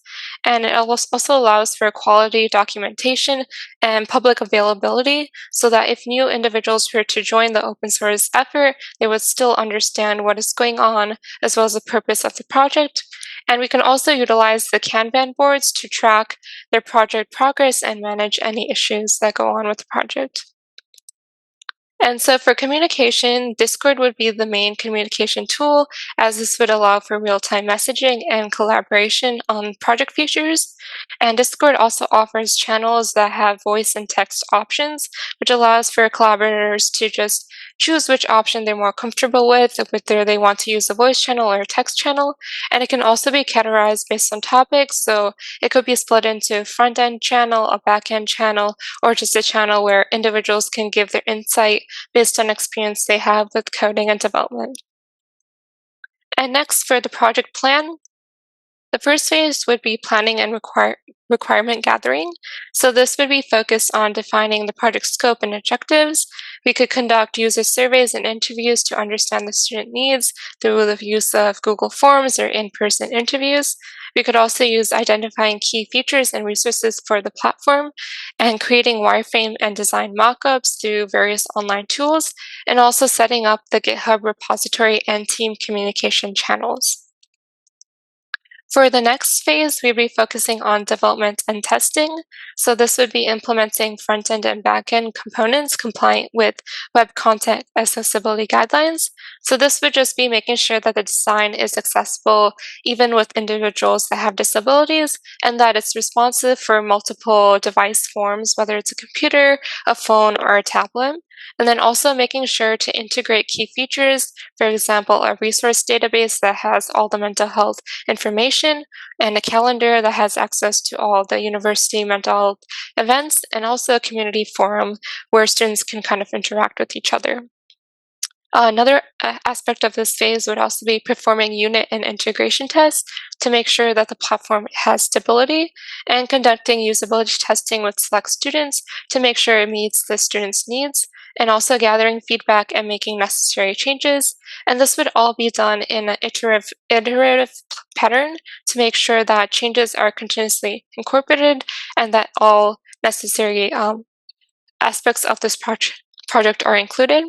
And we'd also be looking at key performance indicators, or KPIs, which include the user engagement metrics like duration of app usage, the frequency of their interaction, the number of attended wellness events, and completed lessons, to make sure that our application is adequately meeting the needs and that we can make sure that the project is progressing properly. And then next, for the phase 3, we'd be looking at launch and maintenance. So we'd be launching the platform at the UIUC community, and we'd be monitoring platform usage and collecting user feedback, adjusting issues and implementing improvements based on that feedback, promoting the platform through campus events and social media, and establishing a maintenance plan for ongoing support and updates. And we could use App Store optimization to kind of maximize the visibility of the application so we have greater downloads. And we also need to make sure that there is a maintenance plan so that if new contributors come to the community, they're able to keep up with the pace of the project. And so for methods of development, for the design phase, we'd be looking at Figma, as it's a great platform for all contributors to include their design feedback. And there's also the elements of the FigJam board where they can have brainstorming, which could allow them to collaborate with other people involved in the open source movement. And then for front end, we'd be looking at React, as it offers popular JavaScript libraries for building interactive user interfaces. And similarly, we'd also be using Bootstrap, as it has consistent and accessible design options. And then for backend, we'd be using NoSQL database like MongoDB, as it's best for constantly changing databases. And if we have more mental health resources, we can just include it into the database without there being too much issue. And it's also known to be easy to scale, which offers great real-time progress monitoring, which is great for open source project. And then we'd also be using Node.js for backend, as it's great for scalable web app development. And there's less of a load time, which allows for great cost-effective full-stack JavaScript development. And then finally, for deployments, we could use AWS, which is known to have a user-friendly interface. And it has unlimited server capacity, which is great for a large-scale project. However, one downside is that the EC2 instances is limited by region. However, if we're only looking based on one university, this shouldn't be too much of an issue, as each university region could have a different deployed region for the project. And then finally, for future development for this project, we could focus on expanding the project development to regional universities. As mentioned in the AWS, it has like the US East, US West, different regions. So we could expand it to be accessible for various universities in different regions, and making the larger project impact for mental health and wellness awareness, as various students on different campuses can get the resources they're looking for. And then we could also look at implementing automations in the development process. And this would kind of allow for greater consistency and scalability in the development. If certain developers leave the project development process, we can still have new individuals come in and still understand where we are in the development.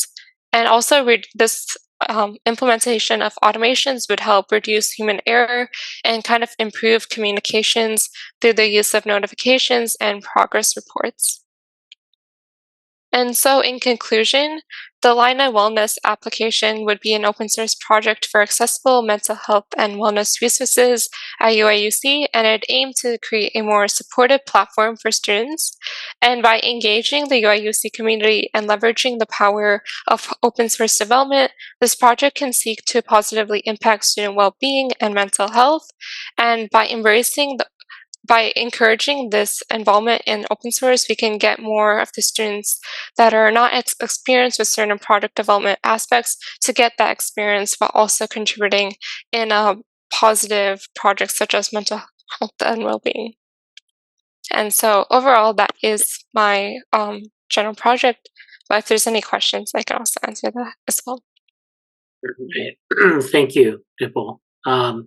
So yeah, like your presentation, you focused on a number of interesting issues. You had the team structure, and you focused on version control and how that would be used, and then of course the workflow. That's always good to think that out. So I would include maybe one figure from the talk in your final paper. Maybe the workflow sketch would be good. I think that walking through that would help. Really kind of help you think about it yourself, but as well as show me how you've thought through that process. Mm-hmm. Yeah. All right. Thank you. Okay, my name is Joseph Horn. My project is about children financial literacy app. For background, the project is basically about financial education through interactive and engaging platforms for children.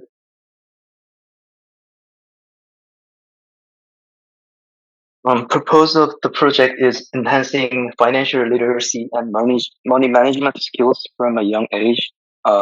Through gamification and interactive features, the app will provide learning experience to help children understand fundamental financial concepts in a fun and accessible way. And target audience would be children aged 6 to 12 years, as well as their parents and educators who are interested in promoting financial literacy among young learners. And for for children, it will provide an engaging platform to learn about topics such as budgeting, saving, investing, and responsible spending through interactive games, quizzes, and money managing experiences. For parents and educators, the app will serve as a valuable educational tool to supplement traditional financial education.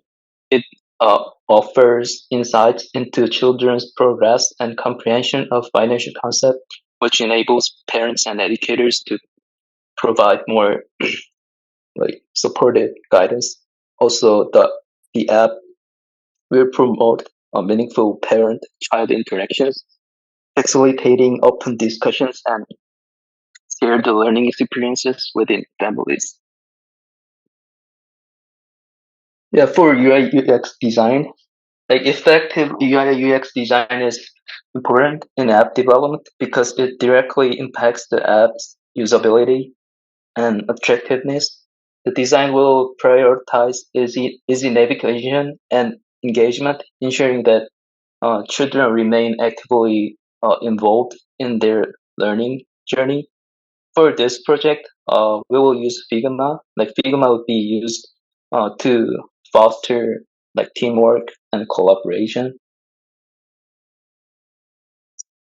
And for backend development, we will employ Django framework that offers a comprehension toolkit for backend development, including data management, analytics, and user authentication functionalities.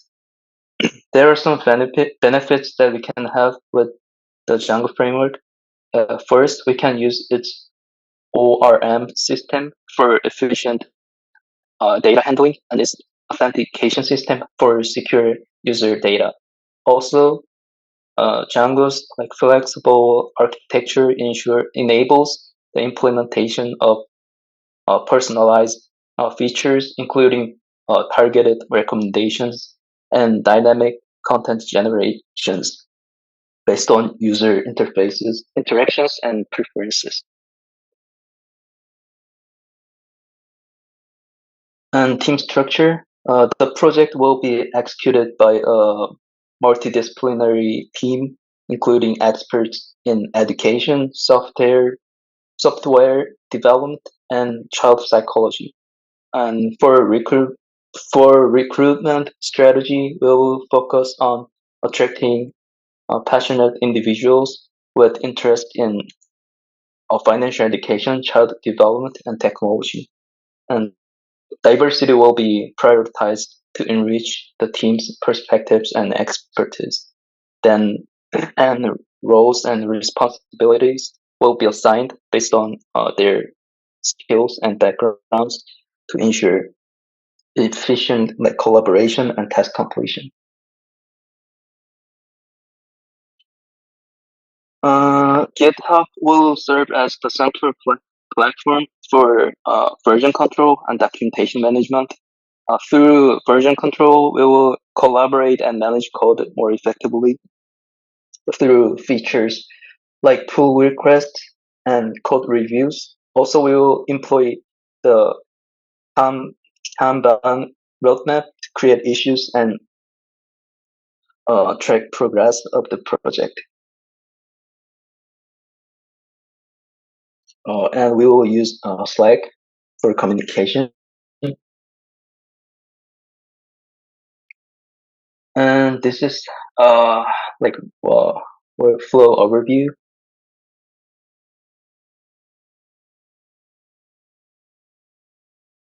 So in the initial phase, we define project objectives and conduct market research to identify areas for improvement.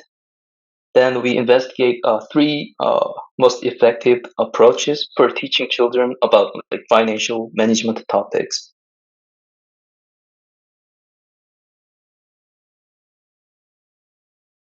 In this phase, we will use Figma like for collaborative UX UI design to refine interface elements and customize the interface to accommodate various learning preferences and styles.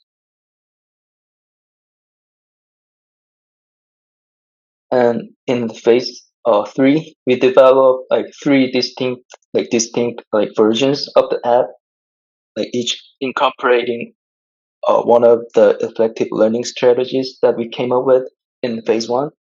Then we create prototypes to test like different these like three approaches to teaching financial management, and we collect feedback like from users to evaluate the effectiveness of each version. And finally, we carefully analyze user feedback to identify strength, weakness, and common themes. Then we iterate the process based on feedback, ensuring it develops to meet user needs effectively. With this iterative workflow, we aim to create a highly effective and engaging financial management app for children, continuously refining and improving it based on user feedback and data. Thank you.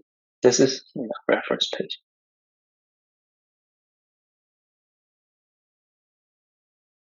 Yeah, that's very good. Thank you. Thank you. Yeah, I don't have anything to add. Okay. No comments, but yeah, it's good. Thank you. Okay, thank you. Yeah, go ahead. Okay. Yeah.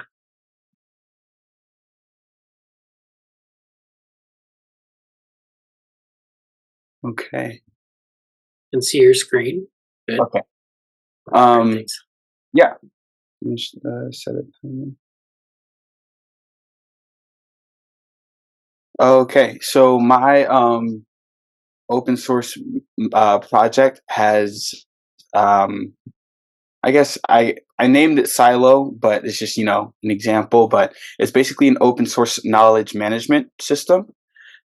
And so for my presentation overview, first thing I'm going to be talking about is an introduction to Silo and a little bit about what it does, the intended user audience, why I selected to have it be an open source system, community engagement, challenges that I may face, and then finally the project timeline.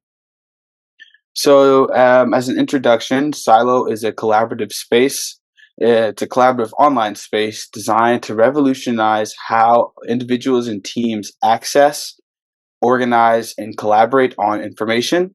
And so my goal with this project was to have kind of different groups of people or different groups of community members, those groups being the researchers, the students, and then industry professionals. And the idea is that these varying groups of people can all come together and harvest their knowledge and grow. So a little bit more about my intended user audience. So students, I had an idea that students would, or hopefully use the platform to research organization, organize their academic research materials or joining study groups or, and I was thinking that there could be limitations between, which tier of kind of community engagement member you are. So for instance, students may be able to join groups or look at materials, but they can't post or publish any research yet because they are not verified researchers and or industry professionals.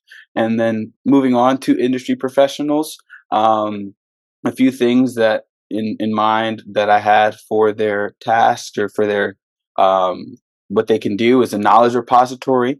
So professionals using silos to create repositories for insights, best practices, or project documentation all in one spot, so that other like-minded industry professionals or students or researchers could eventually just come to this one hubbub of basically information and learn. And another thing for industry professionals is professional development. So basically, based on what you research or based on what your industry is, a curated collection of resources so that you can either further your expertise in that field and or create something new. And then lastly, for intended user audience are the researchers. The goal with this was to have them use Silo as a data management or collaborative research design. And so for data management, hopefully they'll be able to manage their research data, experiments, data sets, and tools. And then for collaborative research, again, that whole community aspect of Silo, where it is just a knowledge sharing, collaboration among researchers, and that can lead to providing them sharing their findings or what they've been working on, and just collaborating all together on manuscripts and research. So why open source? First reason, community collaboration. I think that's what kind of makes the app or makes the system really kind of do the work on its own. And so the idea is that it can invite a collaboration from developers, researchers, students, or subject matter enthusiasts worldwide. And so they can just come together and share their knowledge. Another reason that this system and project would be better open source is for faster innovation, as open source projects tend to innovate faster compared to proprietary software projects, because everyone's able to get kind of a piece of their creative pie out in the open. Transparency and trust. We know that researchers and developers, they have very important and secretive, maybe not secretive, but important research that they don't want just leaked out. And so having the full autonomy of the intended user audience or guests to see the source code and fully understanding how the system works and where exactly their data is being put is another plus. And then lastly, customization. By making Silo an open source system, users can gain the freedom to customize their software according to their specific needs, which again, I think would be very important considering the fact that we kind of have tiers of users and tiers of audience members that would be visiting. And so moving on to community engagement, there were a few things that I was thinking that could kind of build and grow the community engagement and start it. First was community forums and discussion boards. And for this, I was thinking that Silo could be some sort of host for an online forum or discussion board where users can just come and ask questions, share tips, maybe engage with other people and professionals. And another community engagement is contributor guidelines and documentation. So providing a comprehensive documentation of what it means to be a contributor on Silo and maybe some sort of that onboarding process. Hackathons and developer challenges. And Silo isn't necessarily meant for developers or coding, but having those outreach events of like the same caliber can encourage community members to come together and try a bunch of different things. And feedback and feature requests. Silo has a dedicated feedback portal where users could submit ideas and vote on suggestions and provide feedback on their experience. So again, making it transparent and making it so that users really feel like they have the freedom to do what they want. Community projects and workshops. So hopefully Silo can be a place where the community can come together and work on projects and have these different workshops focused on special areas or customize applications based on what you want. And then lastly, social media and outreach. That's just getting Silo out there and telling the world about it. And so challenges that could come up I mentioned this briefly with the contributor distribution, but user adoption and onboarding, convincing users to sign up for this knowledge management and share all their work, and kind of identifying what really makes a contributor may have some difficulties as the silo may expand or grow. So, and integration with existing systems is could be another issue. A lot of these researchers or industry professionals use a legacy system, so like a system that they've been using for 20 plus years maybe, and sometimes maybe that system won't integrate well with Silo, so that is another issue possibly. And data security and privacy concerns, safeguarding their information would be like probably the biggest priority of a knowledge management platform, making sure that not anybody can just get in and steal ideas and steal information from other users. Scalability and performance. Challenge I saw with this was it might be relatively easier to start off Silo with like an invitation to a few limited users, but as it grows and as it kind of gets out there, kind of having that scalability from maybe not so much to now a huge company may prove difficult as well. Community engagement and sustainability, given that Silo is supposed to be a fully online platform, even with the workshops and even with these different collaboration events, as volume of the community grows, it would be more difficult to ensure involvement or ensure that users feel supported. And then competitive landscape is another challenge. There's again a bunch of systems out there that might be offering the same thing or some sort of variation. So finding out what really makes Silo stick and stand out would be very important. And lastly, the project timeline here. So phase 1 of the project timeline would be project initiation, in which I'm defining the scope, designing or working around the Silo user interface and experience, and designing and developing initial project roadmaps of where I can see it go. Phase 2, which is 6 months, is the project release, releasing a smaller version of the product to a limited audience. That way, we can figure out bug issues, or that way we can implement additional features based on the feedback of that limited audience. And then also in phase 2 would be to find a way to enhance that scalability, which was my challenge I listed in the previous slide. And so for phase 3, which is just around 9 months and it's ongoing, is community engagement and growth. So establishing those forums I was talking about, documentation portals and communication channels. So ensuring that all these audience members and all these users can talk with themselves and can talk to people globally, not just locally. And organizing hackathons, workshop, developer challenges. I talked about it briefly a little earlier, but finding ways to make the community stay involved and be a community. And then lastly, phase 4 is long-term stability and evolution. So developing a business model to make Silo a long-term business, rather that be changing things around or adhering to the users' feedback and requests. Another step forward would be exploring funding, grant, and partnership opportunities. Being open source, it's good because you don't necessarily have to have all the licensing, but you have to get some money from somewhere. And so that would be a step into our ongoing kind of growth as a platform. And then defining a long-term roadmap for evolution that is different from the one that was developed 3 months, and so that the platform can keep growing and have a sound kind of exponential growth over time. And that's it. All right, that sounds pretty good. Thank you, Austin. So yeah, I like the way you did the community engagement strategies. I think you had a lot of good strategies for managing that, especially some of the guidelines and thinking about that ahead of time and putting that in place.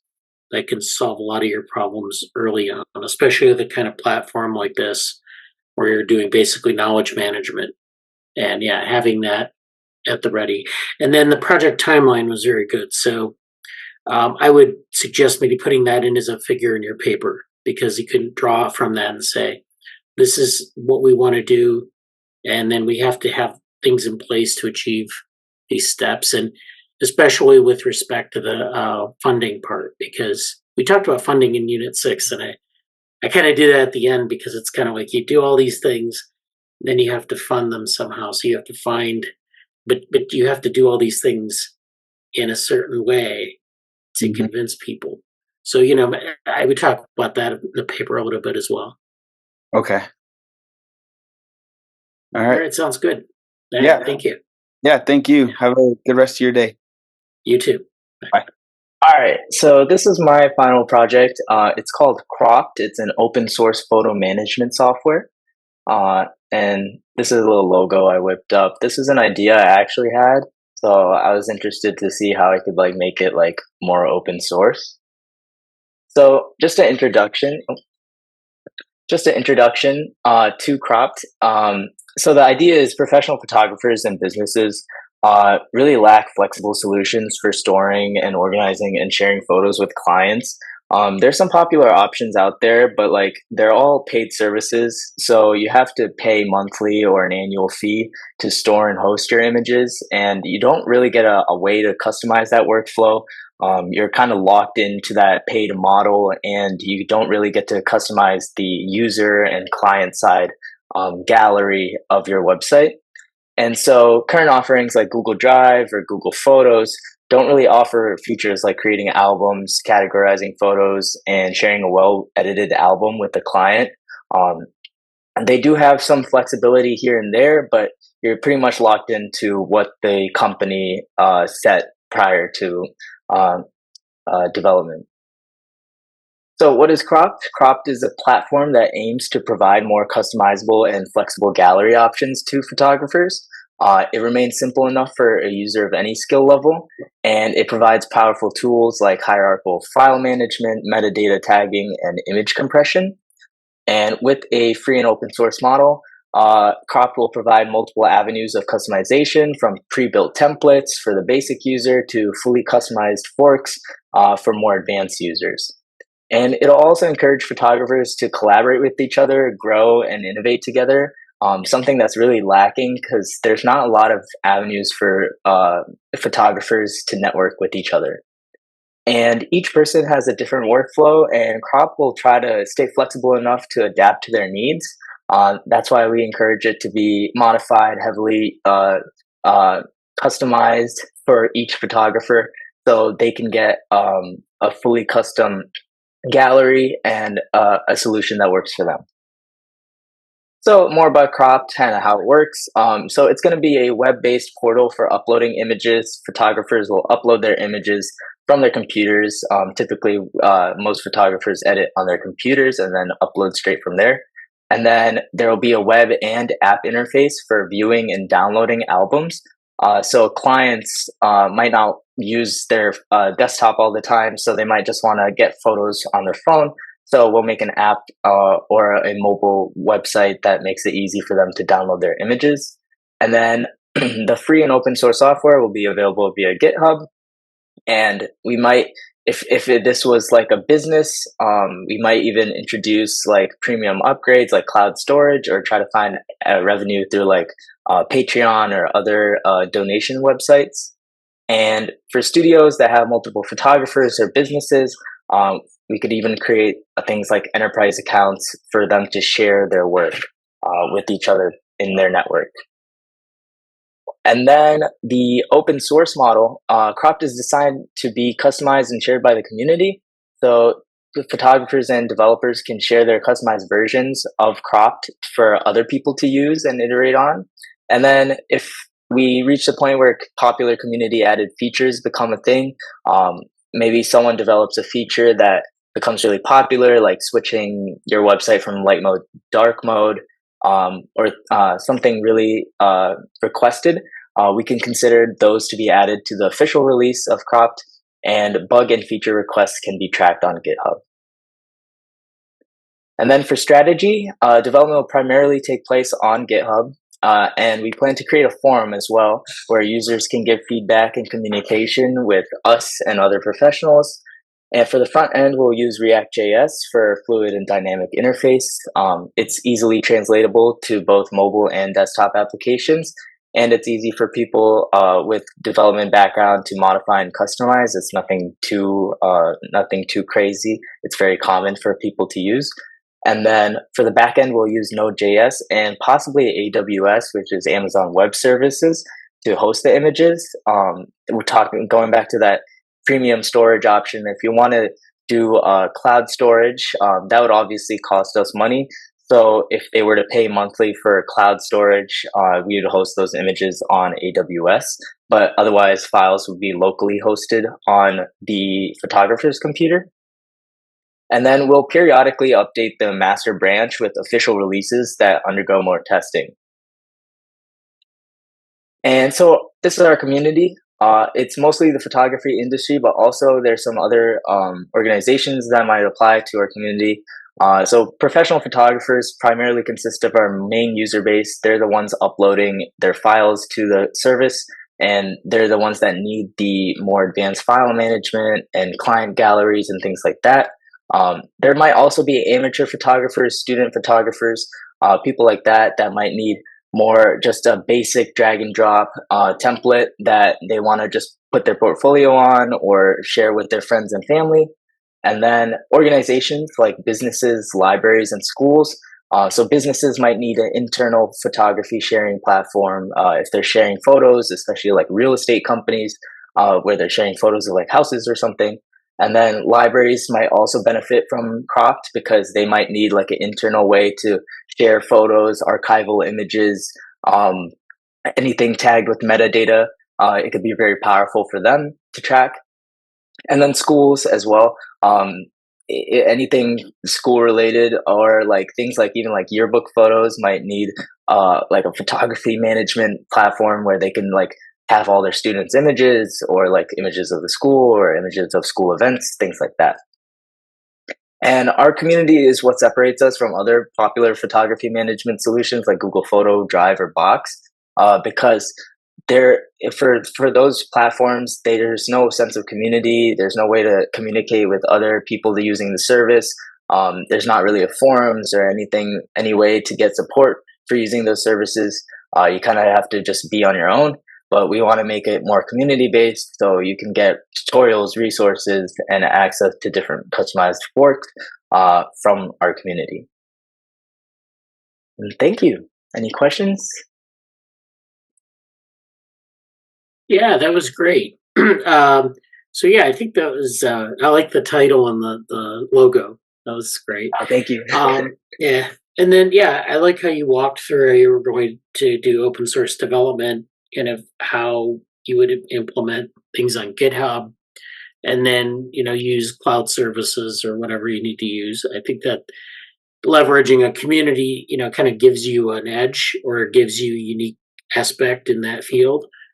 I would think, more seriously about like, how do you want to sort of structure the community? In other words, what you have in the community is basically you have professional photographers, you might have casual users, you might have organizations.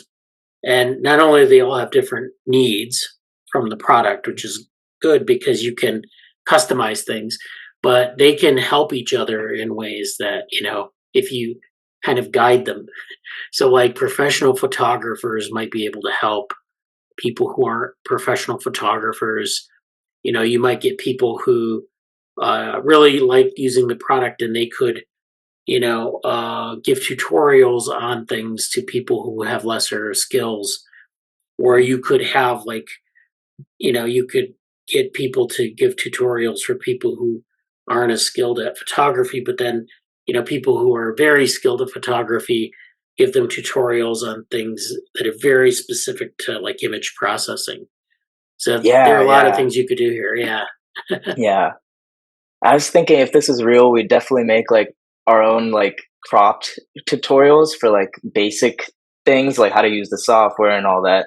And then like maybe there might be some people dropping tutorials on like how to do this for enterprises, how to set up your school organization, things like that. Yeah, sounds Yeah. good. Well, thank you. That's Awesome. great. Yeah. All right. Hello. How are you, Kieran? How's your day going? Yeah. I thought they're still presenting, no? Is it just me? I just Oh, finished my exam. I'm sorry. yeah. Yeah. That's fine. People finish up early, reschedule. It's Oh, but I you're the see. last Yeah. one today, so yeah. Okay. Yeah, I'm really sorry because I That's thought it fine. was like Wednesday, but then you changed it, and then I realized that it's like, damn, I'm screwed up. But thank you so much for giving me this opportunity to reschedule it. Oh, no problem. Yeah. Really appreciate it. A quick question before. Do I have to send you my presentation or just my PDF version of my final project? All you need to send is the final paper in PDF form to my email, and then you also And need to GitHub. submit it via GitHub. Yeah. Okay. So I did both, right? Because I saw like my GitHub thing is graded on Canvas. I guess that Oh one. yeah, yeah. Yes. As long as you, Okay. yeah, if you submit it there, I just give you the grade. Yeah. Yeah. So Okay. Can you also check the email? I think you saw it, but like I just want to make sure. Yeah, because yeah, thank you. But it's okay if you. Okay. So okay. Yeah. Yeah. I just want to see like I actually hand it in because I don't want like my email went to like junk or like trash and then Oh yeah, I'll yeah, I confirm. don't Yeah. have that. Yeah. Okay, thank you. I just want to be confirmed. Sometimes Yeah. like it Yeah. happens and then I'm just like really freak out. But, Yeah. thank you so much. No problem. You're understanding. There you go. Let's see.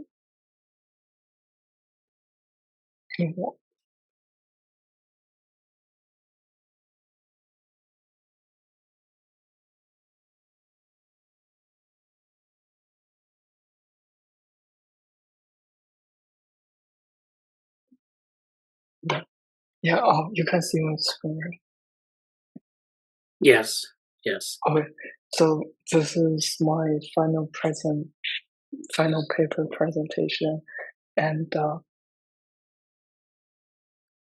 so my topic focuses on building a medical app for patients who have breast cancer. So my project vision is mainly about developing a predictive model to accurately determine different diagnosed breast cancer cases.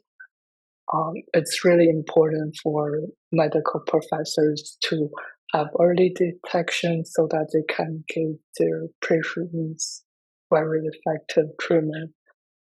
According to a lot of researchers, early presentation have significant impact on patients since breast cancer can rapidly spread to other body parts, which means in certain cases, medical professors need to implement aggressive treatments, while other times it's like less aggressive treatments, which means it's really important to have an really accurate predictive model for breast cancer patients. So it also, I think, according to other research that are conducted by American Cancer Society, it demonstrates that early detection increases the effectiveness of treatment and survival rates by at least 10 to 20%, which is really helpful for breast cancer patients and those people who are not aware of their cancer situation. So the reason why I decided to focus on this topic is that medical professors such as oncologists are, it's like a very useful information to them so that they can correctly planning treatment and also help breast cancer patients to recover from any kind of surgery. Therefore, my model focuses on having a lot of true positive cases so that our medical professors could give correct treatments to each cancer patient.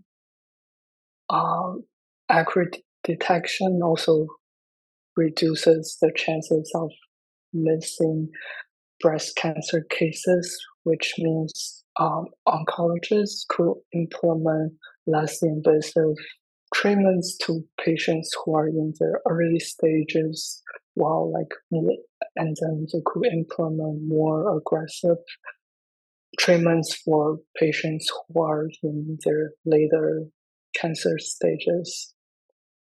One important thing that my model has is that it successfully avoids false positives, which means it will prevent patients from undergoing unnecessary treatments or surgeries that could have other harmful effects or have other side effects to their body. Thus, this predictive model that was built in this breast cancer app could serve a really powerful tool to medical professors who could help other breast cancer patients, and it's also a really important app for breast cancer patients to understand or try to see what stage of breast cancer they're in. So my motivation is that there are a lot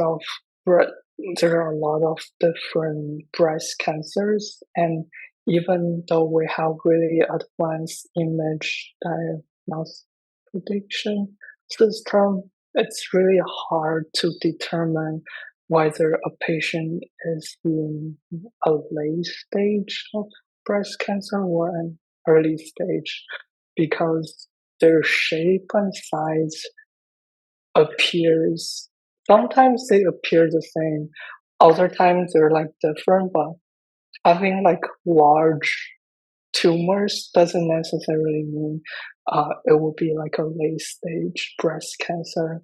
And there are other problems such as both tumors could have same image result. So some of them are usually wide and some of them are usually around the same size. So it's really difficult for medical professors to give correct treatments solely based on the image results from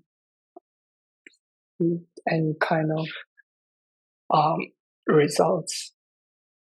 And also there's one thing that could also affect if a patient has late stage breast cancer is that their tumor has really high breast density, which also makes the detection very difficult because it's really difficult to determine if a tumor has high breast density.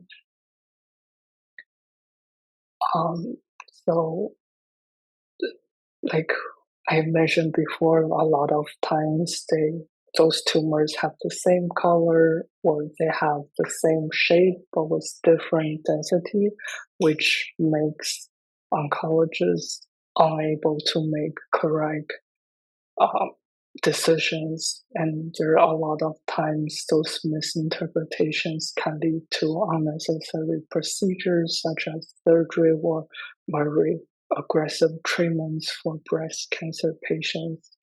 And there is also another problem with breast cancer patients, even though it's pretty like a common sense that like women have high breast cancer density, which leads to the fact that they're more likely to get breast cancer.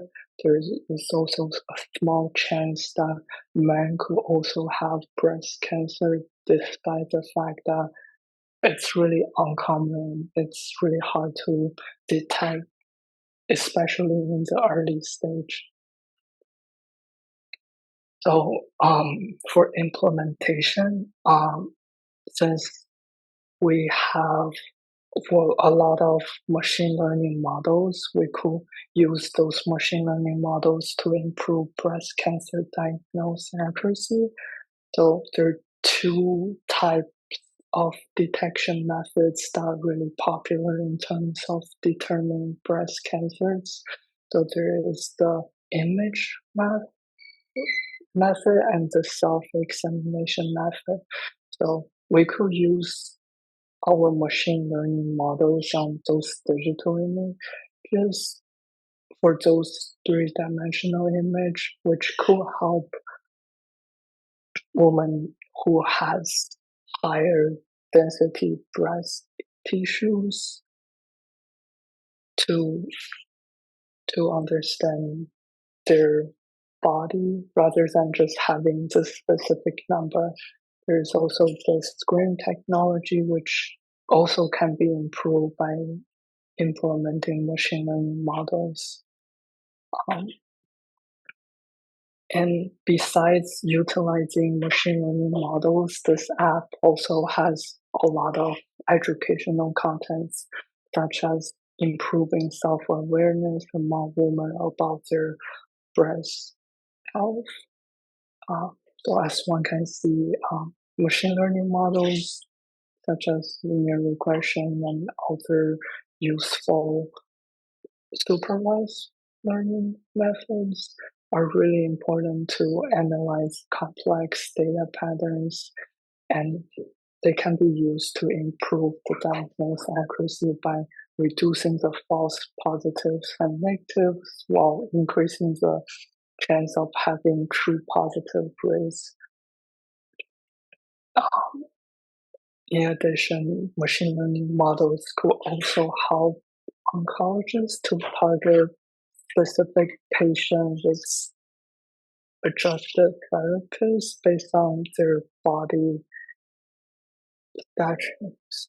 So if they have level 3 or level 4 stage, the app could recommend medical professors with more aggressive treatments, while if they're only in level 1 or 2, oncologists could just give them some very less aggressive treatments. So by utilizing those machine learning models in the app, we could increase the survival rate of those breast cancer patients. So one of the ways, one of the principle is that maintenance. So in order to help this app to keep growing, proper documentation is really useful, because if a lot of people are working on how to improve this app, or certain machine learning models having really vague or not clear documentation or any kind of explanations to certain parts of the models, could lead to a lot of confusion, which slows down the process of making this app more impactful in the future.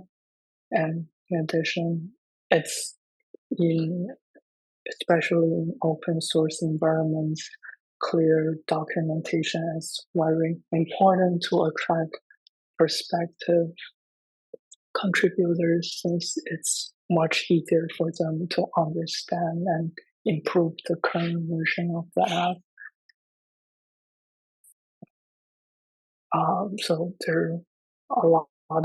there's also another really important thing that we have in the maintenance, which is to keep all of our employees to stay healthy, both physically and mentally.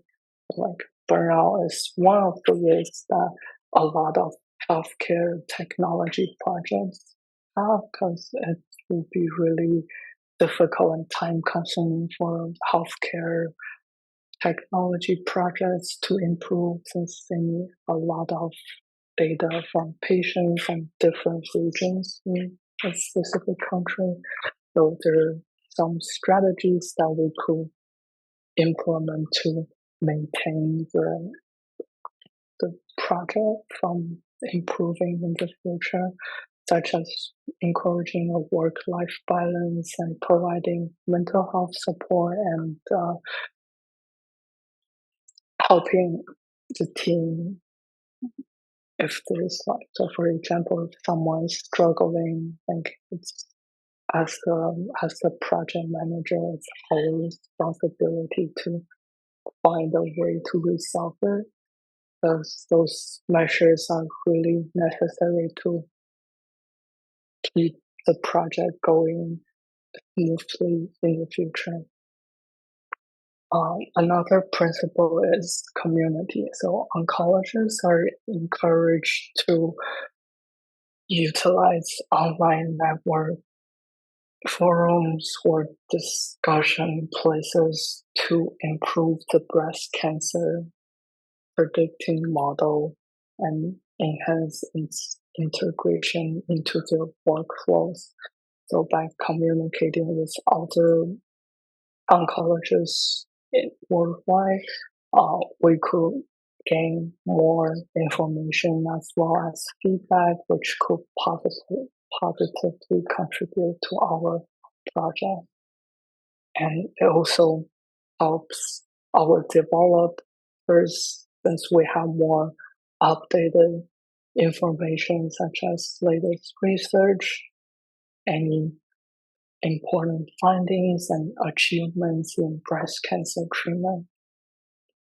So by allowing all the medical professors and developers to communicate with each other, we will be able to build more effective and promising machine learning models that can be used to treat complex breast cancer cases. And those networks could also provide patients support groups so that they can have Q&A sessions, they can have other educational workshops that are hosted by our medical professors, which improve both healthcare professionals as well as breast cancer patients. The third principle is open source. So in an open source environment, machine learning models usually offer an increased transparency, which allows developers and oncologists to work together and improve these models such as by forking open source repositories. We could create customized version of machine learning models. So one example that open source could positively help our project is that based on different region developers who make specific adjustments to our project. So in African countries, a lot of people prefer to use mobile platforms, which means our developers could focus on the mobile side of the app for all the users in Africa or potentially Europe. And open source projects are also really helpful because they are less likely to be abandoned due to financial stability issues. So unlike other projects that are run by those companies who seek like a financial, for profits, our open source environment does not need to have any kind of financial stability issues, which means our project could be continued, developed, and improved in the future. So currently, the model that detects breast cancer has a really high area under the curve score of 0.993, which means it's excellent in terms of predicting patients who have breast cancer. Since the score is extremely to 1, oncologists could utilize this model to help them to make correct decisions.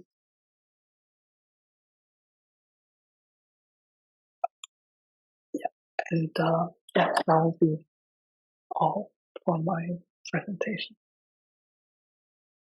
All right, that's very good, Kiran. Thank you.